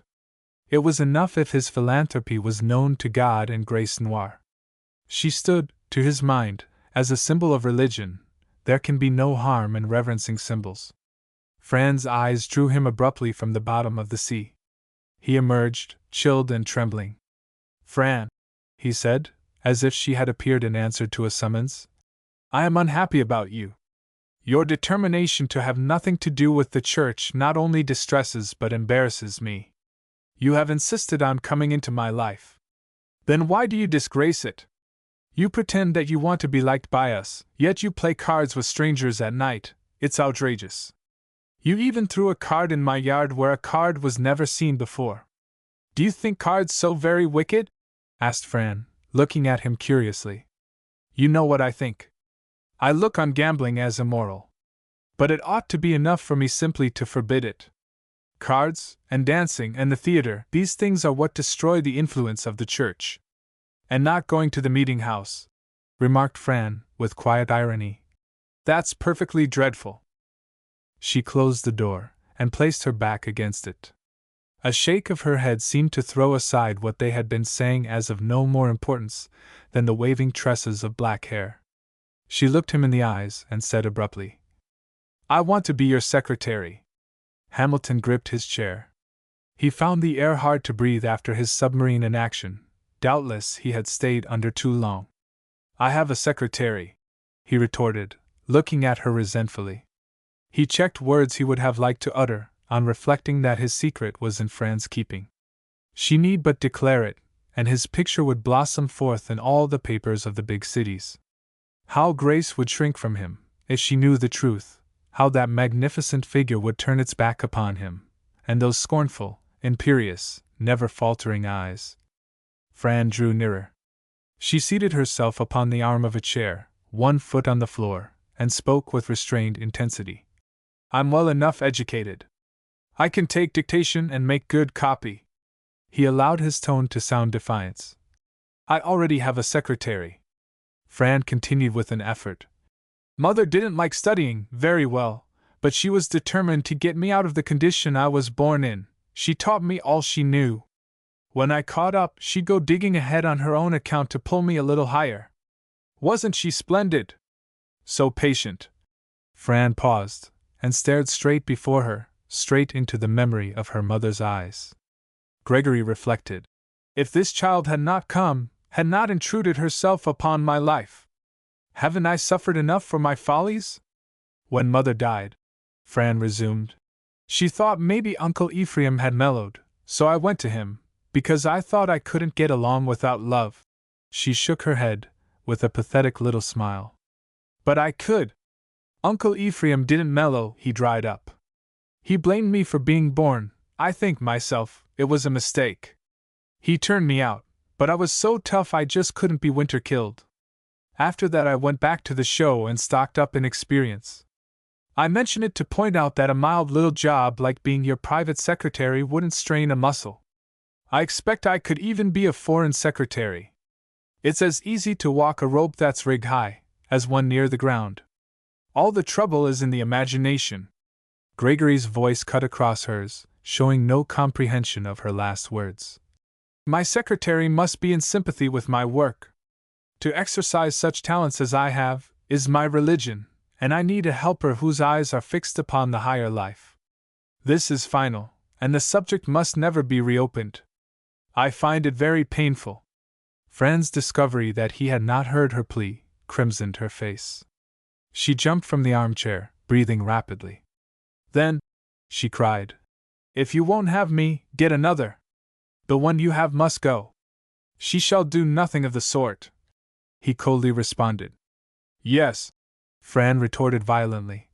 I tell you she must go. He struck the table with his palm. Never. Shall I use my last resource? Fran's eyes gleamed ominously. The hand upon the table became a fist. That was his only reply. I would entreat you, said Fran, faltering, and with tears, but what good would it do?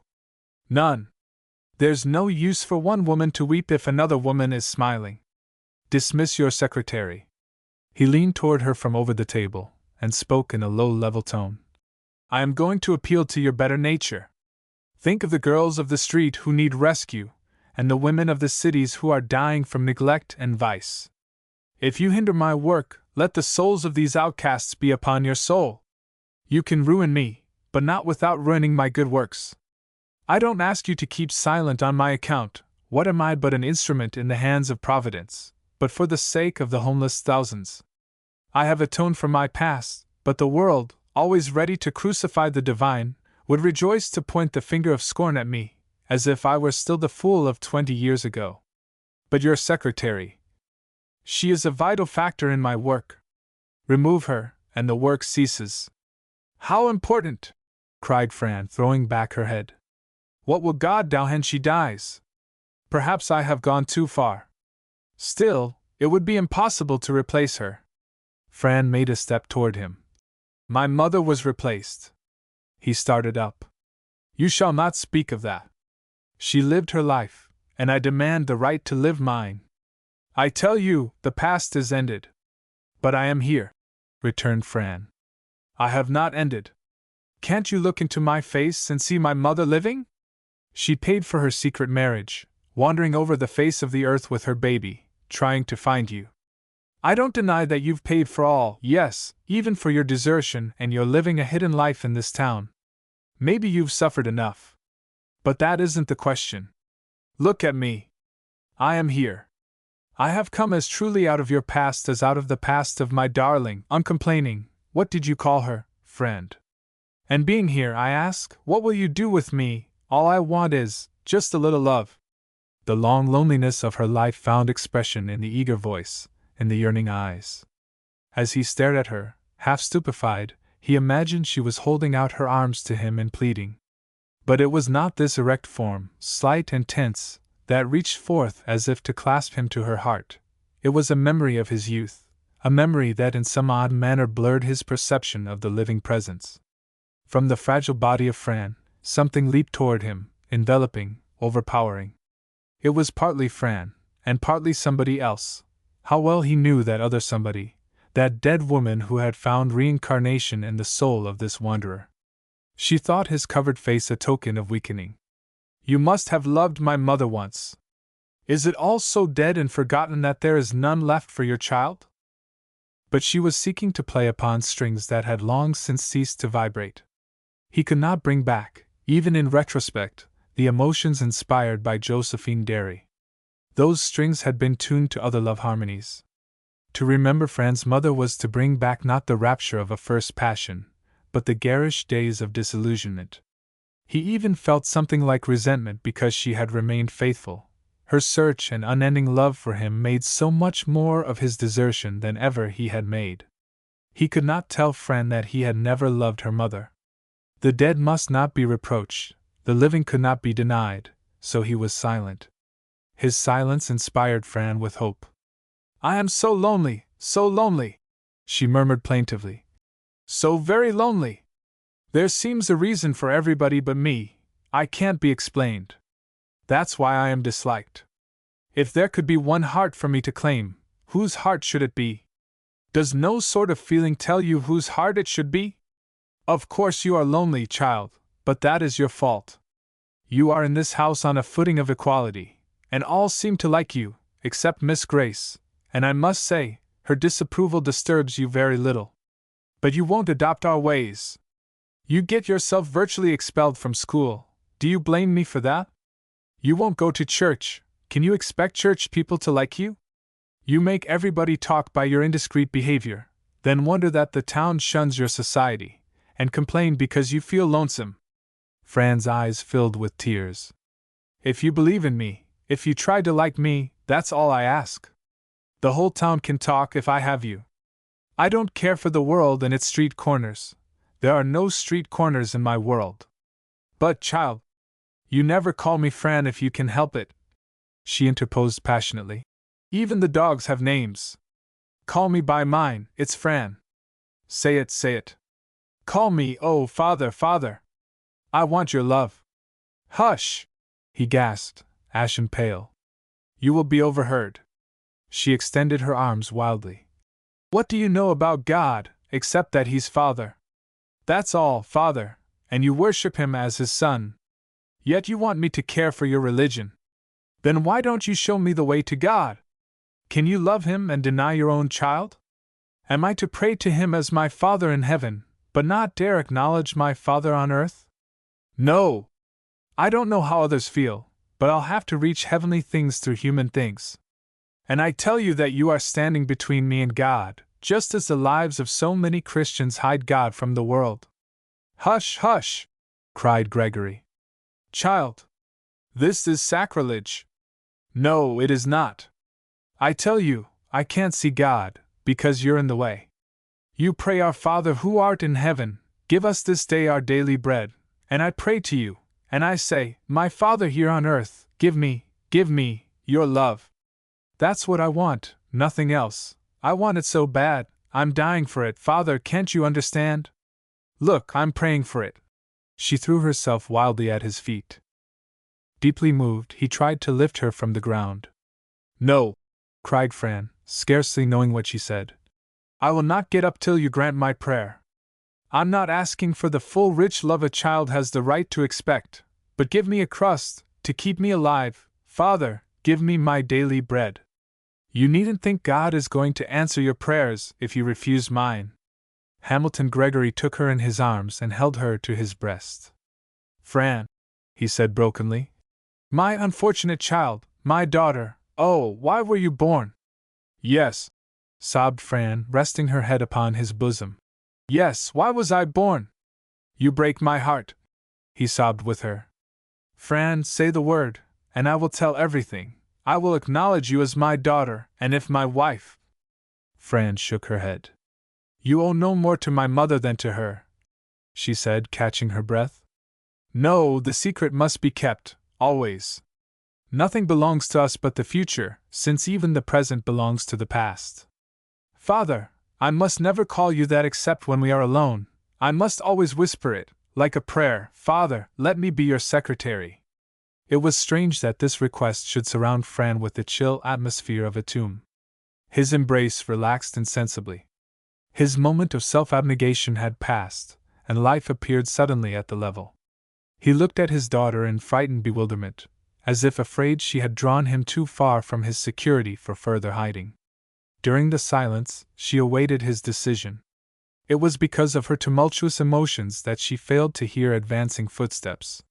Someone is coming, he exclaimed, with ill-concealed relief. We mustn't be seen thus, we would be misunderstood. He strode to the window, and pretended to look out. His face cleared momentarily. The door opened, and Grace Moore started in, then paused significantly. Am I interrupting? She asked, in quietest accent. Certainly not. Gregory breathed freedom. His surprise was so joyful that he was carried beyond himself. Grace! It's Grace! Then you didn't go to the city with Bob? There wasn't any train. I am here, began Grace easily. Yes, of course, that's the main thing. His delight could not be held in check. You are here, indeed! And you are looking, I mean you look well, I mean you are not ill, your return is so unexpected. I am here, she steadily persisted, because I learned something that affects my interests. I went part of the way with Mr. Clinton, but after thinking over what had been told me, I decided to leave the train at the next station. I have been driven back in a carriage. I may as well tell you, Mr. Gregory, that I am urged to accept a responsible position in Chicago. He understood that she referred to marriage with Robert Clinton. But, he began, very pale. She repeated, a responsible position in Chicago. And I was told, this morning, that while I was away, Fran meant to apply for the secretaryship, thus taking advantage of my absence. Fran's face looked oddly white and old, in its oval of black hair. Who told you this truth? She demanded, with a menacing gleam of teeth. Who knew of your intentions?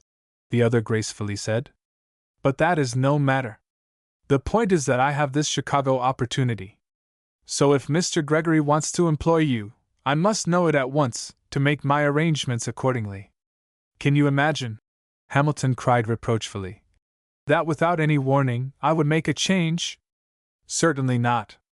I have no intention of employing Fran. The idea is impossible.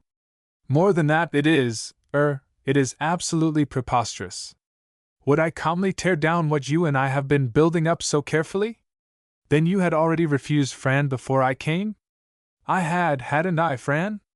Fran gave her father a look such as had never before come into her dark eyes, a look of reproach, a look that said, I cannot fight back because of the agony in my heart. She went away silent and with downcast head. Chapter 15 In Sure Enough Country. One morning, more than a month after the closing days of school, Abbot Ashton chanced to look from his bedroom window as Hamilton Gregory's buggy, with Fran in it, passed. There were no more examination papers for Abbot to struggle with, but, like bees who spend the pleasantest weather and hardest work, he was laying up mathematical sweetness and psychological succulence against the day when he might become a professor at Yale or Harvard. Unthrifty Fran, on the contrary, was bent upon no mission of self-improvement. Long fishing poles projecting from the back of the buggy protested against the commercialism of the age. Their yellow hue streaked the somber background of a money-getting world, while the very joints of the poles mocked at continuity of purpose. By Fran's side, Abbot discovered a man. True, it was only Simon Jefferson. Still, for all his 50 years and his weak heart, it was not as if it were some pleasant, respectable woman, say Simon's mother. However, old ladies do not sit upon creek banks. The thought of sitting upon the bank of a stream suggested to Abbot that it would be agreeable to pursue his studies in the open air. The June morning had not yet had its dewy sweetness burned away by a draughty old Sunday. Abbot snatched up some books and went below. In almost every front yard there were roses. Up and down the street, they bloomed in all colors, with delicate, penetrating, intoxicating fragrance. They were not hidden away in miserly back gardens, these roses. They smiled for the meanest beggar, for the most self-sufficient tramp, for the knowledge-burdened scholar, for the whistling driver of the grocer's wagon. They had often smiled in vain for Abbot Ashton, but that was before he had made the bewildering discovery that they were like Fran. On the green veranda he paused to inhale their fragrance. "I'm glad you've left your room," said Miss Saphira, all innocence, all kindness. "You'll study yourself to death. It won't make any more of life to take it hard, there's just so much for every man." Abbot smiled abstractedly. He heard nothing but the voices of the roses. Huge and serious, Miss Saphira sat in the shadow of the bay window. Against the wall were arranged sturdy round-backed wooden chairs, each of which could have received the landlady's person without a quiver of a spindle. Everything about Abbot seemed too carefully ordered. He pined for the woods, some mossy bank sloping to a purling stream.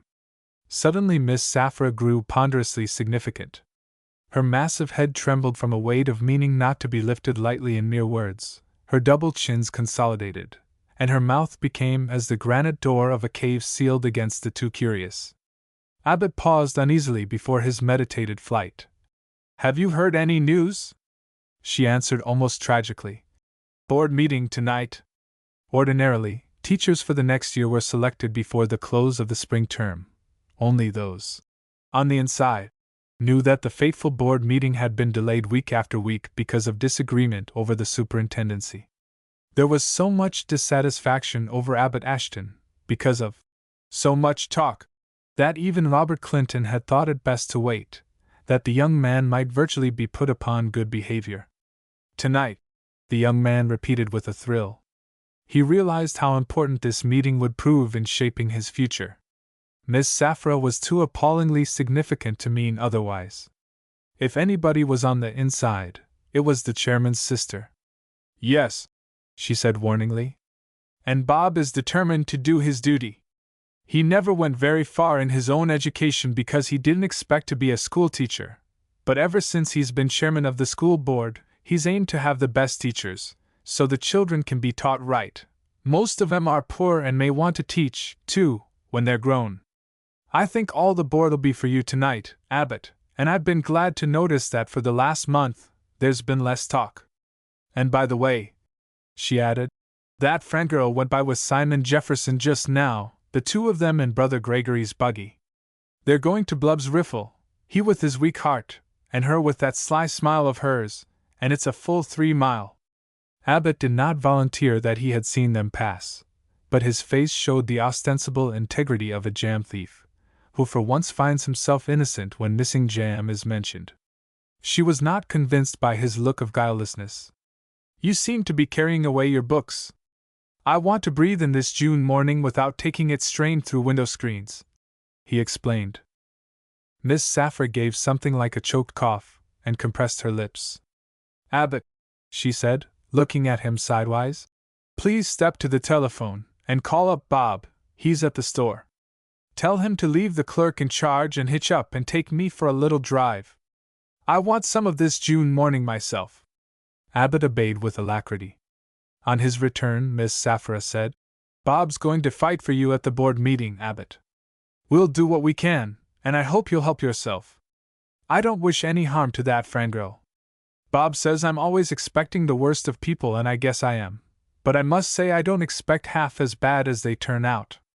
As Abbot went down the fragrant street with its cool hose-refreshed pavements, its languorous shadows athwart rosebush and picket fence, its hopeful weeds already peering through crevices where plank sidewalks maintained their worm-eaten right-of-way, he was in no dewy morning mood. He understood what those wise nods had meant, and he was in no frame of mind for such wisdom. He meant to go far, far away from the boarding house, from the environment of schools and school boards, from Littlebrook with its atmosphere of ridiculous gossip. Of course, he could have gone just as far, if he had not chosen the direction of Blubb's Riffle, but he had to take some direction. He halted before he came in sight of the stream. If Fran had a mind to fish with Simon Jefferson, he would not spoil her sport. He found a comfortable log where he might study under the gracious sky. Across the road, a billboard flaunted a many-colored advertisement, but it did not distract his attention. It had lost its novelty from overproduction. There was to be a street carnival beginning July 1st. There would be a fortune-teller, a lion show, a snake den, etc. The 4th of July would be the big day, a day of confetti, of fireworks, of riotous mirth and patriotism. The last word was the only one on the bill not capitalized. Abbott studied hard. He did not learn much. There seemed a bird in every line. When he closed his books, scarcely knowing why, and decided to ramble, it was with no intention of seeking Fran. Miss Saffro might have guessed what would happen, but in perfect innocence, the young man strolled, seeking a grassy by-road, seldom used, redolent of bush, tree, vine, dust-laden weed. It was a road where the sun seemed almost a stranger, a road gone to sleep and dreaming of the feet of stealthy Indians, of noisy settlers, and skillful trappers. All such fretful bits of life had the old road drained into oblivion, and now it seemed to call on Abbott to share their fate, the fate of the forgotten. But the road lost its mystic meaning when Abbott discovered Fran. Suddenly it became only a road, nay, it became nothing. It seemed that the sight of Fran always made wreckage of the world about her. She was sitting in the Gregory buggy, but, most surprising of all, there was no horse between the shafts, no horse was to be seen, anywhere. Best of all, no Simon Jefferson was visible. Fran in the buggy, that was all. Slow traveling, indeed, even for this sleepy old road. Not in a hurry, are you? I've arrived, Fran said in unfriendly tone. Smaller than ever, she appeared, shrinking back in a corner of the seat, as if the vital qualities of her being were compressed to bring all within the scope of one eye flash. Abbott loved the lace shadows of the trees upon the bared head, he adored the green laprobe protecting her feet. The buggy top was down and the trees from either side strove each to be first, to darken Fran's black hair with shadow upon shade. Are you tired of fishing, Fran? Yes, and of being fished.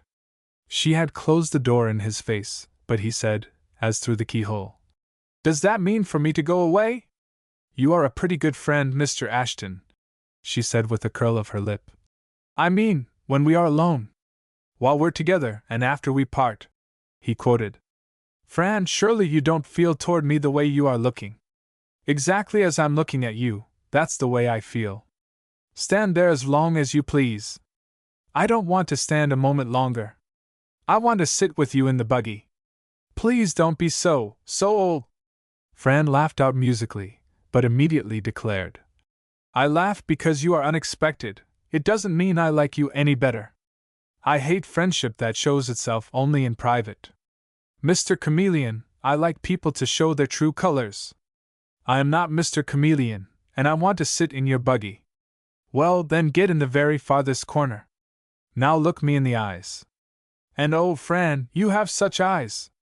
They are so marvelously, unfriendly. I'm glad you ended up that way. Now look me in the eyes. Suppose you should see the school board sailing down the road, Miss Saffra thrown in. What would you do? What should I do? Hide, I suppose, said Fran, suddenly rippling. Then you look me in the eyes and listen to me, he said impressively. Weigh my words. Have you scales strong enough? Put 'em on slow and careful. I am not Mr. Chameleon, for I show my true color. And I am a real friend, no matter what kind of tree I am. He paused, groping for a word. Up? She suggested, with a sudden chuckle. All right, let the school board come. But you don't seem surprised to see me here in the buggy without Mr. Simon. When Mr. Simon comes, he'll find me right here, Abbott declared. Fran, please don't be always showing your worst side to the town. When you laugh at people's standards, they think you queer, and you can't imagine just how much you are to me. Huh! Fran sniffed. I'd hate to be anybody's friend and have my friendship as little use as yours has been to me. He was deeply wounded. I've tried to give good advice. I don't need advice, I want help in carrying out what I already know. Her voice vibrated. You're afraid of losing your position if you have anything to do with me. Of course I'm queer.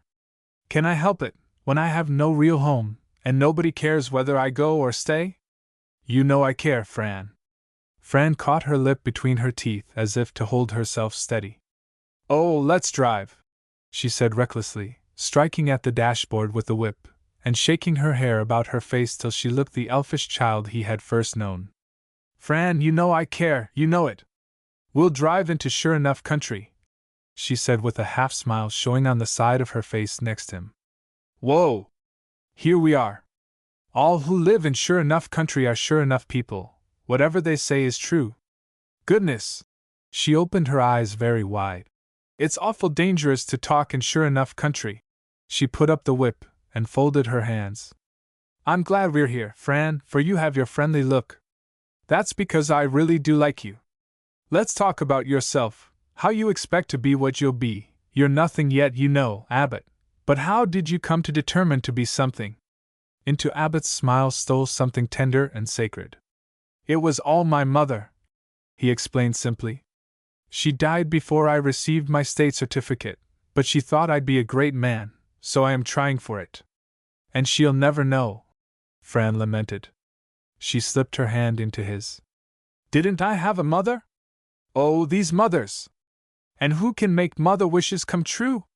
Well, and you just studied with all your might, and you'll keep on till you're out of my reach, of course. Which would have suited your mother, too. She withdrew her hand. My mother would have loved you, he declared, for he did not understand, so well as Fran, about mother's liking for strange young ladies who train lions. Mine would you, Fran asserted, with more reason. Abbott, conscious of a dreadful emptiness, took Fran's hand again. I'll never be out of your reach, Fran. She did not seek to draw away, but said, with dark meaning, Remember the bridge at midnight. I remember how you looked, with the moonlight silvering your face. You were just beautiful that night, little nonpareil. But not quite so in daylight, murmured Fran wickedly. As this morning? Anyway, he answered desperately. You look as I'd have you look. Can you ask more than that since I can't? My chin is so sharp, she murmured. Yes, he said softly, feeling the warm little fingers, one by one, as if to make sure all were there. That's the way I like it, sharp.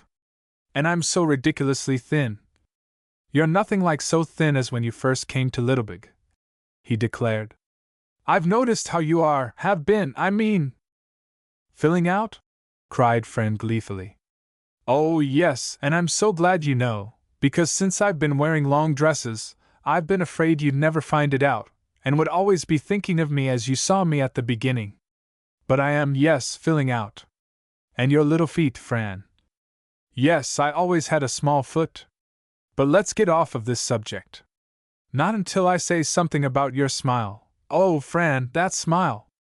The subject now, remarked Fran, naturally returns to Grace Noir. Please, Fran. Yes, and I am going to say something to offend you, but honestly, Abbott, it's for your good. If you'll keep holding my hand, I'll know you can stand unpleasant truths. When you hold my hand, it seems to make everything so close.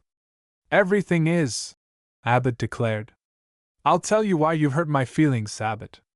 You've disappointed me twice. Oh, if I were a man, I'd show any meek-faced little hypocrite if she could prize secrets out of me. Just because it wears dresses and long hair, you think it an angel. Meaning Miss Grace, I presume? Remarked Abbott dryly. But what is the secret this time? Didn't I trust you with the secret that I meant to apply for the position of secretary as soon as Grace Noir was out of the way? And I was just about to win the fight when here she came, hadn't been to the city at all, because you told her what I meant to do, handed her the secret, like a child giving up something it doesn't want. You are very unjust. I did not tell her your plan. I don't know how she found it out. From you, Nobody else knew it.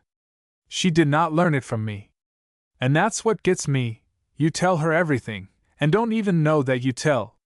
Just hypnotized. Answer my questions. The morning after I told you what I meant to do, standing there at the fence by the gate, confiding in you, telling you everything, I say, the next morning, didn't you tell Grace Noir all about it? Certainly not. You had a conversation with her, didn't you? Abbott tried to remember, then said casually, I believe we did meet on the street that morning. Yes, said Fran ironically. I believe you did meet somewhere. Of course she engaged you in her peculiar style of inquisitorial conversation? We went down the street together. Now, prisoner at the bar, relate all that was said while going down the street together. Most charming, but unjust judge, not a word that I can remember, so it couldn't have been of any interest. I did tell her that yes, I remember now, since she was to be out of town all day, I would wait until tomorrow to bring her a book she wanted to borrow. Oh. And then she wanted to know who told you she would be out of town all day, didn't she? Abbott reflected deeply, then said with triumph, Yes, she did. I remember that too. She asked me how I knew she was going to the city with Bob Clinton. And I avoided telling her. It was rather neat. I merely said that it was the understanding they were to select the church music. Not another word was said on the subject. That was enough. Mighty neat. As soon as she saw you were trying to avoid a direct answer, she knew I'd told you. That gave her a clue to my leaving the choir practice before the rest of them. She guessed something important was up. She might not have guessed all the details, but she didn't dare leave me an open field. Well, Abbott, you are certainly an infant in her hands, but I guess you can't help it. Self-pride was touched, and he retaliated. Fran, I hate to think of your being willing to take her position behind her back. She crimsoned. You know how I feel about it. He went on. If you understood her better. I know her duty drives her to act in opposition to you, and I'm sorry for it. But her religious ideals. Abbott, be honest and answer, is there anything in it, this talk of doing God's will? Can people love God and hate one another? Oh, isn't it all just words? Her eyes burned fiercely. I wouldn't have the love that some folks give God. I'd feel myself insulted. I want something better than he gets. I want a love that holds out. I just hate shams. She went on, becoming more excited. I don't care what fine names you give them, whether it's marriage, or education, or culture, or religion, if there's no heart in it, it's a sham, and I hate it. I hate a lie. But 1,000 times more, do I hate a life that is a lie. Fran! You don't know what you are saying. Yes, I do know what I'm saying. Is religion going to church? That's all I can see in it. I want to believe there's something else. I've honestly searched, for I want it to be comforted. I tell you, I need it. But I can't find any comfort in mortar and stained windows. If lightning ever strikes a church member between services, is his face toward God? No, people just name something religion, and then it's wrong to find fault with it. I want something that makes a man true to his wife, and makes a family live together in blessed harmony. Something that's good on the streets and in the stores, something that makes people even treat a showgirl well. If there's anything in it, why doesn't a father? She snatched away her hand that she might cover her face, for she had burst into passionate weeping. Why doesn't a father who's always talking about religion, and singing about it, and praying about it, why doesn't that father draw his daughter to his breast, close to his heart? That's the only home she asks for, that's the home she has a right to, yes, a right. I don't care how far she's wandered. Fran! Cried Abbott, in great distress. Don't cry, little one! He had no intelligent word, but his arm was full of meaning as it slipped about her. Who has been unkind to you, Nonpareil? She let her head sink upon his shoulder, as she sobbed without restraint. What shams have pierced your pure heart? Am I the cause of any of these tears? Am I? Yes, Fran answered between her sobs. You're the cause of all my happy tears. She nestled there with a movement of perfect trust. He drew her closer, and stroked her hair tenderly, trusting himself. Presently she pulled herself to rights, lifted his arm from about her, and rested it on the back of the seat, a friendly compromise. Then she shook back her hair and raised her eyes, and a faint smile came into the rosy face. "I'm so funny," she declared. "Sometimes I seem so strange that I need an introduction to myself." She looked into Abbott's eyes fleetingly, and drew in the corners of her mouth. "I guess, after all, there's something in religion." Abbott was so warmed by returning sunshine that his eyes shone. "Dear Fran," he said. It was very hard to keep his arm where she had put it. She tried to look at him steadily, but somehow the light hurt her eyes. She could feel its warmth burning her cheeks. "Oh, Fran!" cried Abbott impulsively. "The bridge in the moonlight was nothing to the way you look now, so beautiful, and so much more than just beautiful." "This won't do," Fran exclaimed, hiding her face. "We must get back to Grace Noir immediately." "Oh, Fran, oh no, please!" "I won't please. While we're in sure enough country, I mean to tell you the whole truth about Grace Noir." The name seemed to settle the atmosphere. She could look at him, now. "I want you to understand that something is going to happen, must happen, just from the nature of things, and the nature of wives and husbands, and the other woman. Oh, you needn't frown at me, I've seen you look that other way at me, so I know you, Abbott Ashton." "Fran! Then you know that I—" "No, you must listen. You've nothing important to tell me that I don't know. I've found out the whole Gregory history from old Mrs. Jefferson, without her knowing that she was telling anything. She's a sort of Professor Ashton in my hands, and I mean to tell you that history. You know that for about 3 years Mrs. Gregory hasn't gone to church. You must admit that it doesn't appear well." "Admit it? Yes, of course I must. And the world cares for appearances, and not for the truth. That's why it condemns Mrs. Gregory and me, and that's why I'm afraid the school board will condemn you, just on account of appearances. For these past 3 years, the church has meant to Mrs. Gregory a building plus Grace Noir. You'll remember I'm rather mathematical. Wasn't that a day, though, when you kept me in? I think it was the first time you learned the color of my eyes, wasn't it?" "Your eyes," he said, "are the color of friendship. Abbott, you say the dearest things, but let's get back to our equation. I don't mean that Mrs. Gregory got jealous of Grace Noir. I don't know how to explain. You can't handle cobwebs without marring them." She paused. The gossamer shades of sensibility which she would have defined threatened to become coarsened by the mere specific gravity of words, such words as have been knocked about the world so long that a sort of material odor clings to them. "Jealous of Miss Grace!" exclaimed Abbott reprovingly. "Let's go back, and take a running jump right into the thick of it.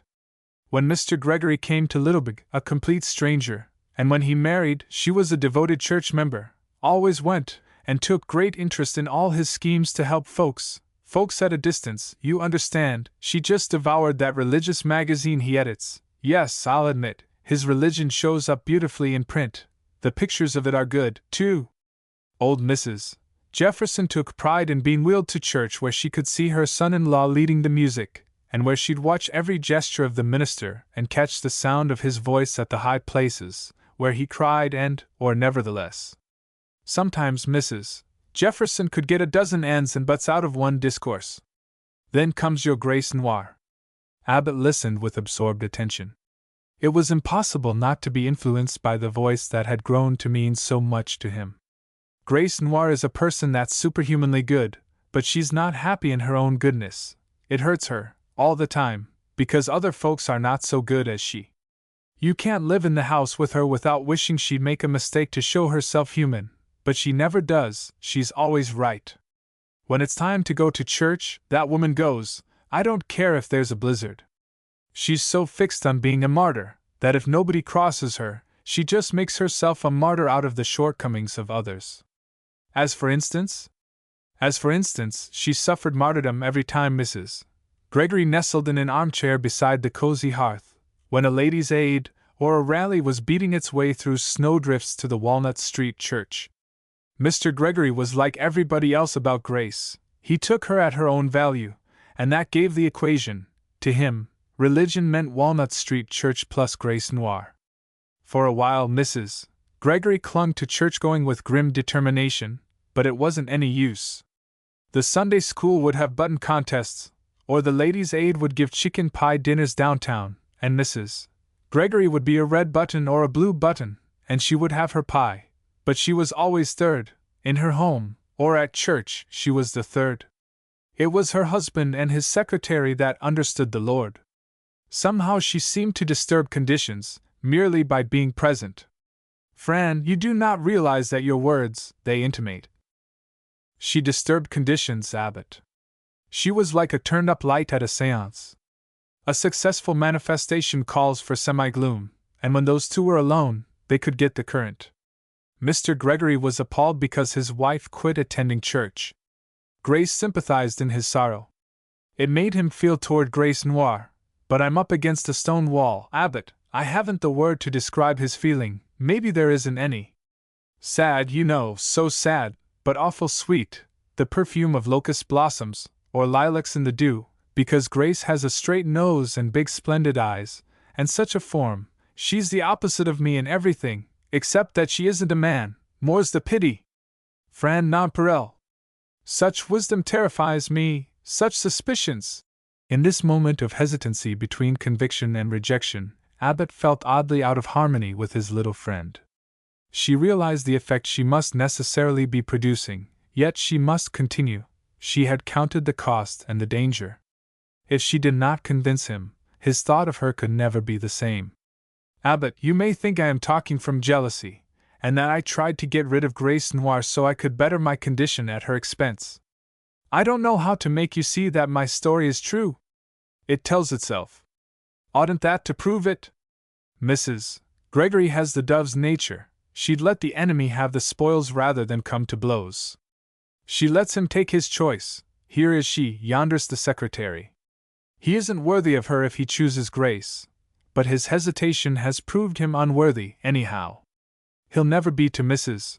Gregory what he was, but if she spoke out, there'd be the publicity, the lawyers, the newspapers, the staring in the streets. The old lady, her mother, is a fighter. She'd have driven out the secretary long ago. But Mrs. Gregory's idea seems to be, if he can want her, after I've given him myself, I'll not make a movement to interfere. Abbot played delicately with the mere husk of this astounding revelation. Have you talked with old Mrs. Jefferson about it? She's too proud, wouldn't admit it. But I've slyly hinted, however, it's not the sort of story you could pour through the funnel of an ear trumpet without getting wheat mixed with chaff. She'd misunderstand. The neighbors would get it first. Anyway, she wouldn't make a move because her daughter won't. It's you and I, Abbot, against Grace and Mr. Gregory. He murmured, looking away. You take me for granted, Fran. Yes. Fran's reply was almost a whisper. A sudden terror of what he might think of her smote her heart. But she repeated bravely, Yes. He turned, and she saw in his eyes a confiding trust that seemed to hedge her soul about. And you can always take me for granted, Fran, and always is a long time. Not too long for you and me, said Fran, looking at him breathlessly. I may have felt, he said, for some time in a vague way, what you have told me. Of course it is evident that he prefers Miss Noir's society. But I have always thought, or hoped, or wanted to feel, that it was only the common tie of religion. It was not the truth that you clung to, Abbot, but appearances. As for me, let truth kill rather than live as a sham. If Grace Noir stays, the worst is going to happen. She may not know how far she's going. He may not suspect he's doing wrong. People can make anything they want seem right in their own eyes. But I've found out that wickedness isn't stationary, it's got a sort of perpetual motion. If we don't drive Grace away, the crash will come. Fran, how you must love Mrs. Gregory! She breaks my heart. Dear faithful Fran! What can we do? I say we, Fran, observe. Oh, you Abbot Ashton, just what I thought you. No, you mustn't interrupt. I'll manage Grace Noir, if you'll manage Bob Clinton.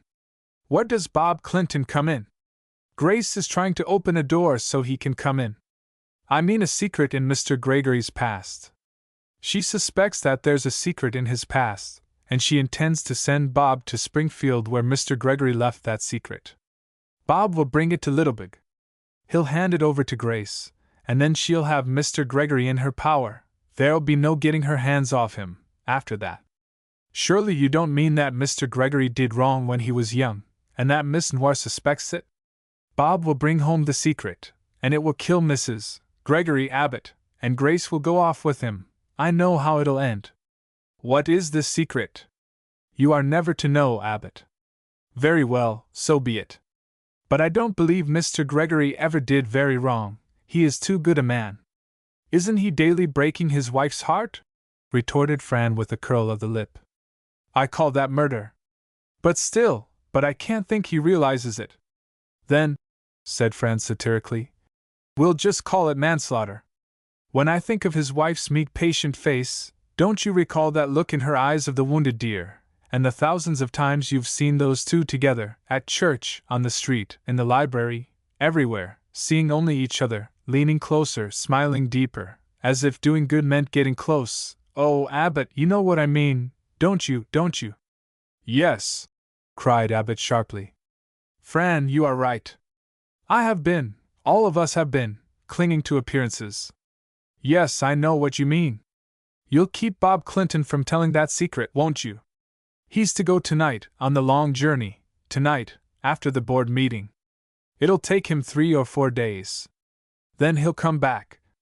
But he'll never tell the secret, Abbott declared. His mouth closed as by a spring. Fran snatched up the whip, and leaned over as if to lash the empty shafts. She had suddenly become the child again.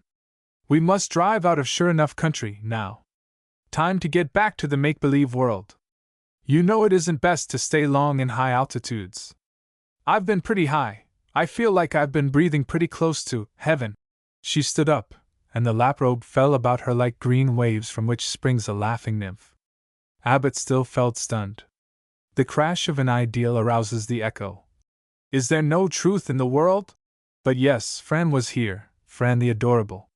Fran, he pleaded, don't drive out of sure enough country. Wait long enough for me to tell you what you are to me. I know what I am to you, Fran retorted. Get AP. But what am I to you? Don't drive so fast, the trees are racing past like mad. I won't leave sure enough country until I've told you all. You shall. No, I'll not let you take this whip. I will take it, let go, Fran. Bless darling Fran. She gripped the whip tightly. He could not loosen her hold, but he could keep her hand in his, which was just as well. Still, a semblance of struggling was called for, and that is why the sound of approaching wheels was drowned in laughter. Here we are! Fran cried wickedly. Make-believe world of every day, and some of its inhabitants. A surrey had come down the seldom-used road. Had Miss Saphra followed Abbott in order to discover him with Fran? The suspicion was not just, but his conscience seemed to turn color. Or was it his face? In fact, Fran and Abbott were both rather red, caused, possibly, by their struggle over the whip. On the front seat of the surrey were Miss Saphra and Bob Clinton. On the back seat was Simon Jefferson, whose hairy hand gripped a halter fastened to a riderless horse. The very horse which should have been between the shafts of the Gregory buggy. Miss Saphra stared at Abbott, speechless. So this is what he had meant by wanting the air unstrained by window screens. Studying, indeed! Abbott, in his turn, stared speechlessly at the led horse. Bob Clinton drew rein, and grasped his hay-colored mustache, inadequate to the situation. He glanced reproachfully at Abbott. The young fellow must know that his fate was to be decided this very night. Abbott could not take his fill of the sight of Simon Jefferson, whom he had fancied not far away, eyes glued on cork, hands in pockets to escape mosquitoes, sun on back, serenely fishing. He had supposed the horse grazing nearby, enjoying semi-freedom with his grass. Now it seemed far otherwise. Miss Saphra had even had him telephone to Bob to bring her hither. With his own hands he had dug his pitfall. Fran, suddenly aware of her ridiculous attitude, sat down and began to laugh. Bob Clinton inquired, "Taking a drive, Ab?" Miss Saphra set her heavy foot upon her brother's unseemly jocularity. Unfortunately, said Miss Safra, speaking with cold civility, Mr. Jefferson had to come clear to town before he could recapture the horse. We were giving him a lift, and had no idea that we should come upon. We are sorry to intrude. Had her life depended on it, Miss Safra could not have withheld a final touch. Possibly you were not looking for Mr. Jefferson to come back so soon. Why, answered Abbott, stepping to the ground. Hardly so soon. At any rate, he felt that nothing was to be gained by staying in the buggy.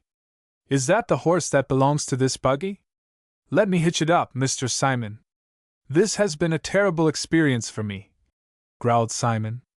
All the same, he let Abbott do the work, but not as if he meant to repay him with gratitude. What was the matter with your horse, anyway? Abbott cheerfully inquired. Simon looked at him sourly.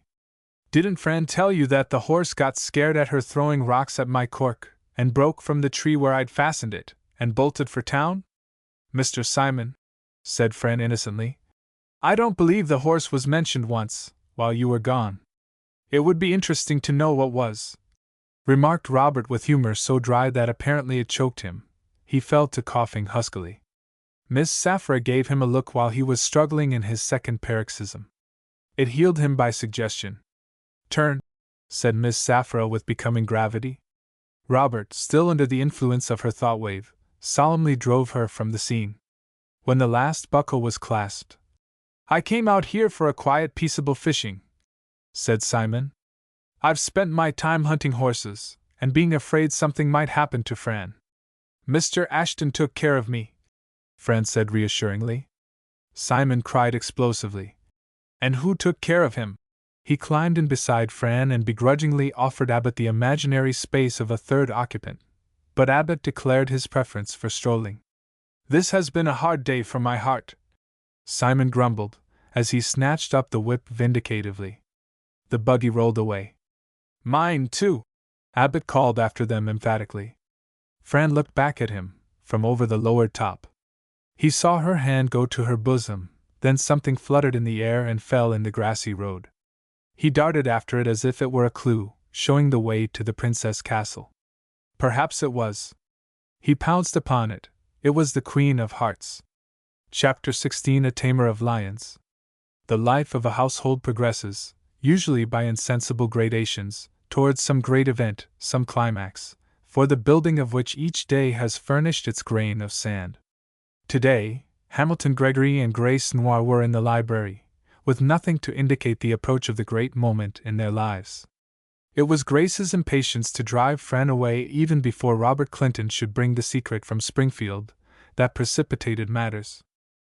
Grace might have been prompted in part by personal antipathy, but she believed herself acting from a pure sense of duty. Those who absented themselves from the house of worship were goats. Those who came were sheep. In vain might you delude yourself that you were a camel, horse, or bird of plumage. To Grace's thinking, there were no such animals in the religious world. Her clear eye made nothing of hump, flowing mane, or gaudy feathers, that I looked dispassionately for the wool upon your back, or the beard under your chin. May I speak to you, Mr. Gregory? She rose from the typewriter, slightly pale from sudden resolution. He noted the pallor, and it seemed to him that in that spiritual face his faith became visible. One hand rested upon the keys of the typewriter, as if to show how little she needed substantial support. Gregory never missed a movement of his secretary, but now he lifted his head ostensibly, to make his observation official. It's about Mr. Clinton, said Grace in a low voice, feeling her way to that Fran. He laid down his pen with a frown. Suddenly his missions in New York and Chicago became dead weights. Why Grace's Mr. Clinton, instead of her customary Brother Clinton? It seemed to equip the school director with formidable powers. Gregory hastened to put him where he belonged. Oh, something about Bob? He asked casually. Her look was steady, her voice humble. Yes. Her humility touched him profoundly. Knowing how unshakable were her resolutions, he made a desperate attempt to divert her mind. That is settled, Miss Grace, and it's too late now to alter the decision, for the school board has already voted us a new superintendent. He has been sent his notification. Abbot Ashton is out of it, and it's all his fault. Bob was the only one to stand up for him, but he wasn't strong enough to hold his friend above the wave of popular opinion. Don't ask me to interview Bob for Abbot Ashton. Grace calmly waited for this futility to pass, then with an air suggesting, "Now, shall we talk sensibly?" she resumed. "I approve the action of the school board. It did well in dismissing Professor Ashton. May I speak about Mr. Clinton? He urges me to marry him at once." "Nonsense!" he exclaimed. "It is not nonsense," Grace calmly responded. "He thinks I could make him a better man. We would work among the very poor in the Chicago settlements, maybe in one of your own missions. I often wonder if I couldn't do more good by personal contact with evil than I can here, with a person like Fran always clogging my efforts." He started up. "Grace! You go away, and leave me in my work? Let Fran fill my position. You think she's the daughter of your boyhood friend, it would give her position and independence. No one can ever fill your place," Gregory exclaimed, with violence. His cheeks burned, lambent flames gleamed in his brown eyes. The effect was startlingly beautiful. At such exalted moments, thinking no evil because ceasing to think, grown all feeling, and it but an infinite longing, the glow of passion refined his face, always delicately sensitive. The vision of Grace, in giving herself to another, like a devouring fire consumed those temporary supports that held him above the shifting sands of his inner nature. "Grace! But Grace! You wouldn't marry him!" Because she found his beauty appealing to her as never before, her voice was the colder. "Anyone's place can be filled. You don't care!" he cried out desperately. "For Mr. Clinton? Yes, I admire his persistence in seeking God, and his wish to work for mankind. God comes easier to some than to others, and I believe I could help." Gregory, aghast at her measured tone, interrupted. "But I mean that you don't care for me. For," she began abruptly, then added in an odd whisper, "for you? Yes, for me. Don't care how much I suffer, or whether I suffer at all. I mean my work, if it suffers. If I lose you, Grace? Oh, you will always have Fran." "Fran!" he ejaculated. "So you don't care, Grace? It seems incredible because I care so much." "Grace!" His accent was that of utter despair. "How can I lose you since you are everything? What would be left to live for? Nobody else sympathizes with my aims. Who but you understands? Oh, nobody will ever sympathize, ever care." "But Mr. Gregory," she began, confused. Her face had grown white. "Grace!" He caught her hand, expecting it to be snatched away, the hand he had hourly admired at its work. He could feel its warmth, caress its shapeliness, and it did not resist. It trembled. He was afraid to press it at first, lest it be wrenched free, and then, the next moment, he was clasping it convulsively. For the first time in her life, Grace did not meet his eyes. "Grace!" he panted, not knowing what he was saying. "You care, I see you care for me, don't you?" "No," she whispered. Her lips were dry, her eyes wide, her bosom heaving. Boundaries hitherto unchangeable were suddenly submerged.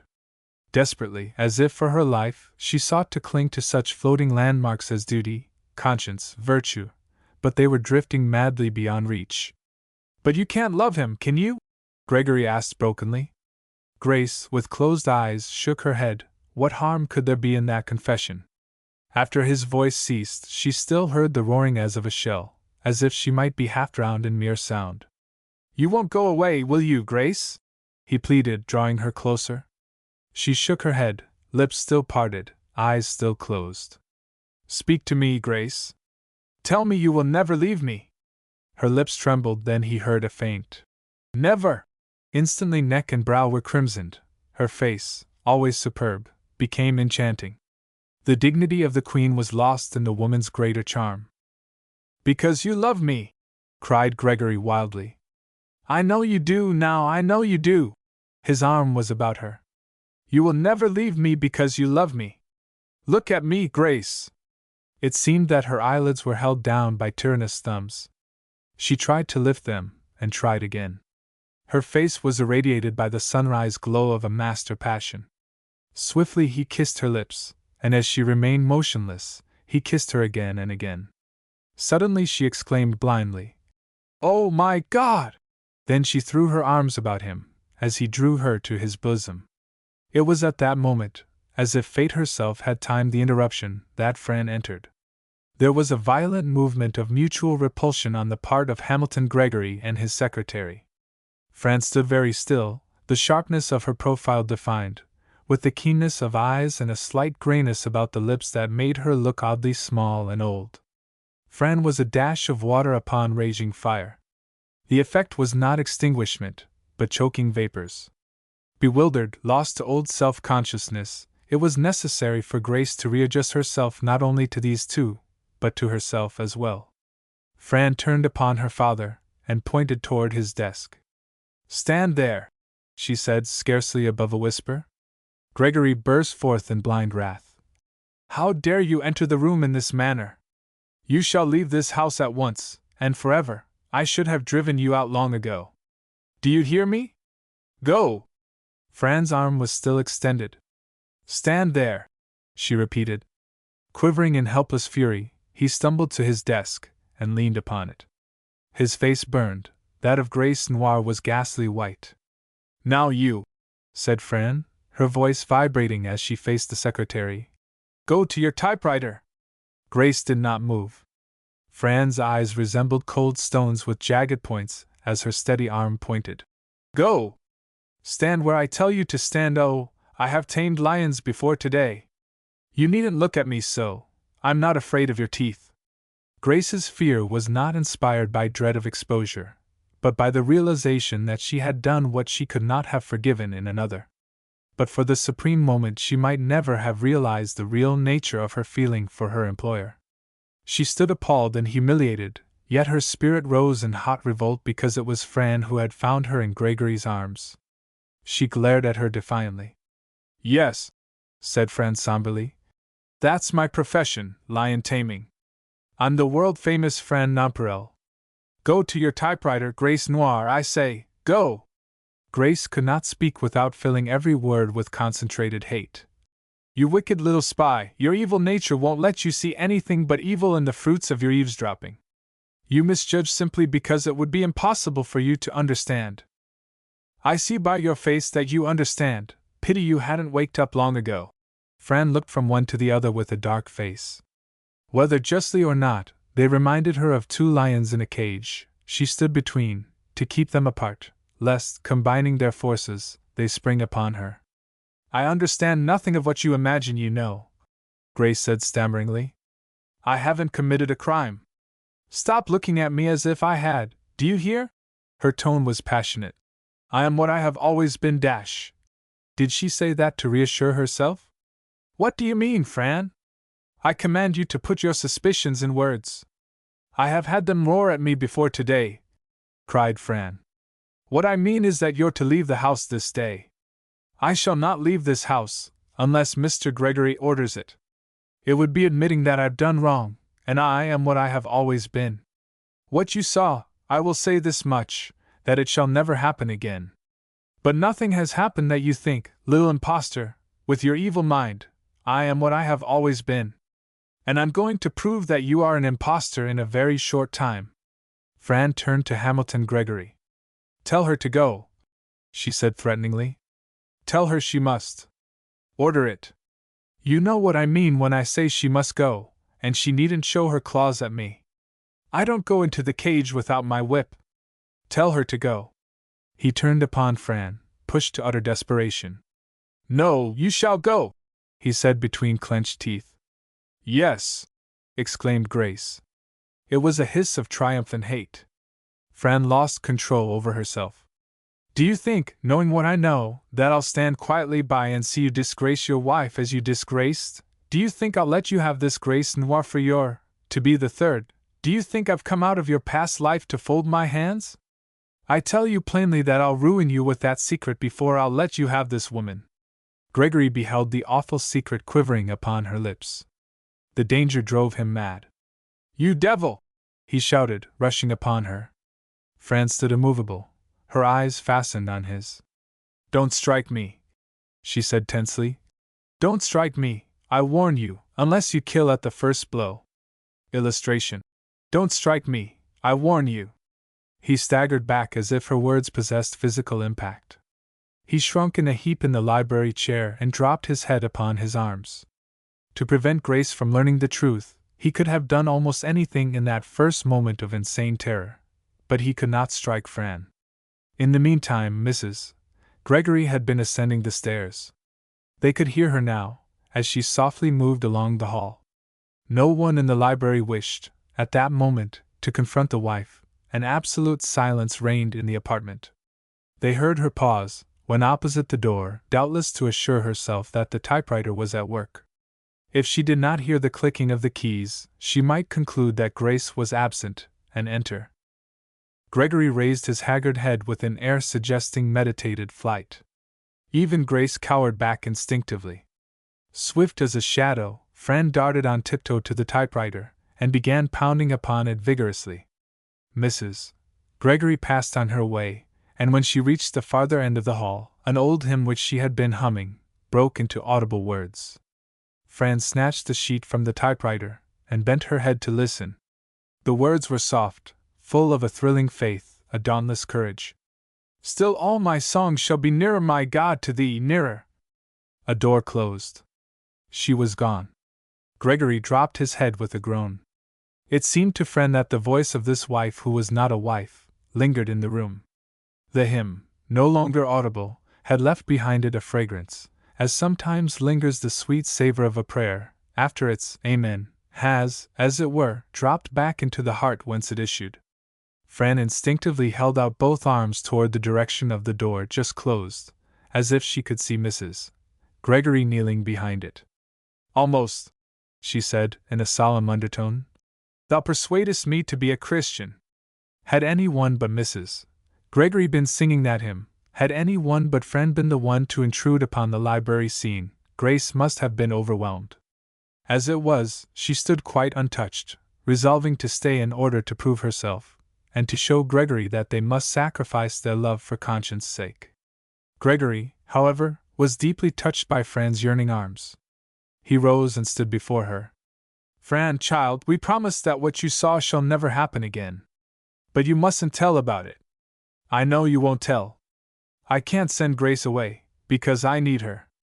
She will not go because she knows herself to be strong. We are going to hide our souls. And you can't tell what you've seen on account of her." He pointed in the direction of his wife. Fran knew very well what he meant. If she told the secret, it would disgrace Mrs. Gregory. The revelation might drive Grace away, though Fran did not think so, but certainly whether Grace went, or stayed, it would break the heart of the one she loved best in that home. Gregory was right. Fran could never betray him. She turned blindly upon Grace. "Then have you no conscience? You are always talking about one. Does no sense of danger warn you away? Can't you feel any shame?" Grace did not smile contemptuously. She weighed these words at their real value, and soberly interrogated herself. "No," she declared with deliberation. "I feel no sense of danger because I mean to guard myself after this. And my conscience bids me stay, to show that I have not really done anything." But she could not deny the feeling of shame, for the burning of her cheeks proved the recollection of hot kisses. "But suppose I tell what I have seen?" "Well," said Grace, flashing out defiantly. "And suppose you do?" Gregory muttered. "Who would believe you?" Fran looked at him. Then, she said, "The coward spoke." She added, "I guess the only way is for you to make her leave. There's nothing in her for me to appeal to. I will never tell her to go," he assured her defiantly. "While, on the contrary," said Grace, "I fancy you will be put to flight in 3 or 4 days. Fran threw back her head and laughed silently while they stared at her in blank perplexity. Fran regained composure to say coolly, "I was just laughing." Then she stepped to her father's chair and handed him the sheet she had drawn from the typewriter. The upper part was an unfinished letter to the Chicago mission, just as Grace had left it in her haste to get rid of Fran. At odd variance with its philanthropic message were the words Fran had pounded out for the deception of Mrs. Gregory. Hamilton Gregory glared at them at first uncomprehendingly, then in growing amazement. They read, "Ask her why she sent Bob Clinton to Springfield." He started up. "What is this?" he exclaimed wildly, extending the paper toward Grace. She read it, and smiled coldly. "Yes," she said. "The little spy has even ferreted that out, has she? Very well, she won't be so cool when Mr. Clinton returns from Springfield." "From Springfield?" echoed Gregory aghast. "From Springfield. Mr. Gregory, I have made the discovery that this Fran, whom you imagine only about 16 years old, and the daughter of an old friend, is really of age. She's nothing but a circus girl. You thought her joking when she called herself a lion tamer. That's the way she meant for us to take it, but she can't deceive me. She's nothing but a showgirl pretending to come from Springfield. But I know better. So I've sent Mr. Clinton there to find out all about the family of your friend, and in particular about the girl that this Fran is impersonating." "You sent Bob Clinton to Springfield?" gasped Gregory, as if his mind could get no further than that. Then he turned savagely upon Fran. "And did you tell her about Springfield?" Fran smiled her crooked smile. Grace interposed. "You may be sure she didn't. Do you think she wanted her history cleared up? Mr. Gregory, you have been blind all the time. This girl never saw Springfield. She's a complete fraud. Since you are so blinded by what she says that you won't investigate her claims, I decided to do this for your sake. When Mr. Clinton comes back, it's goodbye to this circus girl." Fran looked at her father inscrutably. "I believe, after this," she said, "it will be safe to leave you two together." Chapter 17. Shall the secret be told? Fran had expected Robert Clinton's return in 4 or 5 days, as had Grace Noir, but secrets that have been buried for many years are not picked up in a day. However, had the chairman of the school board returned the day after his departure, Abbot Ashton would have met him at the station.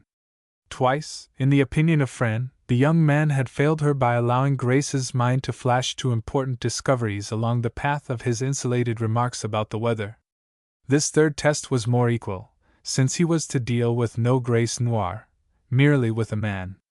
As Littlebig had only one railroad, and it a branch, it was not difficult to meet every train. Moreover, Miss Sapphira's hasty notes from her brother kept Abbott advised. At first, Miss Sapphira said, "It will be a week." Later, 10 days more, and the business left like this. Then came the final bulletin. "I may come tomorrow. Look for me when you see me." What the secret was that Abbott must prevent Clinton from divulging, he did not care to guess. Doubtless the picture of Gregory's past, with its face to the wall, might be inscribed, "Some other woman." For surely Grace Noir was some other woman. Having admitted the truth to himself, he wondered that all the world did not see.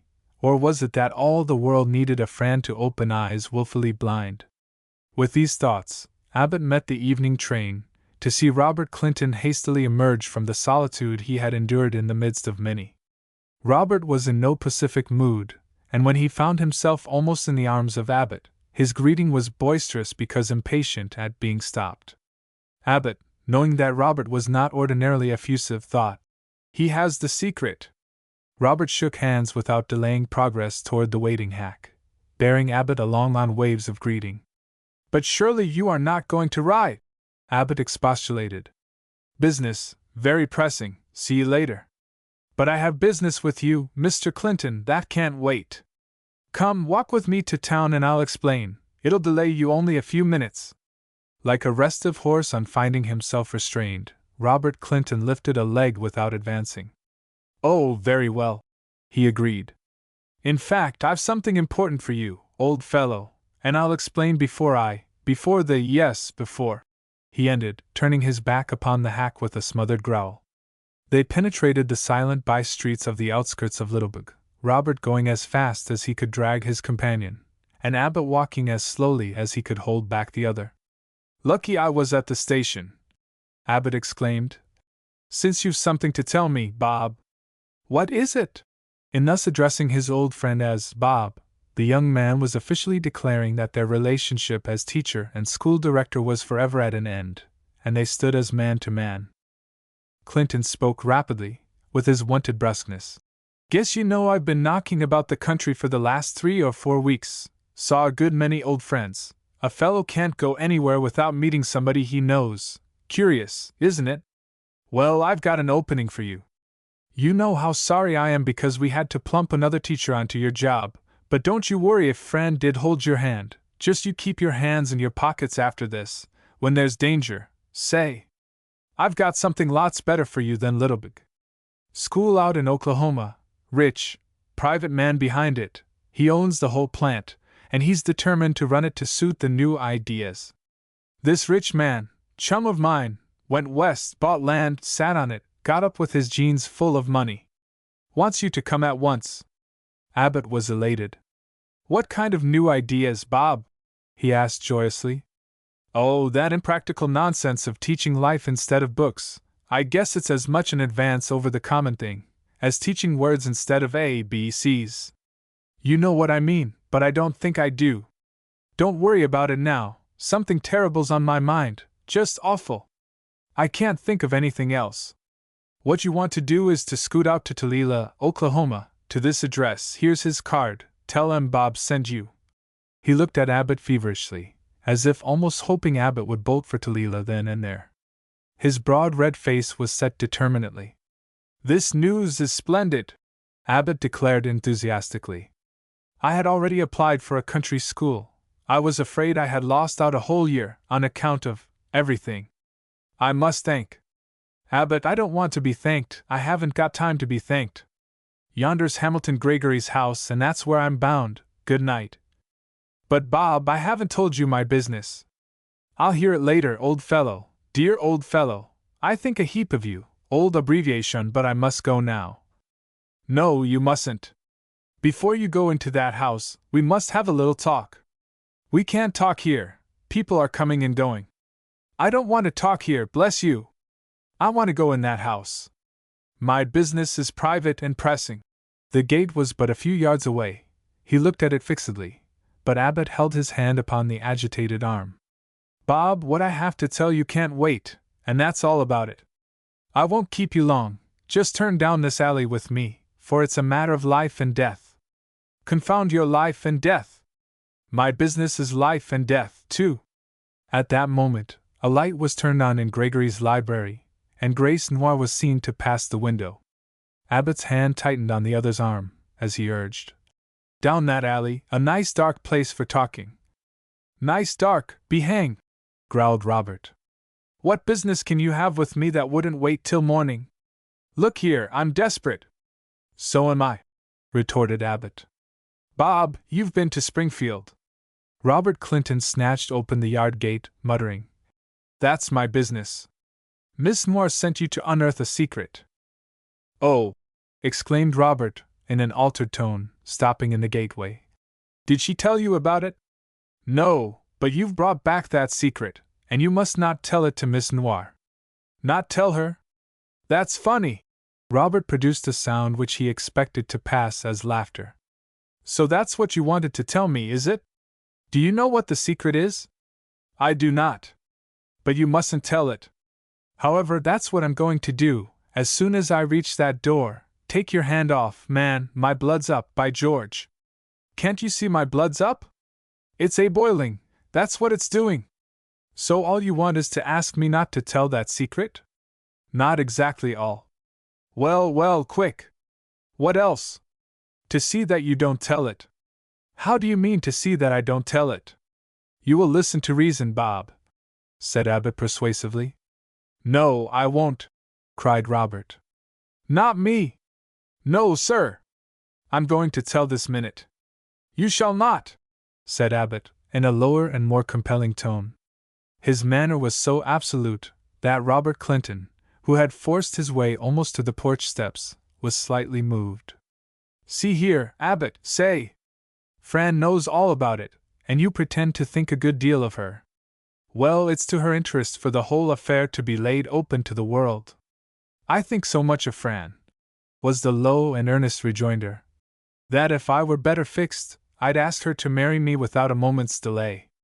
And I think enough of her, not to ask her to marry me, until I have a good position. Now it was Fran who asked me to see that you didn't betray the secret. And I think so much of her, that I'm going to see that you don't.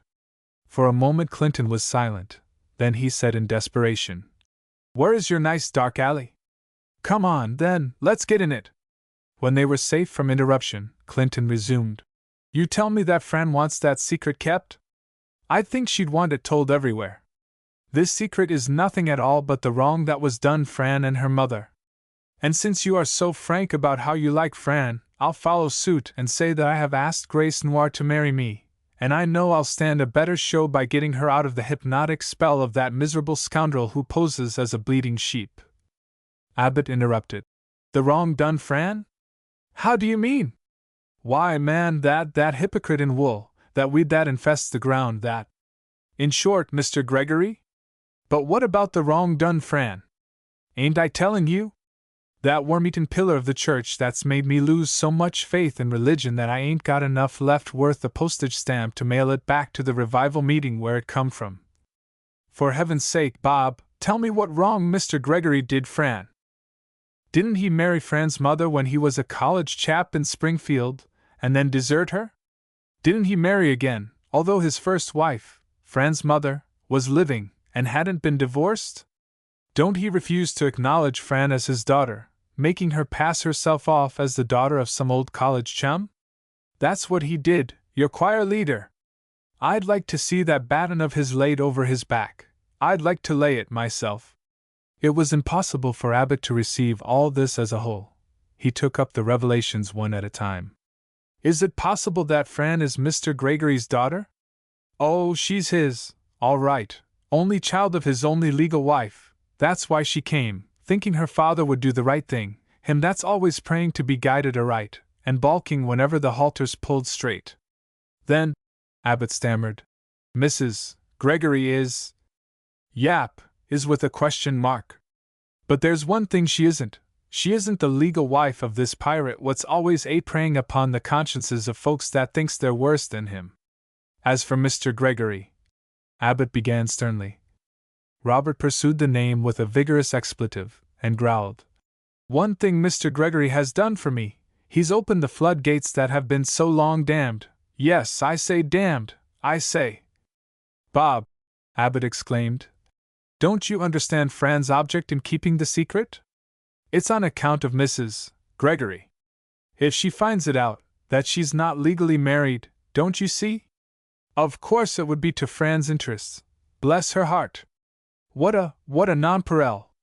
"'Tain't natural," returned Clinton, "for any girl to consult the interests of the woman that's supplanted her mother. No, Fran's afraid to have it told for fear she'd be injured by your cut-glass paragon, your religion-stuffed pillow that calls itself a man. Fran afraid? That's a joke. I tell you, she's thinking only of Mrs. Gregory. I'm sorry for Mrs. Gregory," Robert allowed, "but Grace Noir is more to me than any other woman on earth. You don't see the point. When I think of a girl like Grace Noir living under the same roof with that Mr. Gregory," Abbott supplied, "and she's so pure, so high, so much above us, it makes me crazy. And all the time she's been breathing the same air, she's thought him a Moses in the wilderness, and us nothing but the sticks. Think of her believing in that jelly pulp, that steel engraving in a family Bible. No, I mean to open her eyes and get her out of his spider's web. I see your point of view. You do if you have eyes. Think of that perfect angel, but just say Grace Noir and you've called all the virtues. And her in his house. You still believe in angels?" inquired Abbott gravely. "Yap, and devils with long sort of curly hair, and pretty womanish faces, and voices like molasses. But Fran wants Mrs. Gregory spared. Abbott, when I think of Grace Noir spending one more night under the roof of that burrowing mole, that crocodile with tears in his eyes and the rest of him nothing but bone and gristle. Bob, if I assure you that Miss Noir will never spend another day under his roof, will you agree to keep this discovery to yourself? You can't make no such assurance. If she ain't put wise to what branch of the animal kingdom he twigs to, she'll not leave his roof. Bob, if she leaves that house in the morning forever, won't you agree to silence for Mrs. Gregory's sake, and because Fran asks it? Fran's another angel, bless her heart. But you can't work it. Leave it to me, Bob. I'll be guided by the spur of the moment. I need a bookkeeper at my store, Robert said, ruminating. I promise you that Miss Noir will soon be open to offers. See here, Abbott, I can't afford to lose any chances on this thing. I'm going into that house before this night passes, and I'm going to see the feathers fly. No, I don't want Mrs. Gregory to learn about it any more than you or Fran, but I'll limit the thing to Grace. She'd tell Mrs. Gregory. Don't you say anything against Grace Noir, Abbott, for though you are my friend, I say nothing against her. I say only that she's a woman. Well, Clinton reluctantly agreed. I reckon she is. I'll tell you what I'll do. I'll go with you into that wolf's den, and I'll let you do all the talking, and if you can manage things in half an hour, just 30 minutes by my watch, so that Grace leaves there tomorrow, I'll leave you to steer things, and it's mum for keeps. But I'm going to be present, though I don't want to say one word to that. But if he don't crawl out of his wool far enough to suit the purpose, in short, if he don't cave, and in half an hour. Half an hour will do the business, said Abbott stoutly. Come! Be sure to call for Mr. Gregory by himself, said Robert, as they walked swiftly back to the Gregory residence. If Grace comes into the room while we're talking, or Mrs. Gregory. If they do, Abbott said quickly, you are not to utter one word, not one, about Springfield, you understand? It's the bargain, and I shall hold you to your word of honor. For half an hour I won't say a word, Clinton declared. Unless it's some word just drawn out of my bosom by the sight of that villain. Come! Chapter 18, just 30 minutes. During the weeks spent by Robert Clinton in search of Fran's life secret, a consciousness of absence, and its cause was like a hot iron branding Gregory's brain. What a mocking fatality, that it should have been Grace to send Robert on his terrible errand, an errand which must result in ruin. Whenever Gregory tried to anticipate results, he stood appalled. Hour by hour his mind was ever darting forward into the future, trying to build it of related parts of probabilities. Mrs. Gregory would be pitied when it became known how she had been deceived. Fran would be pitied because she was a disowned daughter. Grace would be pitied for trusting in the integrity of her employer. But Gregory, who of all men needed pity most, would be utterly despised. He did not think of himself alone, but of his works of charity. They, too, would fall in his disgrace, and Walnut Street Church, even religion itself, would be discredited because of an exposure that could avail nothing. Gregory had been too long proclaiming the living God not to feel him as a presence, and in this presence he felt a shuddering fear that could suggest no relief but propitiation. He as well as Abbot Ashton had kept himself informed of Robert's movements as far as they were known to Miss Sapphira, hence the day of Robert's return found his thought of atonement at its most frenzied stage. As evening wore on, he made up his mind to the fatal step. Before Robert could expose him, Gregory would confess. It had seemed inevitable since learning of the school director's mission, but he could not shorten, by 1 hour, the sweet comradeship in the library. Now that the last hour had come, he sought his wife, reeling like a sick man as he descended the hall stairs. Mrs. Gregory was softly playing an old hymn, when he discovered her presence in the brilliantly lighted parlor. Grace was expecting a visit from Clinton and had made the room cheerful for his coming, and Mrs. Gregory, looking in and finding no one present, had sunk upon the stool before the piano. She did not see her husband, for her face was bent low as she feelingly played, I Need Thee Every Hour. Gregory, well nigh overwhelmed with the realization of what he meant to do, grasped the door for support. Presently he spoke brokenly. Lucy, how true that is, we do, indeed, need him every hour. She did not start at his voice, though his presence had been unsuspected. She raised her serious eyes, and observed his haggard face. Mr. Gregory, you are ill. No, the light hurts my eyes. He turned off the lights and drew a chair near her. The room was partly revealed by an electric arc that swung at the street corner. Its mellowed beams entered the open window. Lucy, I have something very important to say to you. Her fingers continued to wander among the keys, making the hymn barely audible, then letting it die away, only to be revived. She supposed it was the old matter of her going to church, but since her name had been taken off the book, what was left to be said?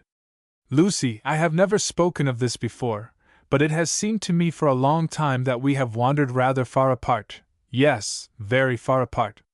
We sit close together, alone, our hands could touch, but our souls live in different worlds. Do you ever feel that way? She ceased playing abruptly, and answered almost in a whisper. Yes. Perhaps it is my fault, said Gregory. Although I know that if you had taken more interest in what interests me, if you had been true to the faith as I have tried to be. I have been true to you, said Mrs. Gregory. Of course, there is no question of our being true to each other. But it's because you have alienated yourself from what I look upon as the only duty in life, that we have drifted, and you could have prevented that. I feel that I am not wholly to blame, Lucy. It has been my fault, and it has been your fault. That is how I look at it. There was silence, then she said, There seems nothing to be done. How do you mean? You speak as if our love were dead and buried. She rose abruptly, saying, And its grave unmarked. Sit down, Lucy, I haven't told you what I came to tell. You must listen and try to see it as I see it. Let us be reasonable and discuss the future in a sensible and matter-of-fact way. If you will agree. I will not agree to it, she answered firmly. Let me go, Mr. Gregory, there's no need ever to bring up that subject. He had risen, and now in blank amazement, he stared at her, repeating, You will not agree to it? To what? You are unreasonable. What subject have I brought up? It is very true that we have drifted too far apart to be as we were in the beginning. But there is still something left to me, and this something I shall cling to as long as I can. I mean to avoid the publicity, the open exposure, the shame of a neglected wife. My God! Whispered Gregory, falling back. Then somebody has told you about Springfield. It was Fran. I don't know what you mean, she returned, apparently without emotion. What I mean is, that I shall never consent to a divorce. A divorce? Good heavens, Lucy, are you mad? Do you think I want a separation because you disown the church? What have I ever done to make you imagine such an absurdity? She answered gently. Yes, it seems I misunderstood. But you said you wanted me to discuss the future in a matter-of-fact way, and I couldn't think of the future as having any other matter-of-fact solution. Gregory was hotly indignant. Lucy, if that is meant as an insinuation against Mrs. Gregory raised her hand compellingly. Do not speak any name, she said, looking at him steadily. I can endure much, she went on, in a milder tone, finding him silent. I often wonder if many women could endure as silently, but there must never be a name mentioned between us. Her manner was so unwontedly final that he stood looking at her, not knowing how to resume the pressing subject of his past. They were in that same silent attitude when Grace Noir came in from the hall. Grace turned up the lights and then... Oh! It was impossible to prevent an unpleasant compression of the mouth at discovering Gregory so near his wife. Am I in the way? I am looking for company, and I heard the doorbell. Please excuse me, she added, biting off the words. Of course you are not in the way, Gregory returned desperately. Company, you say? And you heard the doorbell. Is Bob Clinton? He grew white. My eyes are bad, for some reason, he muttered, and switched off the lights again. How very dark you have it in here, said Grace reprovingly. Of course Mr. Clinton has been shown in the back parlor, where it is light. I will go to him there, and leave you too. She paused irresolutely, but neither spoke. Grace had no sooner gone than Gregory with an effort found his voice. Lucy, my conscience has tormented me until it will not let me rest, about you. It's your right to know something more about my life than I have ever told. Right in there, said the maid's voice, from the hall, and Abbot Ashton and Robert Clinton entered the half-light. While Robert was greeting Mrs. Gregory with exaggerated pleasure, in order to escape facing her husband, Abbott spoke to the other with an odd sense of meanness, as if he partook, by mere nearness, of the other's cowardice. I wish to speak to you for a few minutes, Mr. Gregory. Gregory, like an animal brought to bay, said, I suppose you've some excuse about playing cards with Fran. More important than playing cards, Abbott returned. He could not meet the eyes of this man he had once highly venerated. It was like beholding an ideal divested of imagined beauty, shivering in the shame of its nakedness. Gregory fought off the inevitable. If you refer to losing your position at the public school. No, Clinton has come home from Springfield, and we have a matter. It's pressing business, spoke up Robert, who all this time had been asking Mrs. Gregory if her mother was well, if Simon Jefferson was no worse, if Fran was hearty, if Grace Noir was at home. And private business. Abbott looked warningly at his friend to remind him of his promise not to utter a word. Robert, remembering, tightly compressed his lips, and marched over to the piano. He leaned upon it heavily. I have no business, Mr. Gregory exclaimed in fear.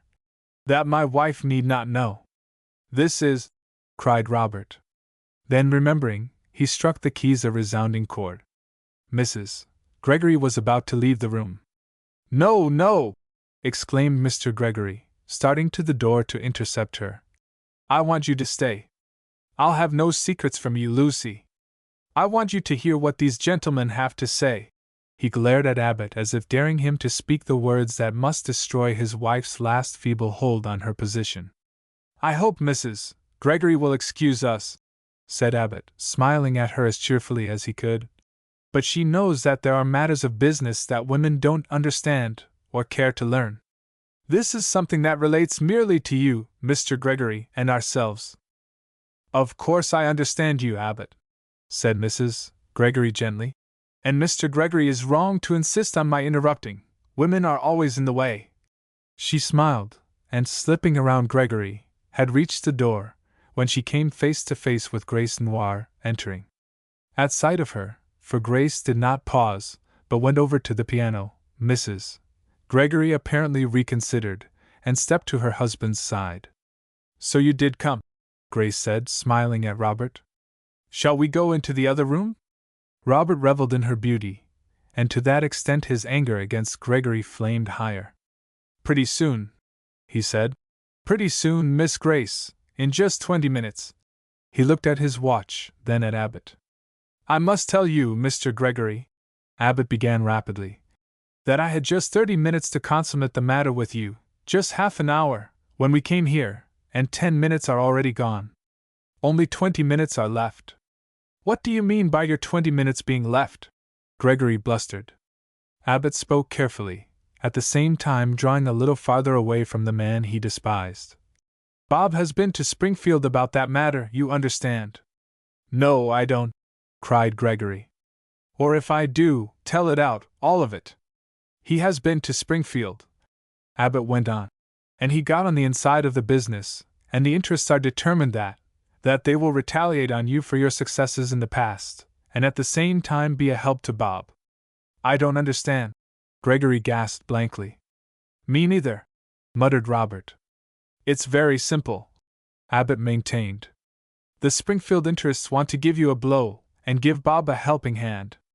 Therefore, you are to transfer your secretary to his store, where a bookkeeper is needed. Oh, indeed, interposed Grace Noir icily. I am a mere pawn, I presume, to be sent where I am wanted. But I would like to ask Mr. Clinton if he found out anything about Fran, while he was in Springfield?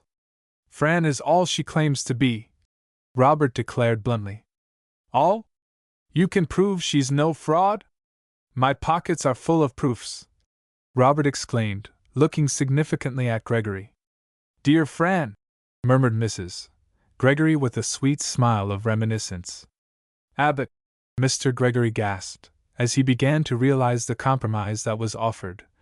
You have always been my friend, and you have been interested in my charities. You know how important my secretary is to my work. It is true that I did wrong years ago, very wrong. It is true that I bitterly, what shall I say, antagonized the interests at Springfield. But that was so long ago. Am I to be punished now? Mr. Gregory, said Abbot, clearly and forcibly. I have nothing to do with any punishment. I have nothing to do with demanding the release of your secretary. I am a mere agent of the interests, sent to you to demand that your secretary be dismissed in the morning, and if you cannot see your way to promise me now that you will dismiss her, my office is ended. If you can promise to send her away, I give you my word the transaction shall be forever hushed up, so far as we are concerned. If you cannot promise, all will be revealed at once. In just 10 minutes, said Robert Clinton, consulting his watch. Grace stood looking at Gregory as if turned to stone. She had listened intently to every word as it fell from Abbot's lips, but not once had she turned her head to look at him. You are cruel, Gregory flared out. You are heartless. If I send away the only one who is in perfect knowledge and sympathy with my work, then you refuse? Of course I refuse. I'll not permit the work of years to perish because of an unreasonable and preposterous demand. You wouldn't exchange your position here for Bob's grocery, would you, Miss Grace? He ended appealingly. Yes, if you dismiss me, Grace answered, her eyes smoldering. Lucy, Gregory was almost beside himself. Tell her she must stay. Tell these men we cannot go on with our work without her. Not for worlds would Mrs. Gregory have betrayed eagerness for Grace to go, but for no consideration would she have asked her to stay. Mr. Gregory, she responded, I cannot conceive of your being in the power of business interests to such an extent as to drive you to do anything that seems like taking your heart's blood. I refuse, cried Gregory again. Of course I refuse. Very well, said Abbot, turning. But what are you going to do? Gregory asked shrinkingly. I shall go now, my endeavor to straighten out things, or rather to keep everything peaceful and forgotten, comes to nothing, it seems. Good evening, Mrs. Gregory. But wait! Wait! Let us discuss this alone. It is useless now, for the time has expired. That's right, Clinton confirmed, clicking to his watch. And all of it is going to be told? Everything? Unless you will dismiss your secretary. But you insult Miss Grace to speak in that way. Good heavens, Abbot, what are you doing? How can you insult that, the best woman in the world? There was a moment's silence. Then Mrs. Gregory turned to her husband and said quietly, If Miss Noir is the best woman in the world, you should be the last man in the world to say so. He covered his face with his hands. Everybody has turned against me, he complained. I am the most miserable man on earth because for mere caprice, for mere spite, for no earthly good, it is the determination of people who have lost positions and the like, to drive me wild. Robert Clinton thumped the keys of the piano with one hand. Why, hello, Mr. Bob, cried Fran, dancing into forgotten, comes to nothing, it seems. Good evening, Mrs. Gregory. But wait! Wait! Let us discuss this alone. It is useless now, for the time has expired. That's right, Clinton confirmed, clicking to his watch. And all of it is going to be told? Everything? Unless you will dismiss your secretary. But you insult Miss Grace to speak in that way. Good heavens, Abbot, what are you doing? How can you insult that, the best woman in the world? There was a moment's silence. Then Mrs. Gregory turned to her husband and said quietly, If Miss Noir is the best woman in the world, you should be the last man in the world to say so. He covered his face with his hands. Everybody has turned against me, he complained. I am the most miserable man on earth because for mere caprice, for mere spite, for no earthly good, it is the determination of people who have lost positions and the like, to drive me wild. Robert Clinton thumped the keys of the piano with one hand. Why, hello, Mr. Bob, cried Fran, dancing into the room. So you're back, are you? She shook hands breezily. Come back, Abbot, come back, called Gregory, discovering that the young man was indeed going. You know what I must do, if you drive me to the wall. I am obliged to do what you say. State the condition again if you have the courage to say it aloud. The past will be forgotten, said Abbot solemnly, if you give your word that your secretary shall go in the morning. And you'll take me in her place. Spoke up Fran decidedly. The time is up, said Clinton harshly. It's too late now, for I shall tell. I promise, Gregory cried out, in an agony of fear. I promise. Yes, I'll dismiss her. Yes, she shall go. Yes, let Fran have the place. Do I understand you to dismiss me, Mr. Gregory? Asked Grace, in a low, concentrated tone, leaning slightly forward. Fran turned on the lights to their fullest extent, and looked about with an elfish smile. Hamilton Gregory was mute. I have your promise, said Abbott, bowing gravely. That is enough. Yes, groaned Gregory, but it is infamous. Fran looked at Abbott inscrutably. Third time's the charm, she said in a whisper. I'm proud of you this time, Abbott. Grace turned with cold dignity, and moved slowly toward the hall door. Fran slipped between Clinton and the piano, and began to play softly, carelessly with one hand, while she watched the retreating figure. In a very short time, Gregory found himself alone in the parlor. Abbott and Clinton had withdrawn rather awkwardly. Mrs. Gregory had melted away unobtrusively, and Fran, last of all, had given the piano a final bang, and darted out of the house. Gregory stood pale and miserable. It seemed as if all the world had deserted him. The future without Grace would be as dreary as now seemed his past with Fran's mother. He suffered horribly. Was suffering all that life had left for him? Perhaps he was reaping, but is there no end to the harvest? 1 sows in so brief a time, is the garnering eternal? A bell rang, but he was not curious. Voices sounded at the front door, footsteps passed, then silence once more, silence and despair. Gregory went to the open window, and leaned heavily on the sill, taking great breaths, staring dully. Footsteps were heard again. They were nearby. They stopped at the door, they were hers. Gregory started up with a low cry of reanimated hope. Whatever happened, he was about to see Grace Noir once more. Chapter 19 The First Victory.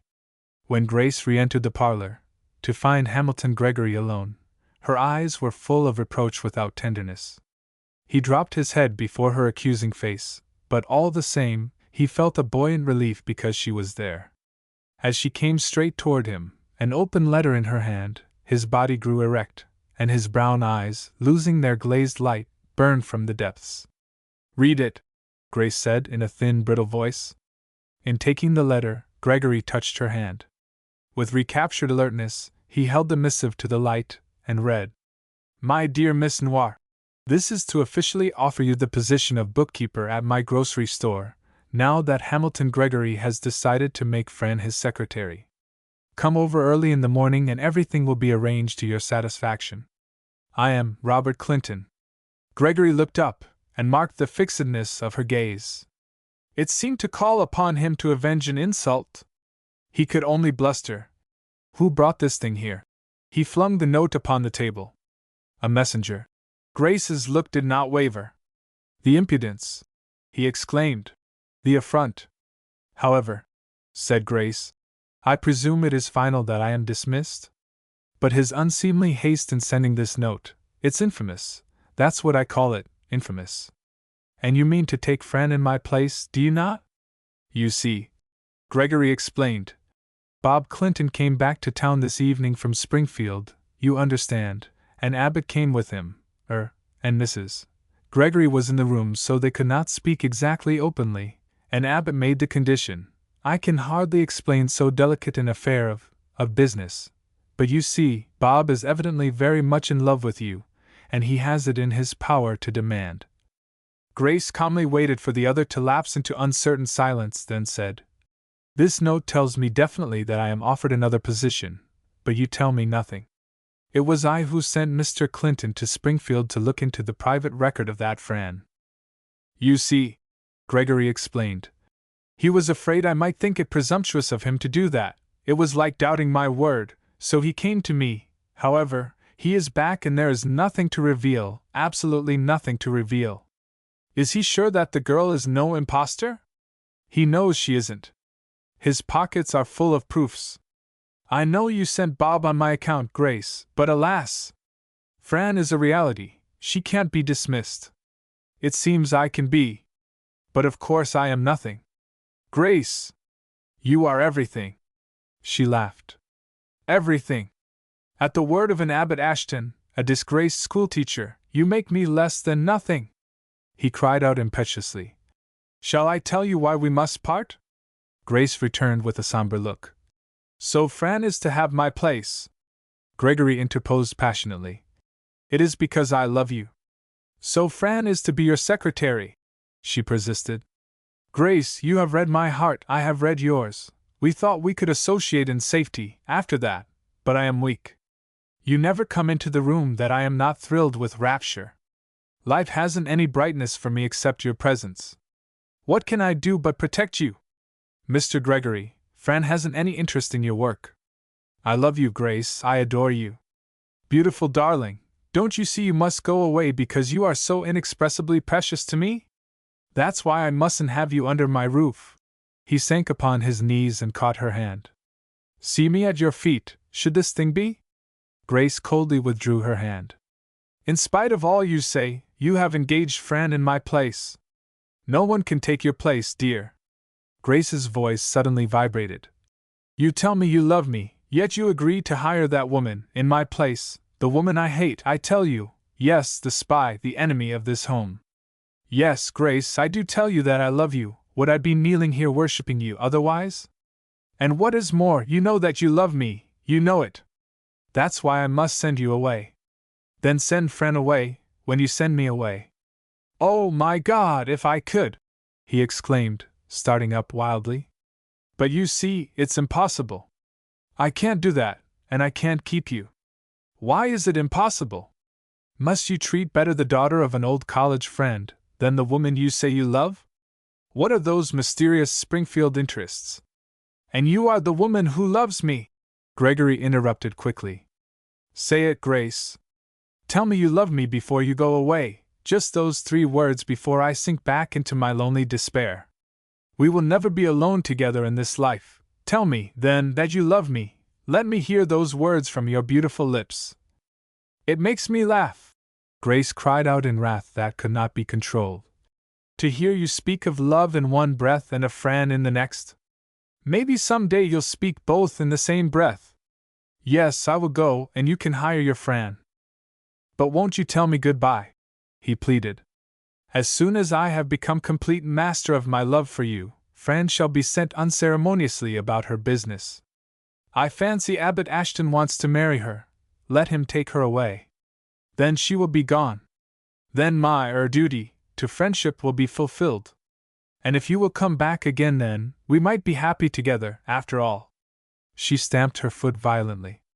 This need not be, and you know it. You speak of being master of yourself. What do you mean?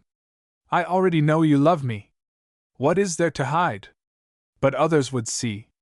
Others would suspect. Others would betray. Good heavens, Grace, all my life has been made horribly miserable because I've always had to be considering what others would think and do. Betray? What is there to betray? Nothing. You are what you have always been, and so am I. We didn't commit a crime in speaking the truth for once. You are sending me away forever, and yet you try to temporize on this eternity. Well, keep your Fran. It's fortunate for me that I have one friend. She snatched up the open letter and hurried toward the door. Grace! Gregory followed her imploringly. Not Bob Clinton! Hear me, Grace. If you ever marry that man, I shall kill myself. She laughed scornfully as she snatched open the door. Grace, I tell you that, Fran. Yes, exclaimed the other, her voice trembling with concentrated anger. Let that be the last word between us, for it is that, and that only which separates us. Yes, that, Fran. Chapter 20 The Enemy Triumphs. Sometimes the history of any household progresses rapidly in closely related scenes of action, but for the most part, months pass by during which life has apparently ceased to act. Everything that had seemed tending toward catastrophe stopped, as it were, with the departure of Grace Noir. Possibly the climax was still ahead. If so, the waters were at present heaped high on this side of ultimate disaster, and on the other side, leaving, between past and future, a dry no thoroughfare. Old Mrs. Jefferson would long ago have struck a blow against Grace Noir had she not recognized the fact that when one like Grace wears the helmet of beauty and breastplate of youth, the darts of the very angles of justice, who are either beautiful nor young, are turned aside. Helplessly Mrs. Jefferson had watched and waited, and now, behold, there was no more dragon. Fran had said she would do it. Nothing could have exceeded the confidence of the old lady in the new secretary. Mrs. Gregory's sense of relief was not so profound as her mother's, because she could not think of Grace's absence except as a reprieve. Surely she would return, but the present was to be placidly enjoyed. To observers, Mrs. Gregory appeared ever placid, not because of indifference, but, as it was supposed, from blindness. Under the calm exterior of the wronged wife, there seemed no smoldering fire awaiting a favorable wind. In truth, she was always fearing that people would discover her husband's sentimental bearing toward his secretary, and always hoping that if they did, they would conclude the wife understood best and felt no alarm. In the meantime, Grace was gone. Mrs. Gregory's smile once more reminded Fran of the other's half-forgotten youth. When a board has laid too long on the ground, one finds, on its removal, that the grass is withered. All the same, the grass feels the sunshine. Fran thanked herself that Grace was no longer silhouetted against the horizon, and Gregory, remarking this attitude of self-congratulation, was thrown more than ever out of sympathy with his daughter. Fran was indefatigable in her duties as secretary, but her father felt that it was not the same. She could turn out an immense amount of work because she was strong and playing for high stakes, but she did not have Grace's methodical ways. One never knew how Fran would do anything, only that she would do it. Grace was all method, but more than that she was, as Gregory phrased it to himself, she was all grace. Gregory missed her every minute of the day, and the harder Fran tried to fill her place, the more he resented it. He divined that Fran hated the routine, the monotonous forms of charity, the duplicated copies of kind acts, the rows of figures representing so many unfortunates. Instead of acknowledging to himself that his daughter did the work from a yearning for his love, from a resolution to save him from the Grace infatuation by absent treatment, he perversely rebelled at her secretly rejoicing over a conquered foe. Fran was separated from his sympathies by the chasm in his own soul. The time came when Gregory felt that he must see Grace again and be alone with her. At first, he had thought they must not meet apart from the world, but by the end of the week, he was wondering what excuse he could offer to induce her to meet him, not at Miss Saphira's, where she now boarded, not at the grocery where Bob was always hovering about, but somewhere remote, somewhere safe, where they might talk about, but he had no idea of the conversation that might ensue. There was nothing definite in anything save his fixed thought of being with her. As to any harm, there could be none. He had so long regarded Grace as the best woman in the world, that even after the day of kisses, his mind continued in its inertia of faith. Even the gravitation of material facts were unable to check its sublime course. It was at the close of a July day that Hamilton Gregory left his house resolved, at any cost, save that of exposure, to experience once more the only pleasure life held in reserve for him, nearness to Grace Noir. She might be at the store, since all shops were to remain open late, in hopes of reaping sordid advantages from the gaiety of mankind. In a word, Littlebrook was in the grip of its first street fair. Before going downtown, Gregory strolled casually within sight of the Clinton boarding house. Only Miss Saphira was on the green veranda. She had watched the ceaseless streams of humanity pouring along either sidewalk, destined for the heart of the small town, countless hordes, reinforced from rural districts by excursion trains. From the very ground they seemed to spring, these autochthonies of confetti and sideshows. On they flowed, stormy with horn and whistle and hideous balloons whose horrid pipes squealed the music of Modern Pan. They overwhelmed the native population with elusive tickler and rubber string ball. Here were to be seen weary mothers reaching forth for greater weariness, joy-scourged fathers driven to the money changers, frenzied children at last in fairyland. Miss Saphira, recognizing Gregory, waved a solemn greeting, and he felt reassured, for he was always afraid Robert would tell. He pushed his way nearer. Miss Saphira sat in the huge chair not as if unable to rise, but as a tangible rebuke to carnal amusements. She spoke to Gregory on the subject of which she was full to the brim, and Miss Saphira was of generous capacity. No wonder so few go to church. Is Miss Noir here? Gregory asked in a strained voice. The confusion hid the odd catch his voice had suffered in getting over the name. No, she's downtown, but not at any show, you may be sure. She's left late at the store because, I guess you've heard Abbot Ashton has been away a long time. I have heard nothing of the young man, Gregory replied stiffly. Well, he's been off 2 or 3 weeks somewhere. Nobody knows unless it's Bob, and Bob won't tell anything anymore. Abbott wrote he'd be home tonight, and Bob drove over to Simtown to meet him in the Surrey, so Miss Grace is alone down there. She nodded ponderously. Alone? He exclaimed involuntarily. Yes, I look for Bob and Abbott now just any minute, she added, eyeing the crowd. I saw Fran on the street, long and merry ago. Her accent was that of condemnation. Like a rock she sat, letting the fickle populace drift by to minstrel show and snake den. The severity of her double chin said they might all go thither. She would not let them be swallowed up by that gigantic serpent whose tail, too long for billboard illustration, must needs be left to coil in the imagination. But the world should see that Miss Saphira was safe from deglutition, either of frivolity or anaconda. That was also Gregory's point of view, and even in his joy at finding the coast clear, he paused to say, I am sorry that Fran seems to have lost all reason over this carnival company. If she would show half as much interest in her soul's welfare. He left the sentence unfinished. The thought of Grace had grown supreme. It seemed to illuminate some wide and splendid road into a glorious future. The bookkeeper's desk was in a gallery near the ceiling of the Clinton grocery store. One looked thence, through a picket fence, down upon the only floor. Doubtless Grace, thus looking, saw him coming. When he reached her side, he was breathless, partly from his struggle through the masses, principally from excitement of fancied security. She was posting up the ledger, and made no sign of recognition until he called her name. Mr. Clinton is not here, she said remotely. Can I do anything for you? He admired her calm courtesy. If at the same time she could have been reserved and yielding, he would have found the impossible combination perfect. Because it was impossible, he was determined to preserve her angelic purity in imagination, and to restore her womanly charm to actual being. How can you receive me so coldly? He said impulsively. When I've not seen you for weeks?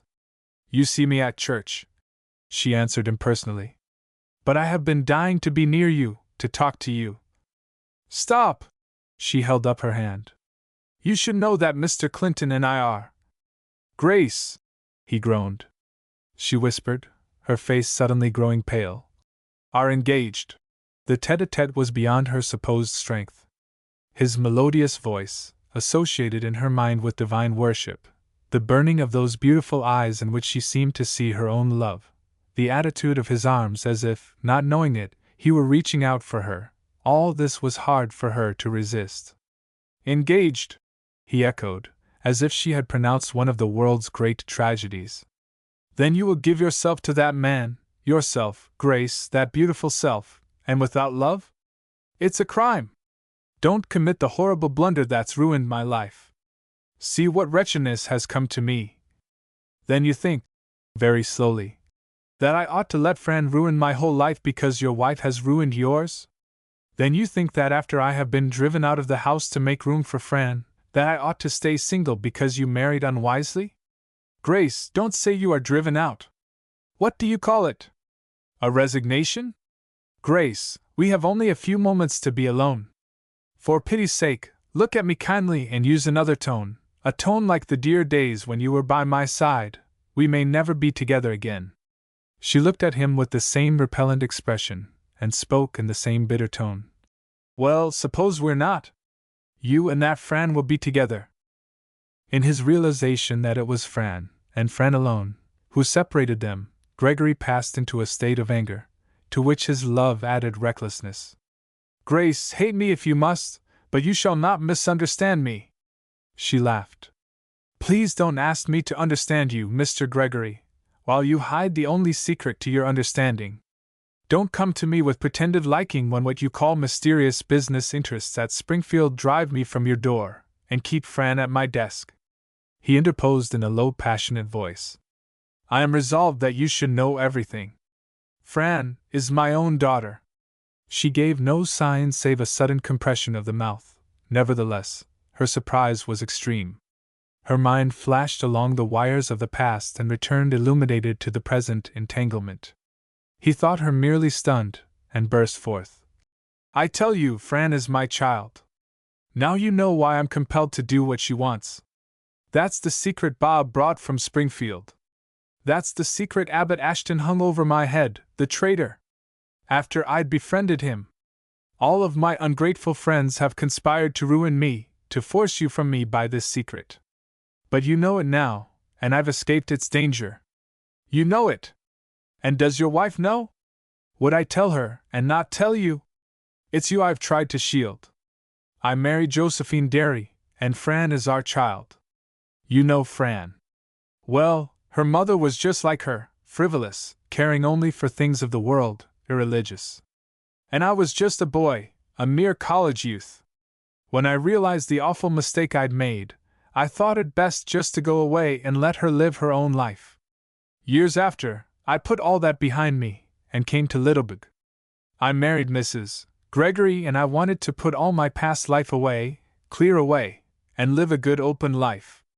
Then you came. Then I found out I'd never known what love meant. It means a fellowship of souls, love does. It has nothing to do with the physical man.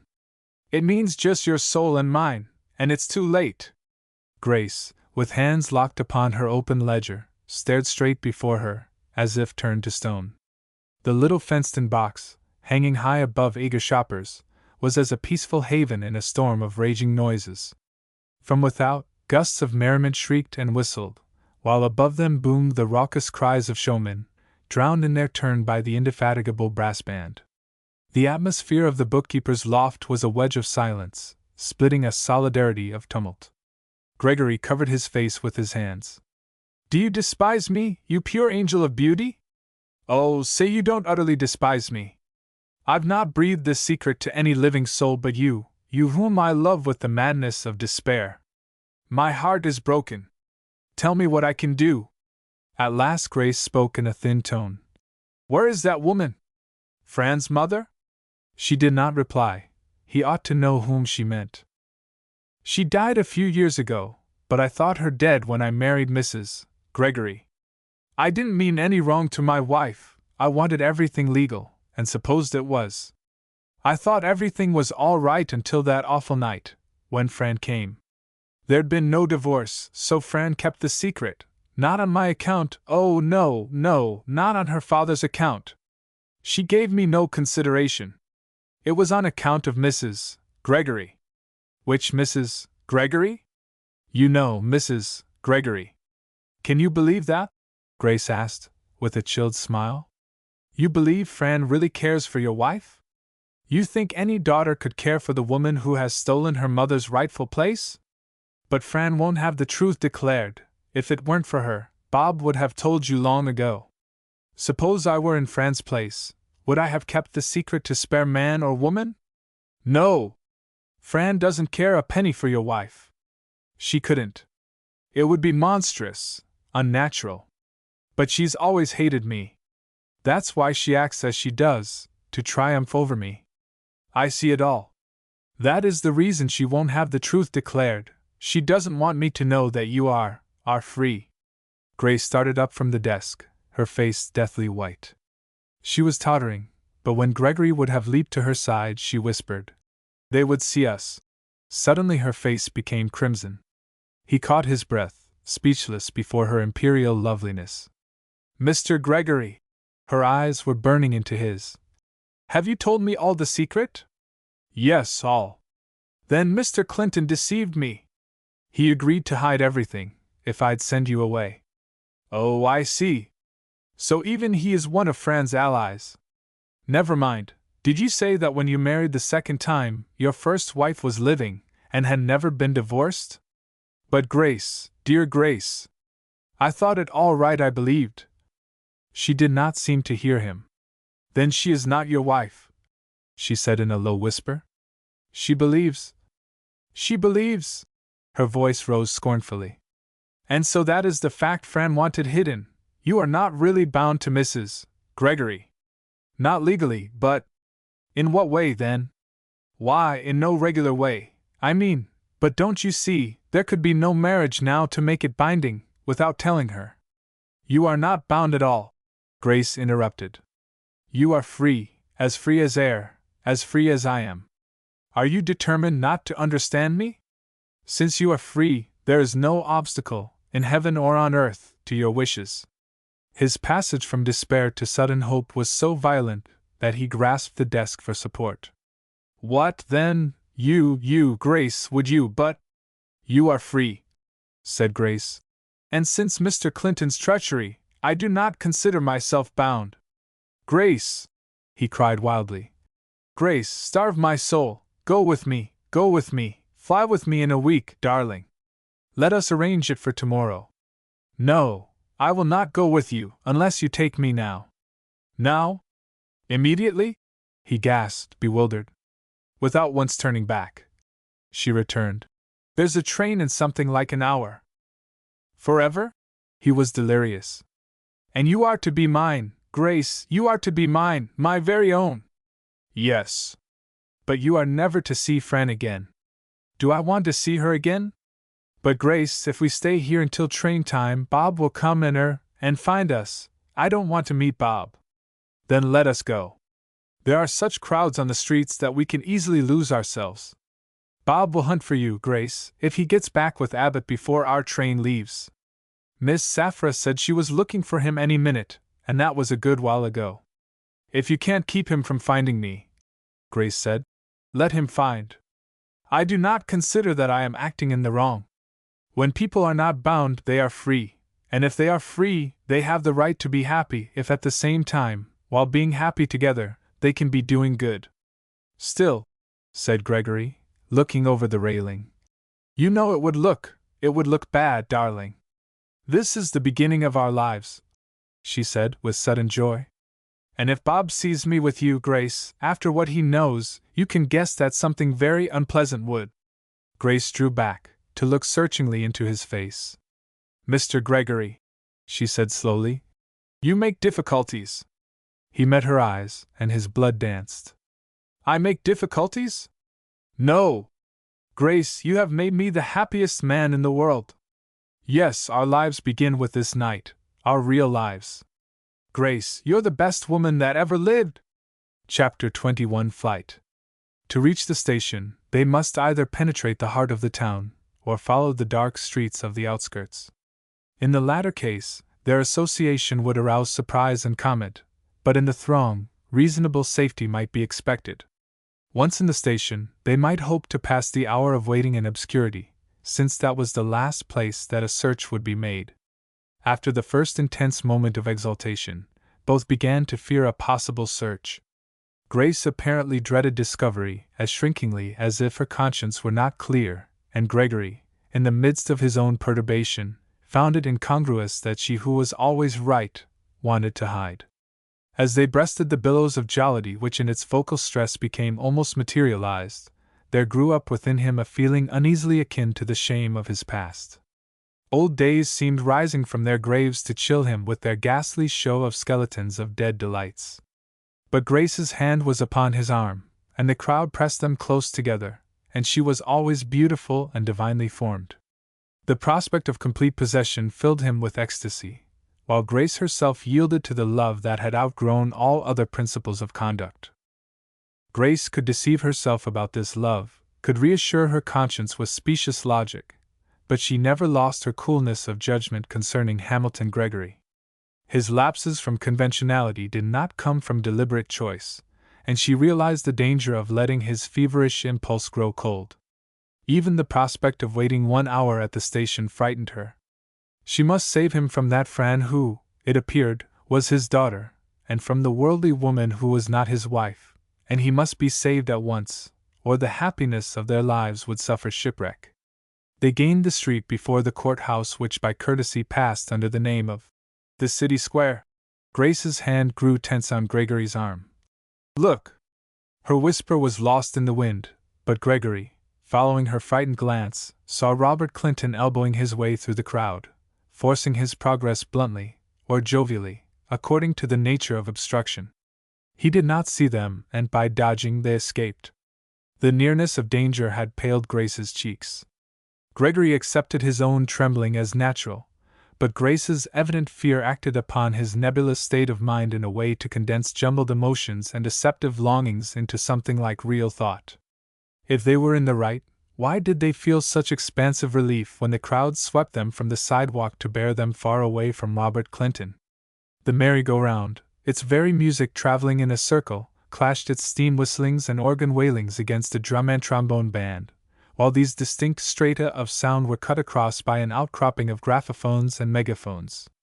Upon an open-air platform, a minstrel troupe, by dint of falsetto inarticulateness, feudal banjos, and convulsive dancing, demonstrated how little of art one might obtain for a dime.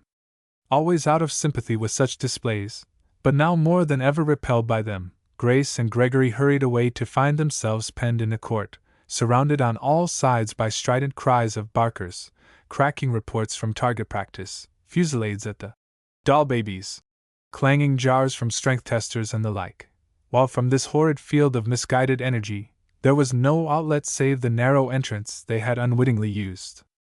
"Horrible!" exclaimed Grace, half stumbling over the tent ropes that entangled the ground. "We must get out of this." It was not easy to turn about, so dense was the crowd. Scarcely had they accomplished the maneuver when Grace exclaimed below her breath, "There he is!" Sure enough, Robert Clinton stood at the narrowest point of their way. He was clinging to an upright, and while thus lifted above the heads of the multitude, sought to scan every face. "I don't think he has seen us," muttered Hamilton Gregory, instinctively lowering his head. "We can't get out now," Grace lamented. "No, he hasn't seen us yet. But that's the only place of escape, and he keeps looking so curiously. He must have been to the store. He knows I'm away. He may have gone to the house." It was because every sideshow of the carnival company had insisted on occupying space around the courthouse, and because this space was meager, that the country folk and excursionists and townsmen showed in such compressed numbers at every turn. In reality, however, they were by no means countless, and if Robert's eagle glance continued to travel from face to face, with that maddening thoroughness, "We'd better separate," Gregory hoarsely whispered. "We'll meet at the station." "No, if he sees us, what would be the use? Anyway, he'll have to know tomorrow. Everybody will know, tomorrow." "No," said Grace, overcoming a slight indecision. "The important thing is not to be stopped, whoever sees. Come this way." "But there's no chance out that way," Gregory returned, with the obstinacy of the weak. "And if he does see us, it won't do to be seeming to try to hide." "But we are hiding," Grace said definitely. "Possibly we can keep moving about, and he will go away." "Why should we hide, anyhow?" demanded Gregory, with sudden show of spirit. To that, she made no reply. If he didn't know, what was the use to tell him? Gregory moved on, but glanced back over his shoulder. "Now he's getting down," he said in agitation. "He's making his way right toward us. All right, let him come." "In here, quick!" cried Grace, dragging him to one side. "Quick!" a voice stopped them with. "Your tickets, please." "Oh, no," wailed Gregory. "Not into a show, Grace. We can't go into a show. It's impossible." She spoke rapidly. "We must. We'll be safe in there, because no one would ever suppose we'd go into such a place." "But Grace," said Gregory firmly, "I cannot. I will not go into a show."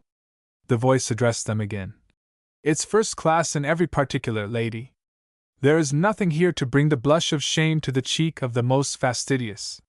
See those fierce man-eating lions that have been captured in the remotest jungles of Africa."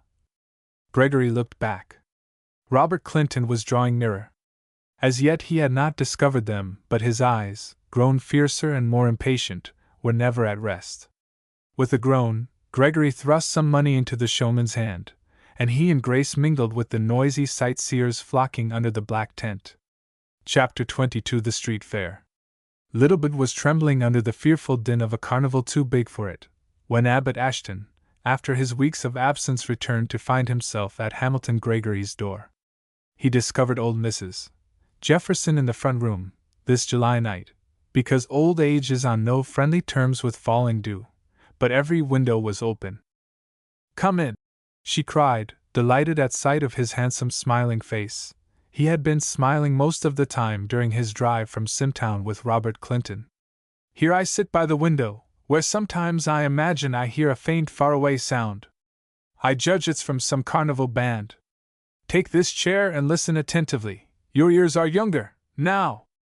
Abbot did not get all of this because of the gargantuan roar that swept through the window, but he gravely tilted his head, then took the proffered ear trumpet. "You are right," he said. "I hear something." "It's the street fair," she announced triumphantly. "But sometimes it's louder. How fine you look, Abbot, just as if your conscience doesn't hurt you for disappearing without leaving a clue to the mystery." "You needn't be looking around, sir, Fran isn't here." "I wonder where she is." Abbot smiled. "I'm dreadfully impatient to tell her the good news. Mrs. Jefferson, I'm to teach in a college. It's a much bigger thing than the position I lost here. And I have a chance to work out some ideas that I know Fran will like. I used to think that everything ought to be left precisely as it is, because it's been that way so long, I mean the church, and schools, and society. But I've made up my mind that nothing is right unless it works right." Mrs. Jefferson listened in desperate eagerness. "A watch?"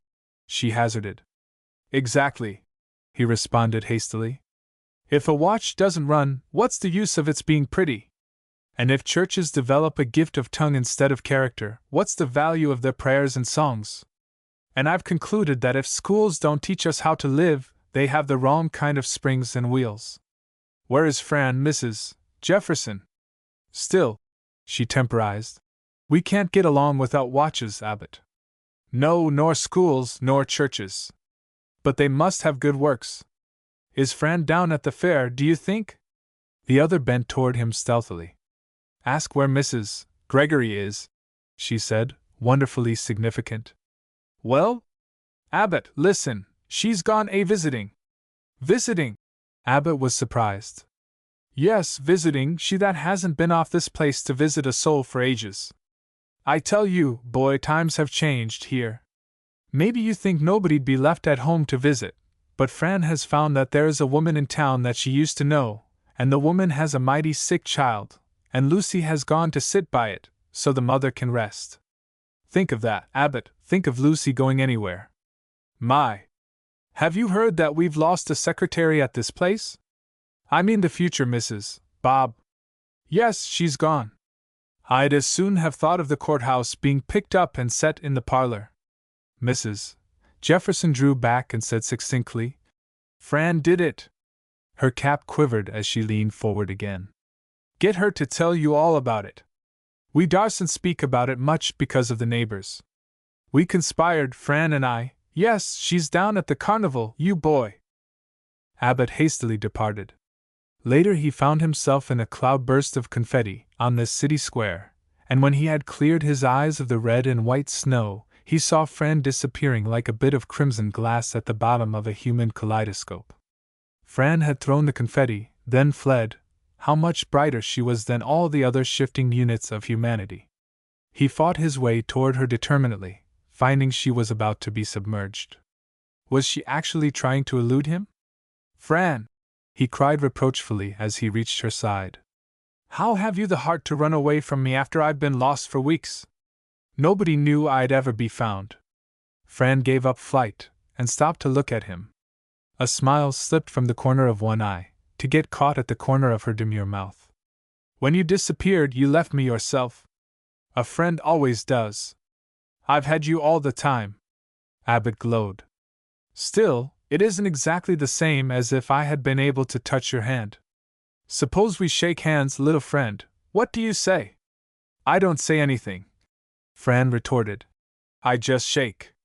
Her handclasp was so hearty that he was slightly disconcerted. Was her friendship so great that it left no room in her heart for something greater? Fran's emotions must not be compressed under a friendship monopoly, but just now he hardly saw his way toward fighting such a trust. I want to talk to you, Fran, talk and talk, oh, just about all the long night through. Come, let me take you back home. Home? Me? Ridiculous. But I'll tell you the best place that ever was, for the kind of talking you and I want to do to each other. Abbott, it won't matter to you, will it, at what place I say to meet me, at about 9:30? Why, Fran? It's not 8 o'clock. Abbott remonstrated, glancing toward the courthouse clock to find it stopped, and then consulting his watch. Do you think I am going to wait till 9:30? Said Fran nonchalantly. Very well then. But what will we do in the meantime, if we're not to talk till? We? She mocked him. Listen, Abbott, don't look so cross. I've a friend in town with a sick daughter, and she's a real friend, so I must go to help her, a while. He was both mystified and disappointed. I didn't know you had any such friends in Littleburg, he remonstrated, remembering how unkind tongues had set the village against her. Fran threw back her head, and her gesture was full of pride and confidence. Oh, she cried, the town is full of my friends. He could only stare at her in dumb amazement. All right then, she said with the greatest cheerfulness. At 9:30. You understand the date, 9:30. Of course you wouldn't have me desert a friend in trouble. Where shall we meet, Abbott, at 9:30? Shall we say, at the Snake Eaters? No, we shall not say at the Snake Eaters. Fran, I want you right now.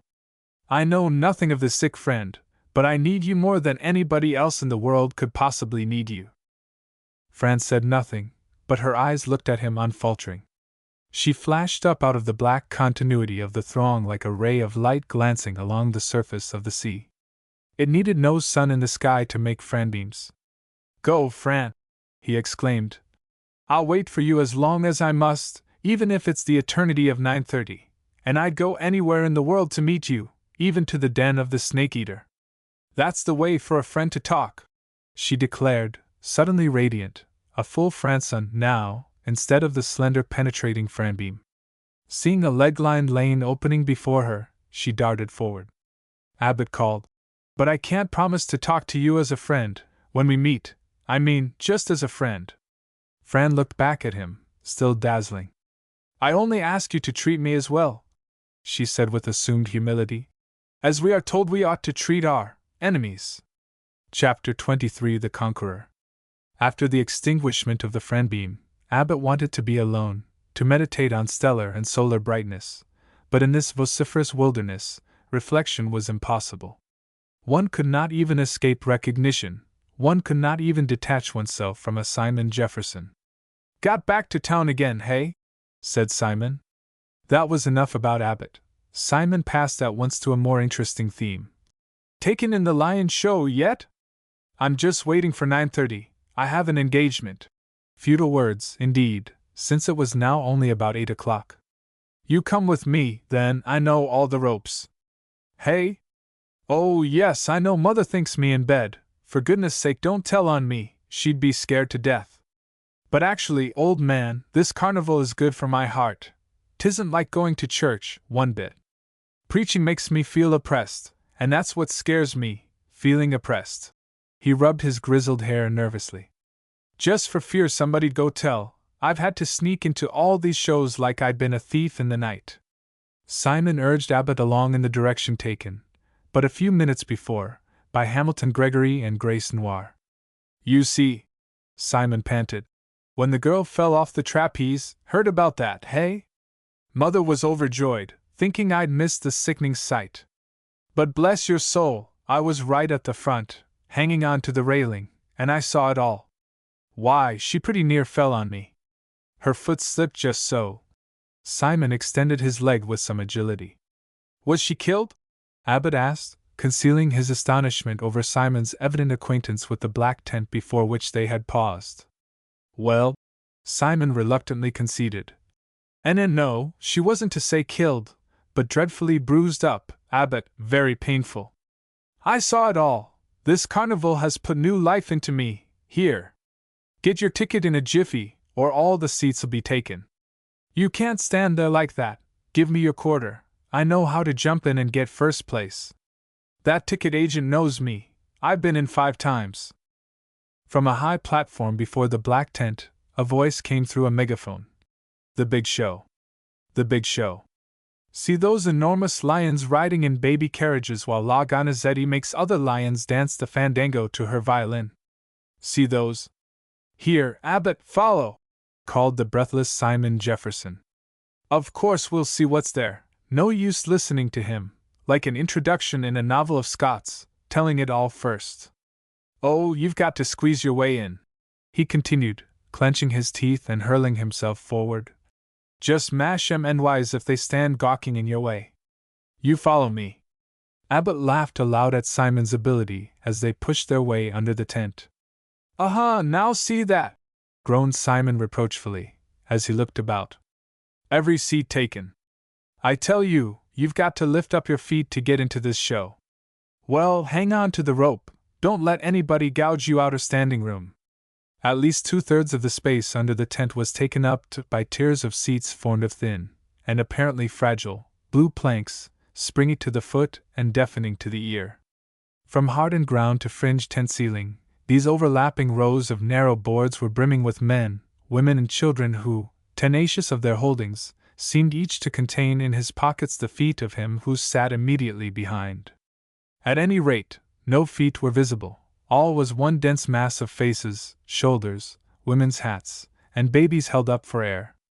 The seats faced an immense cage which rose almost to the roof. As yet, it was empty, but smaller adjoining cages promised an animated arena when the signals should be given.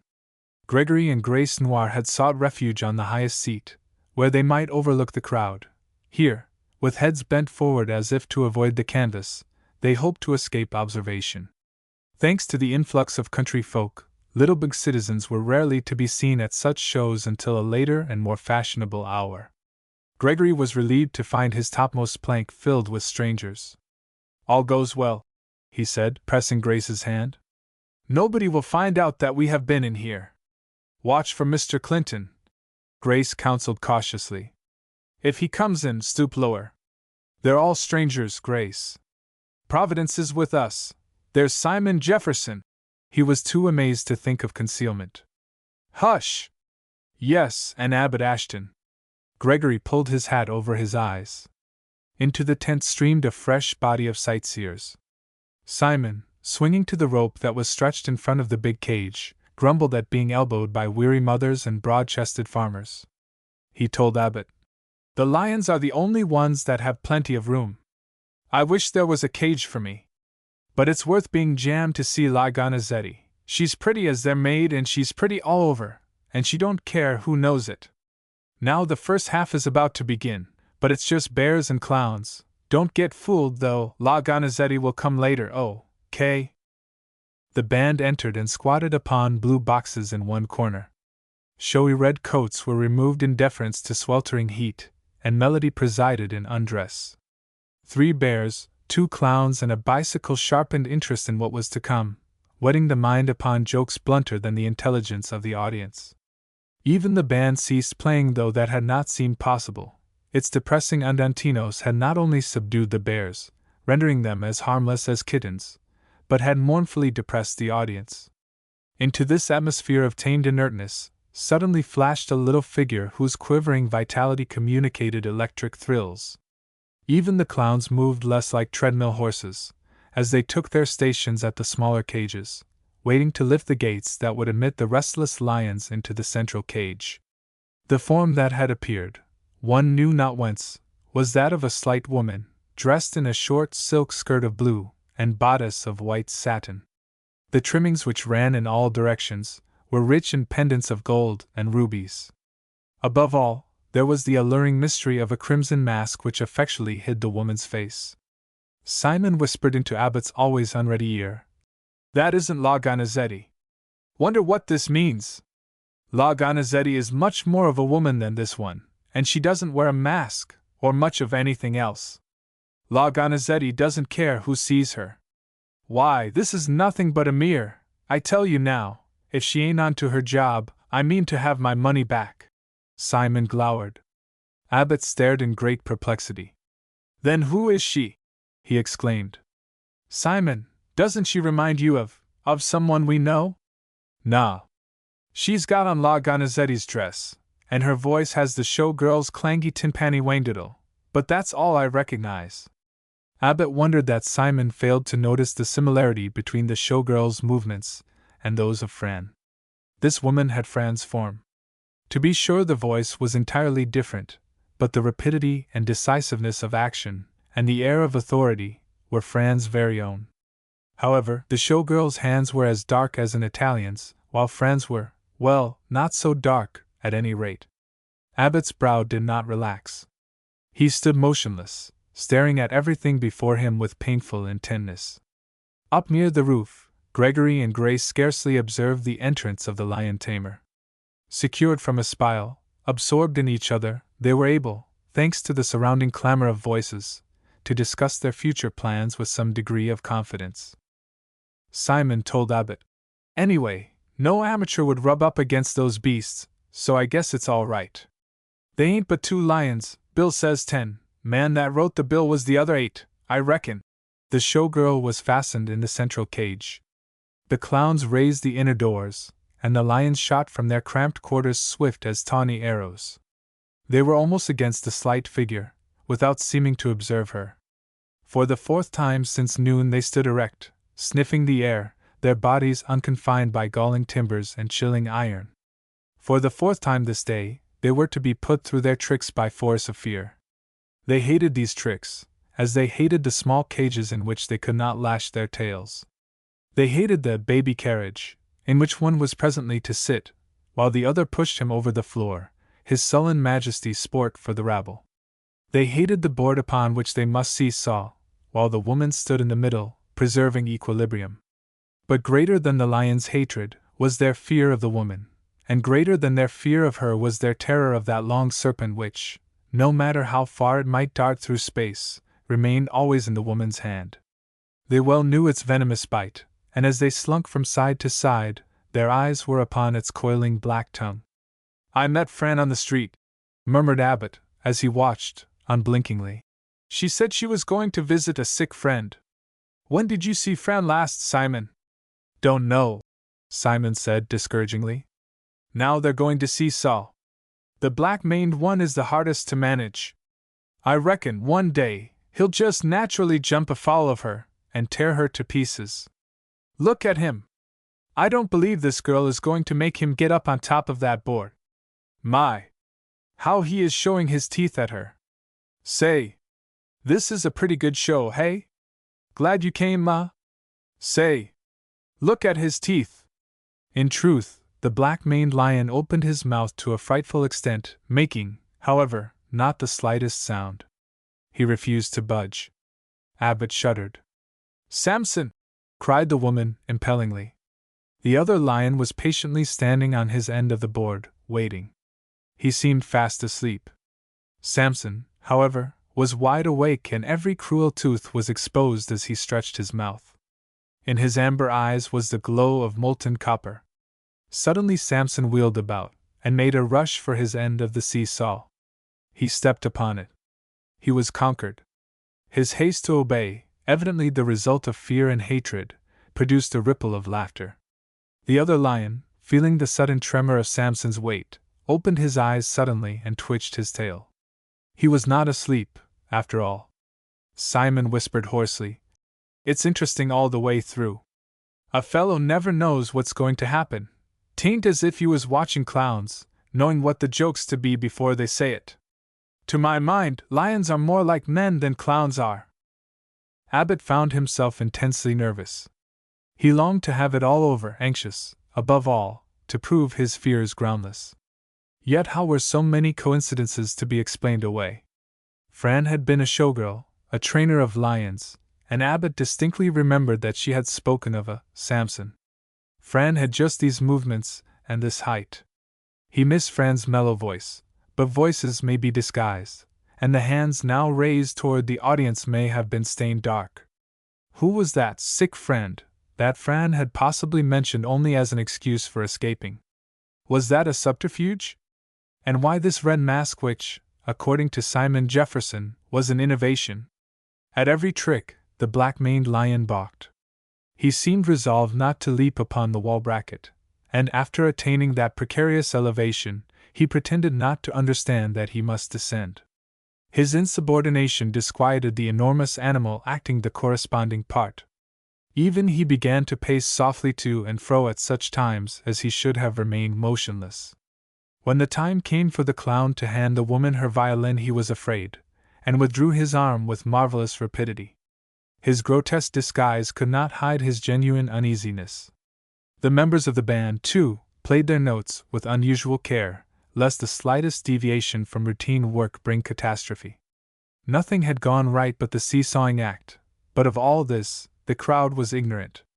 After the violin playing, "Now," Simon Jefferson announced gleefully, "there's only one more act, but it's a corker, let me tell you, that's why she's resting a minute. La Gonizetti gets astride of Samson, the one that's mad, and grabs his mane, and pretends to ride like a cowboy. Calls herself a rough rider. Makes Samson get on top of that table, then she gets on top of him. But this isn't La Gonizetti," Abbott protested, shuddering again. "Now you've said something."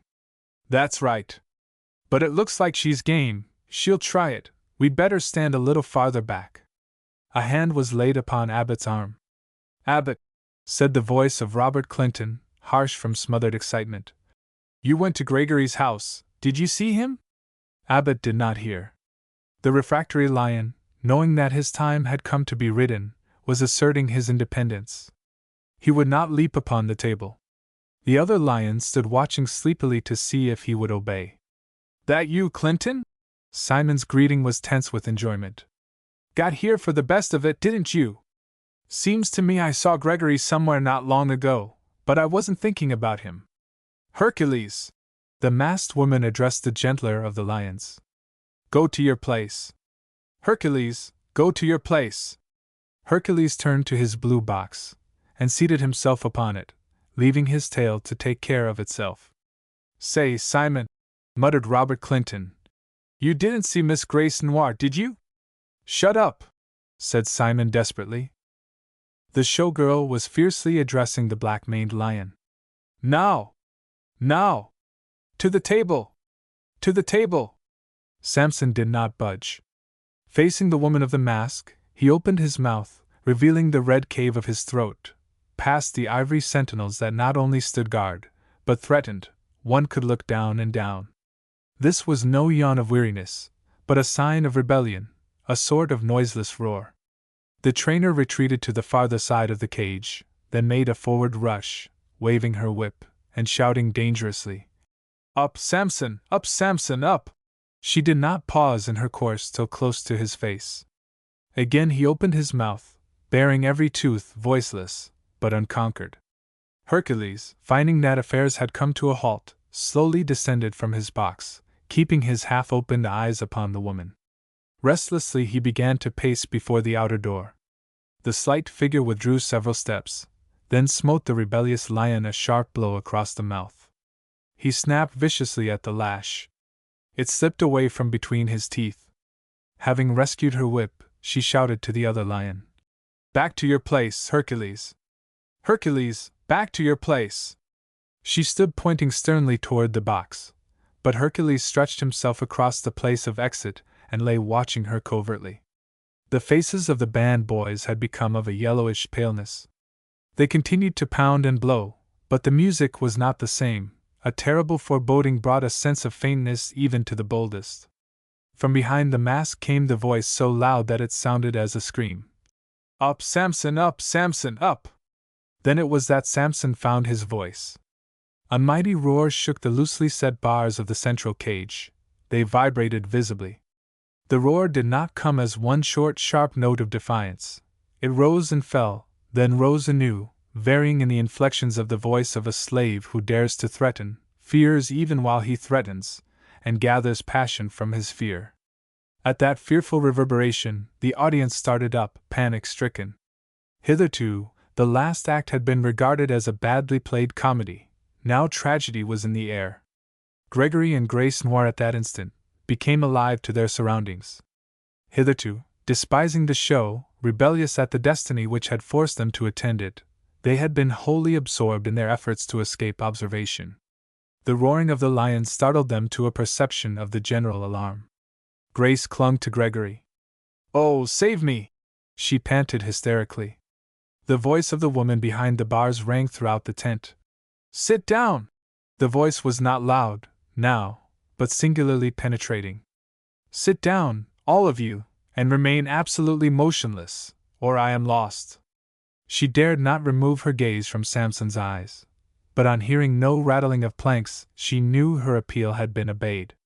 There came to her, however, the smothered cries of terrified women, mingled, here and there, with unrestrained ejaculations of dismay.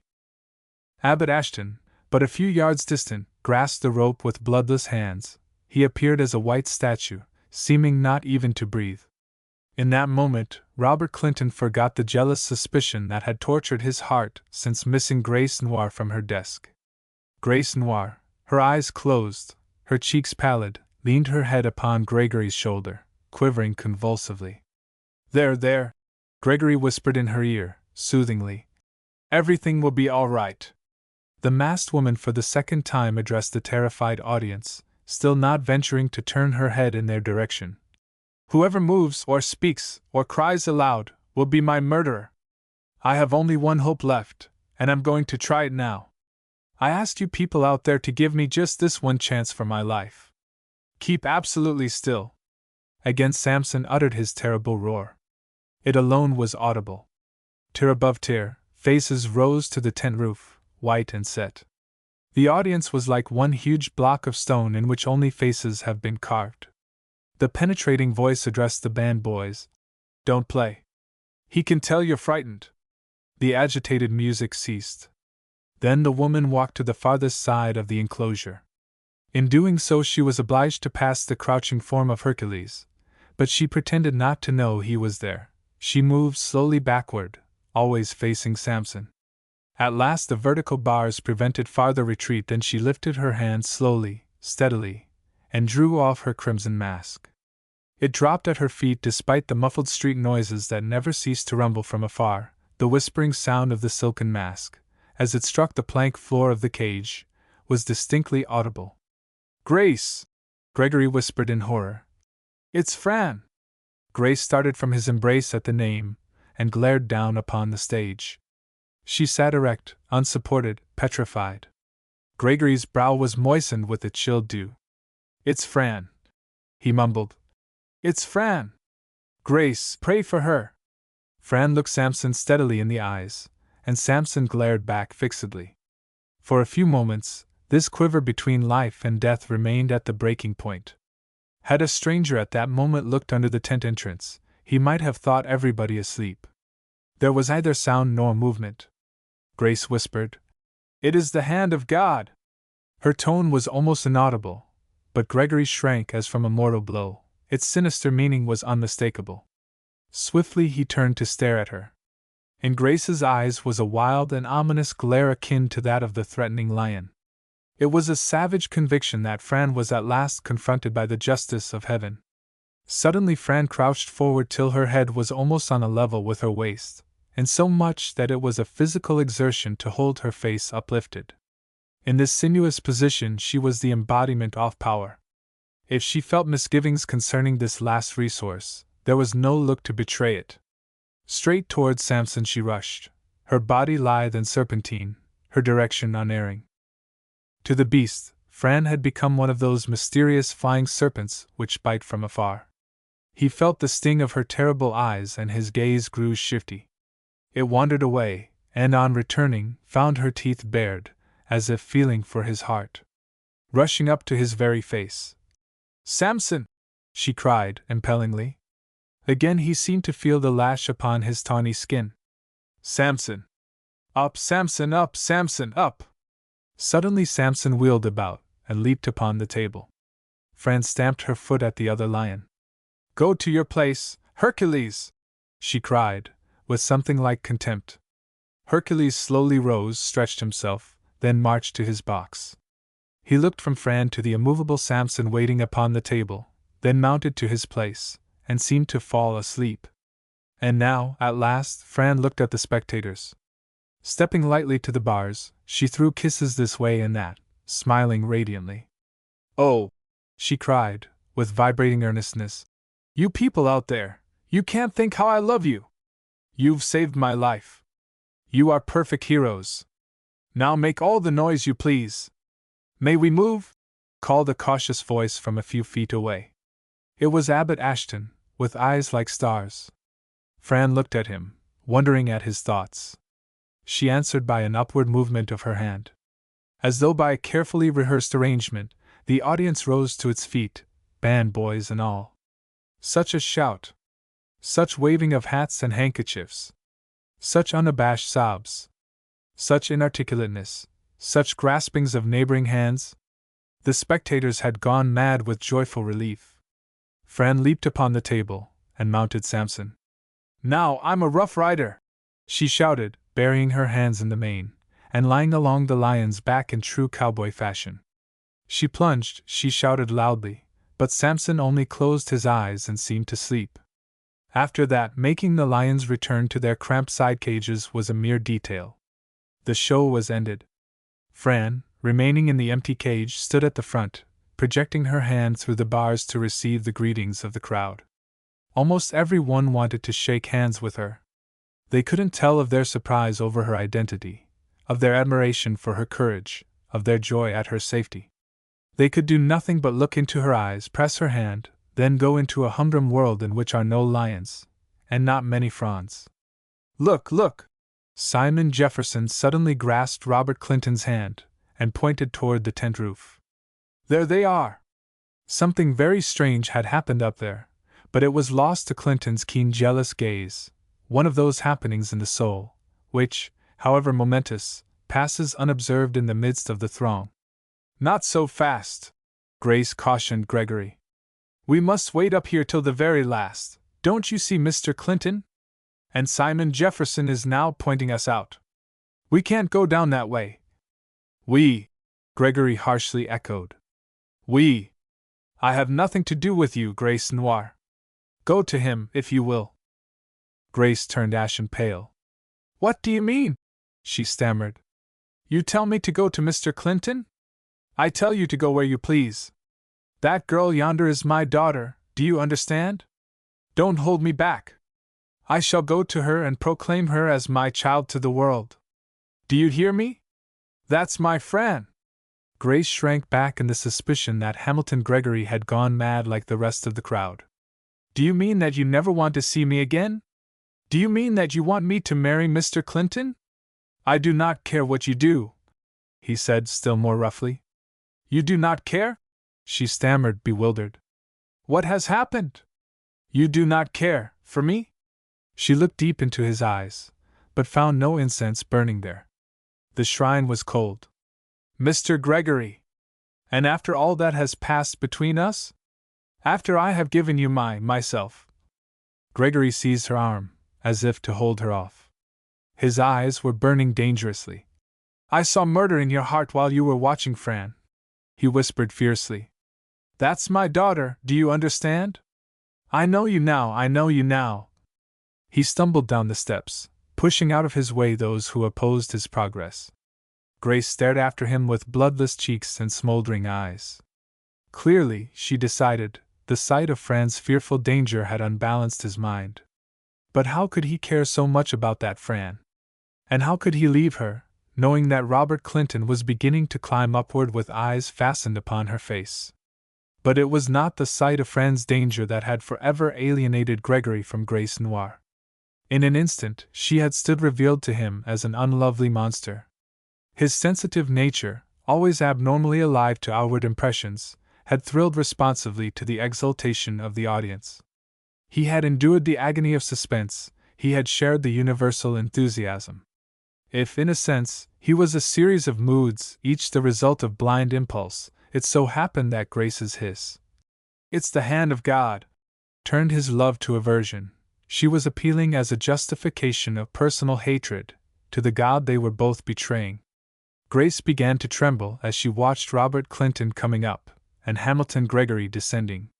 She had trusted foolishly to a broken reed, but it was not too late to preserve the good name she had been about to besmirch. The furnace heat in which rash resolves are forged was cooled. Gregory had deserted Fran's mother.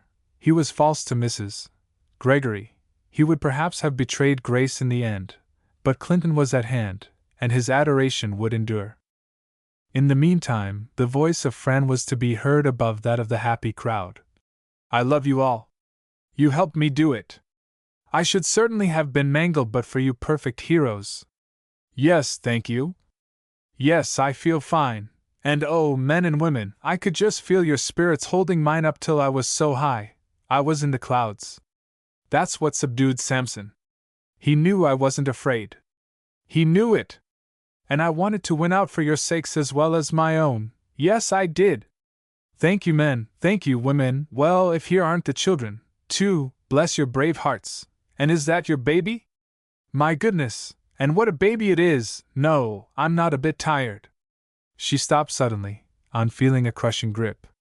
She looked down, a frown forming on her brow, but the sun shone clear when she saw Abbot Ashton. She gave him a swift look, as if to penetrate his inmost thoughts. He met her eyes unfalteringly. It's already 9 o'clock, he said with singular composure. Don't forget 9:30. Then he disappeared in the crowd. Fran saw the ranks thinning before her. She was glad, for suddenly she found herself very tired. What would Abbot think? Would he, henceforth, see nothing but the showgirl of tinsel and trainer's whip, forever showing through the clear glass of her real self? At 9:30, what would Abbot say to her? And how should she reply? The thought of him obscured her vision of admiring faces. Her manner lost its spontaneity. Then, to her amazement, she beheld Hamilton Gregory stumbling toward her, looking neither to right nor left, seeing none but her. Hamilton Gregory at a show! Hamilton Gregory here, of all places, his eyes wide, his head thrown back as if to bare his face to her startled gaze. Fran! Cried Gregory, thrusting forth his arms to take her hands.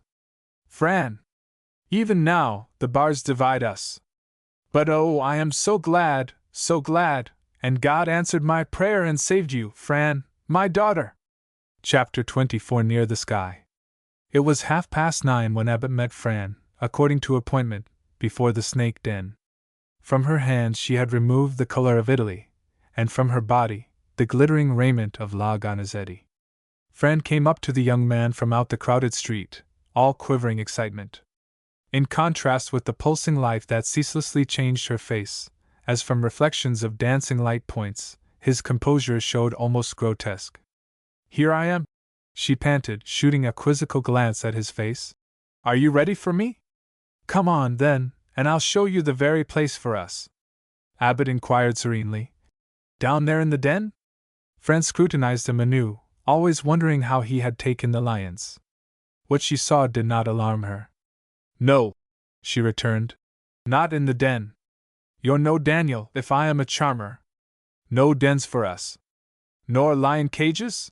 Inquired Abbot, still inscrutable. Never again? Never again, came her response. It was a promise. As they made their way through the noisy city square, she kept on wondering. Since his face revealed nothing, his disapproval, at any rate, was not so great as to be beyond control. Did that signify that he did not feel enough for her really to care? Better for him to be angry about the show than not to care. Fran stopped before the Ferris wheel. Let's take a ride, she said, a little tremulously. Won't need tickets. Bill, stop the wheel. I want to go right up. This is a friend of mine, Mr. Ashton. And Abbot, this is an older friend than you, Mr. Bill Smookins. Mr. Bill Smookins was an exceedingly hard-featured man, of no recognizable age. Externally, he was blue overalls and greasy tar. Abbot grasped Bill's hand, and inquired about business. Awful poor since Fran left the show, was the answer, accompanied by a grin that threatened to cut the weather-beaten face wide open. Fran beamed. Mr. Smookins knew my mother, didn't you, Bill? He was awful good to me when I was a kid. Mr. Smookins was a human nymph in those days, and he smoked and talked, he did, right down under the water, remember, Bill? That was sure enough water. Oh, he's a sure enough Bill, let me tell you! Bill intimated, as he slowed down the engine, that the rheumatism he had acquired under the water was sure enough rheumatism, hence his change of occupation. I was strong enough to be a human nymph, he explained, but not endurable. Nobody can't last many years as a human nymph. Abbott indicated his companion. Here's one that'll last my time. The wheel stopped. He and Fran were barred into a seat. And now, Fran exclaimed, it's all ups and downs, just like a moving picture of life. Why don't you say something, Mr. Ashton? But no, you can keep still, I'm excited to death, and wouldn't hear you anyway. I want to do all the talking, I always do, after I've been in the cage. My brain is filled with air, so this is the time to be soaring up into the sky, isn't it? What is your brain filled with? But never mind. We'll be just two balloons, my. Aren't you glad we haven't any strings on us? Suppose some people had hold, I, for one, would be willing never to go down again. Where are the clouds? Wish we could meet a few. Down there on the solid earth. Oh, down there the first things you meet are reasons for things, and people's opinions of how things look, and reports of what folks say. And up here, there's nothing but the moon, isn't it bright? See how I'm trembling, always do, after the lions. Now, Abbott, I'll leave a small opening for just one word. I'll steady you, said Abbott briefly, and he took her hand. She did not appear conscious of his protecting clasp. I never see the moon so big, she went on breathlessly, without thinking of that night when it rolled along the pasture as if it wanted to knock us off the footbridge for being where we oughtn't. I never could understand why you would stay on that bridge with a perfect stranger, when your duty was to be usher at the camp meeting. You weren't ushering me, you know, you were holding my hand. I mean, I was holding your hand, as Miss Safra says I shouldn't. What a poor helpless man, as I'm holding you now, I presume. But I laughed in meeting. People ought to go outdoors to smile, and keep their religion in a house, I guess. I'm going to tell you why I laughed, for you've never guessed, and you've always been afraid to ask. Afraid of you, Fran? Awfully, I'm going to show you, let go, so I can show you. No, I'm in earnest, you can have me, afterwards, remember that evangelist? There he stood, waving his hands, as I'm doing now, moving his arms with his eyes fastened upon the congregation. This way, look, Abbott. Fran. As if I were not already looking. Look, just so, not saying a word, only waving this way and that, and it made me think of our hypnotizer, the man that waves people into our biggest tent. He seems to pick 'em up bodily and carry them in his arms. Well, and if the people are to be waved into a church, it won't take much of a breeze to blow them out. I don't believe in soul waving. But that doesn't mean that I don't believe in the church, does it, do you think? You believe in convictions, Fran. And since you've come into the church, you don't have to say that you believe in it. Yes, there's nothing on the outside, and oh, sometimes there's so little under the roof. What do you think of me, Abbott? Fran, I think you are the most. But do you? She interposed, still unsteadily. In the superlative? I don't see how you can, after that exhibition behind the bars. Anyway, I want you to talk about yourself. What made you go away from town? But that's not the worst. What made you stay away? And what were you doing off there wherever it was, while poor little girls were wondering themselves sick about you? But wait, the wheel's going down, down, down. Good thing I have you to hold to. Poor Miss Safra, she can't come, now. Listen at all the street criers, getting closer, and the whistle sounds. I wish we had whistles, the squawky kind. See my element, Abbott, the air I've breathed all my life, the carnival. Here we are, just above the clouds of confetti. Now we're riding through, pretty damp these clouds are, don't you think? Those ribbons of electric lights have been the real world for me. Abbott, they were home. No, Bill, we don't want to get out.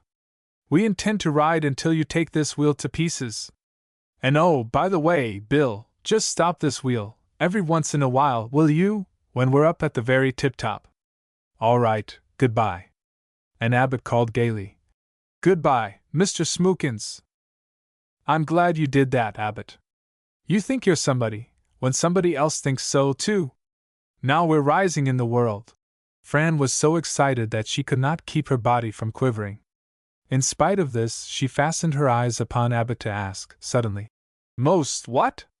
Most adorable, Abbott answered, as if he had been waiting for the prompting. Most precious. Most bewitchingly sweet. Most unanswerably and eternally, Fran. And you, she whispered. And I, he told her, am nothing but most wanting to be loved. It's so queer, Fran said plaintively. You know, Abbott, how long you've fought against me. You know it, and I don't blame you, not in the least. There's nothing about me to make people, but even now, how can you think you understand me, when I don't understand myself? I don't, he said promptly. I've given up trying to understand you. Since then, I've just loved. That's easy. What will people think of a superintendent of public schools caring for a showgirl, even if she is Fran Nonpareil? How would it affect your career? But you have promised never again to engage in a show, so you are not a showgirl. What about my mother who lived and died as a lion tamer? What will you do about my life history? I'd never speak to a man who could feel ashamed of my mother. What about my father who has never publicly acknowledged me? I'd not want to have anything to do with a man who could be proud of him. As to the past, Fran, I have only this to say, whatever hardships it contained, whatever wrongs or wretchedness, it evolved you, the Fran of today, the Fran of this living hour. And it's the Fran of this living hour that I want to marry. Fran covered her face with her hands. For a while there was silence, then she said, Father was there, tonight. At the lion show? Impossible. Mr. Gregory go to Yes, it is possible for him even to go to a show. But to do him justice, he was forced under the tent. He had no intention of doing anything so wicked as that. He only meant to do some little thing like running away. But no, I can't speak of him with bitterness, now. Abbott, he seems all changed. Abbott murmured as if stupefied. Mr. Gregory at a show? Yes, and a lion show. When it was over he came to me. He was so excited. So was I, spoke up the other. Rather. You didn't show it. I thought maybe you wouldn't care if I had been eaten up. No, listen. He wanted to claim me. He called me daughter right there before the people, but they thought it was just a sort of church name. But he was wonderfully moved. I left the tent with him, and we had a long talk. I came from him to you. I never saw anybody so changed. But why? You see, he thought I was going to be killed right there before his eyes, and seeing it with his very own eyes made him feel responsible. He told me, afterwards, that when he found out who it was in the cage, he thought of Mother in a different way. He saw how his desertion had driven her to earning her living with showmen, so I could be supported. All in all, he is a changed man. Then will he acknowledge you? But no. You see? He can't on account of Mrs. Gregory. There's no future for him, or for her, except to go on living as man and wife, without the secretary. He imagines it would be a sort of reparation to present me to the world as his daughter. He thinks it would give him happiness, but it can't be. Grace Noir has found it all out. Then she will tell, Abbott exclaimed in dismay. She would have told but for one thing. She doesn't dare, and it's on her own account, of course. She has been terribly, indiscreet. You can't think to what lengths she was willing to go, not from coldly making up her mind, but because she lost grip on herself, from always thinking she couldn't. So she went away with Bob Clinton. She'll marry him, and they'll go to Chicago, out of Little Big History. Poor Bob. Remember the night he was trying to get religion? I'm afraid he'll conclude that religion isn't what he thought it was, living so close to it from now on. All this interests me greatly, dear, because it interests you. Still, it doesn't bear upon the main question. Abbott, you don't know why I went to that show to act. You thought I was caring for a sick friend. What do you think of such deceptions? I think I understand. Simon Jefferson told me of a girl falling from a trapeze. It was possibly La Gonizetti's daughter. Mrs. Jefferson told me that Mrs. Gregory is nursing someone. The same one, I imagine. And La Gonizetti was a friend of yours, and you took her place so the mother could stay with the injured daughter. You're a wonder yourself, Fran declared, dropping her hands to stare at him. Yes, that's it. All these show people are friends of mine. When the mayor was trying to decide what carnival company they'd have for the street fair, I told him about this show, and that's why it's here. Poor La Gonizetti needs the money dreadfully, for they spend it as fast as it's paid in. The little darling will have to go to a hospital, and there's nothing laid by. The boys all threw in, but they didn't have much themselves. Nobody has. Everybody's poor in this old world, except you and me. I've taken La Gonizetti's place in the cage all day to keep her from losing out, and if this wasn't the last day, I don't know whether I'd have promised you or not. Samson was pretty good, but that mask annoyed him. So you see, but honestly, Abbott, doesn't all this make you feel just a wee bit different about me? It makes me want to kiss you, Fran. It makes you, she gasped. Want to do that? Why, Abbott? Nothing can save you. I'm afraid not, he agreed. The car was swinging at the highest reach of the wheel. The engine stopped. She opened her eyes very wide. I'd think you'd be afraid of such a world-famous lion trainer, she declared, drawing back. Some have been, I assure you. I'm not afraid, Abbott declared, drawing her toward him. He would have kissed her, but she covered her face with her hands and bent her head instinctively. Up! Cried Abbott. Up, Samson, up! Fran laughed hilariously, and lifted her head. She looked at him through her fingers. Her face was a garden of blush roses. She pretended to roar, but the result was not terrifying. Then she obediently held up her mouth.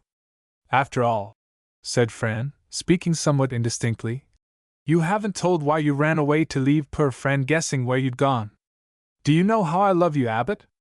I think I know. I'm glad, for I could never tell you. Real love is like real religion, you can't talk about it. Makes you want to joke, even if you can't think of anything funny to say, makes you chatter about anything else, or just keep still. Seems to be something down here. This is my heart, isn't it? Hope I have the right place. I left school so early. Seems even when I refer to it I ought to, well, as I said, make a sort of joke. But this is no joke, said Abbott, kissing her again. Yes, said Fran happily. We can talk about it in that way. Isn't Bill Smookins a dear to keep us up here so long? It was a good while later that Abbott said. As to why I left Little Bob knew of a private school that has just been incorporated as a college. A teacher's needed, one with ideas of the new education, the education that teaches us how to make books useful to life, and not life to books, the education that teaches happiness as well as words and figures, just the kind that you didn't find at my school, Little Rebel. Bob was an old chum of the man who owns the property, so he recommended me, and I went. It's a great chance, a magnificent opening. The man was so pleased with the way I talked, he's new to the business, so that must be his excuse, that I am to be the president. Fran's voice came rather faintly. Hurrah! But you are to be far, far above my reach, just as I prophesied. Don't you remember what I said to you during our drive through Sure Enough Country? And that isn't all, said Abbott, looking straight before him, and pretending that he had not heard. In that town, Tulila, Oklahoma, I discovered out in the suburbs a cottage, the dearest little thing, as dear as Mr. Smookins, just big enough for a girl like Fran. I rented it at once. Of course, it oughtn't to be standing there idle. There's such a fragrant flower garden. I spent some time arranging the grounds as I think you'll like them. I didn't furnish the cottage, though. Women always like to select their own carpets and things, and… Fran's face was a dimpled sea of pink and crimson waves, with starry lights in her black eyes for signal lights. Oh, you king of hearts! She exclaimed. And shall we have a church wedding, and just kill them? Abbott laughed boyishly. No, you must remember that your connection with show life is at an end. But, and then, and so, cried Fran rapturously. I'm to have a home after all, with flower gardens and carpets and things, a sure enough home, Abbott, a home with you. Don't you know, it's been the dream of my life too. Abbott was inexpressibly touched. Yes, I was just thinking of what I heard you say, once, to belong to somebody. Fran slipped her arms about his neck. And what a somebody! To belong to you. And to know that my home is our home. Abbott, with a sober sense of his unworthiness, embraced her silently. From far below came a sudden sound, making its way through the continuity of the street uproar. It was the chugging of the engine. The wheel began to revolve. Down they came, down, down. Fran looked up at the moon. Goodbye, she called gaily. The world is good enough for me. The end.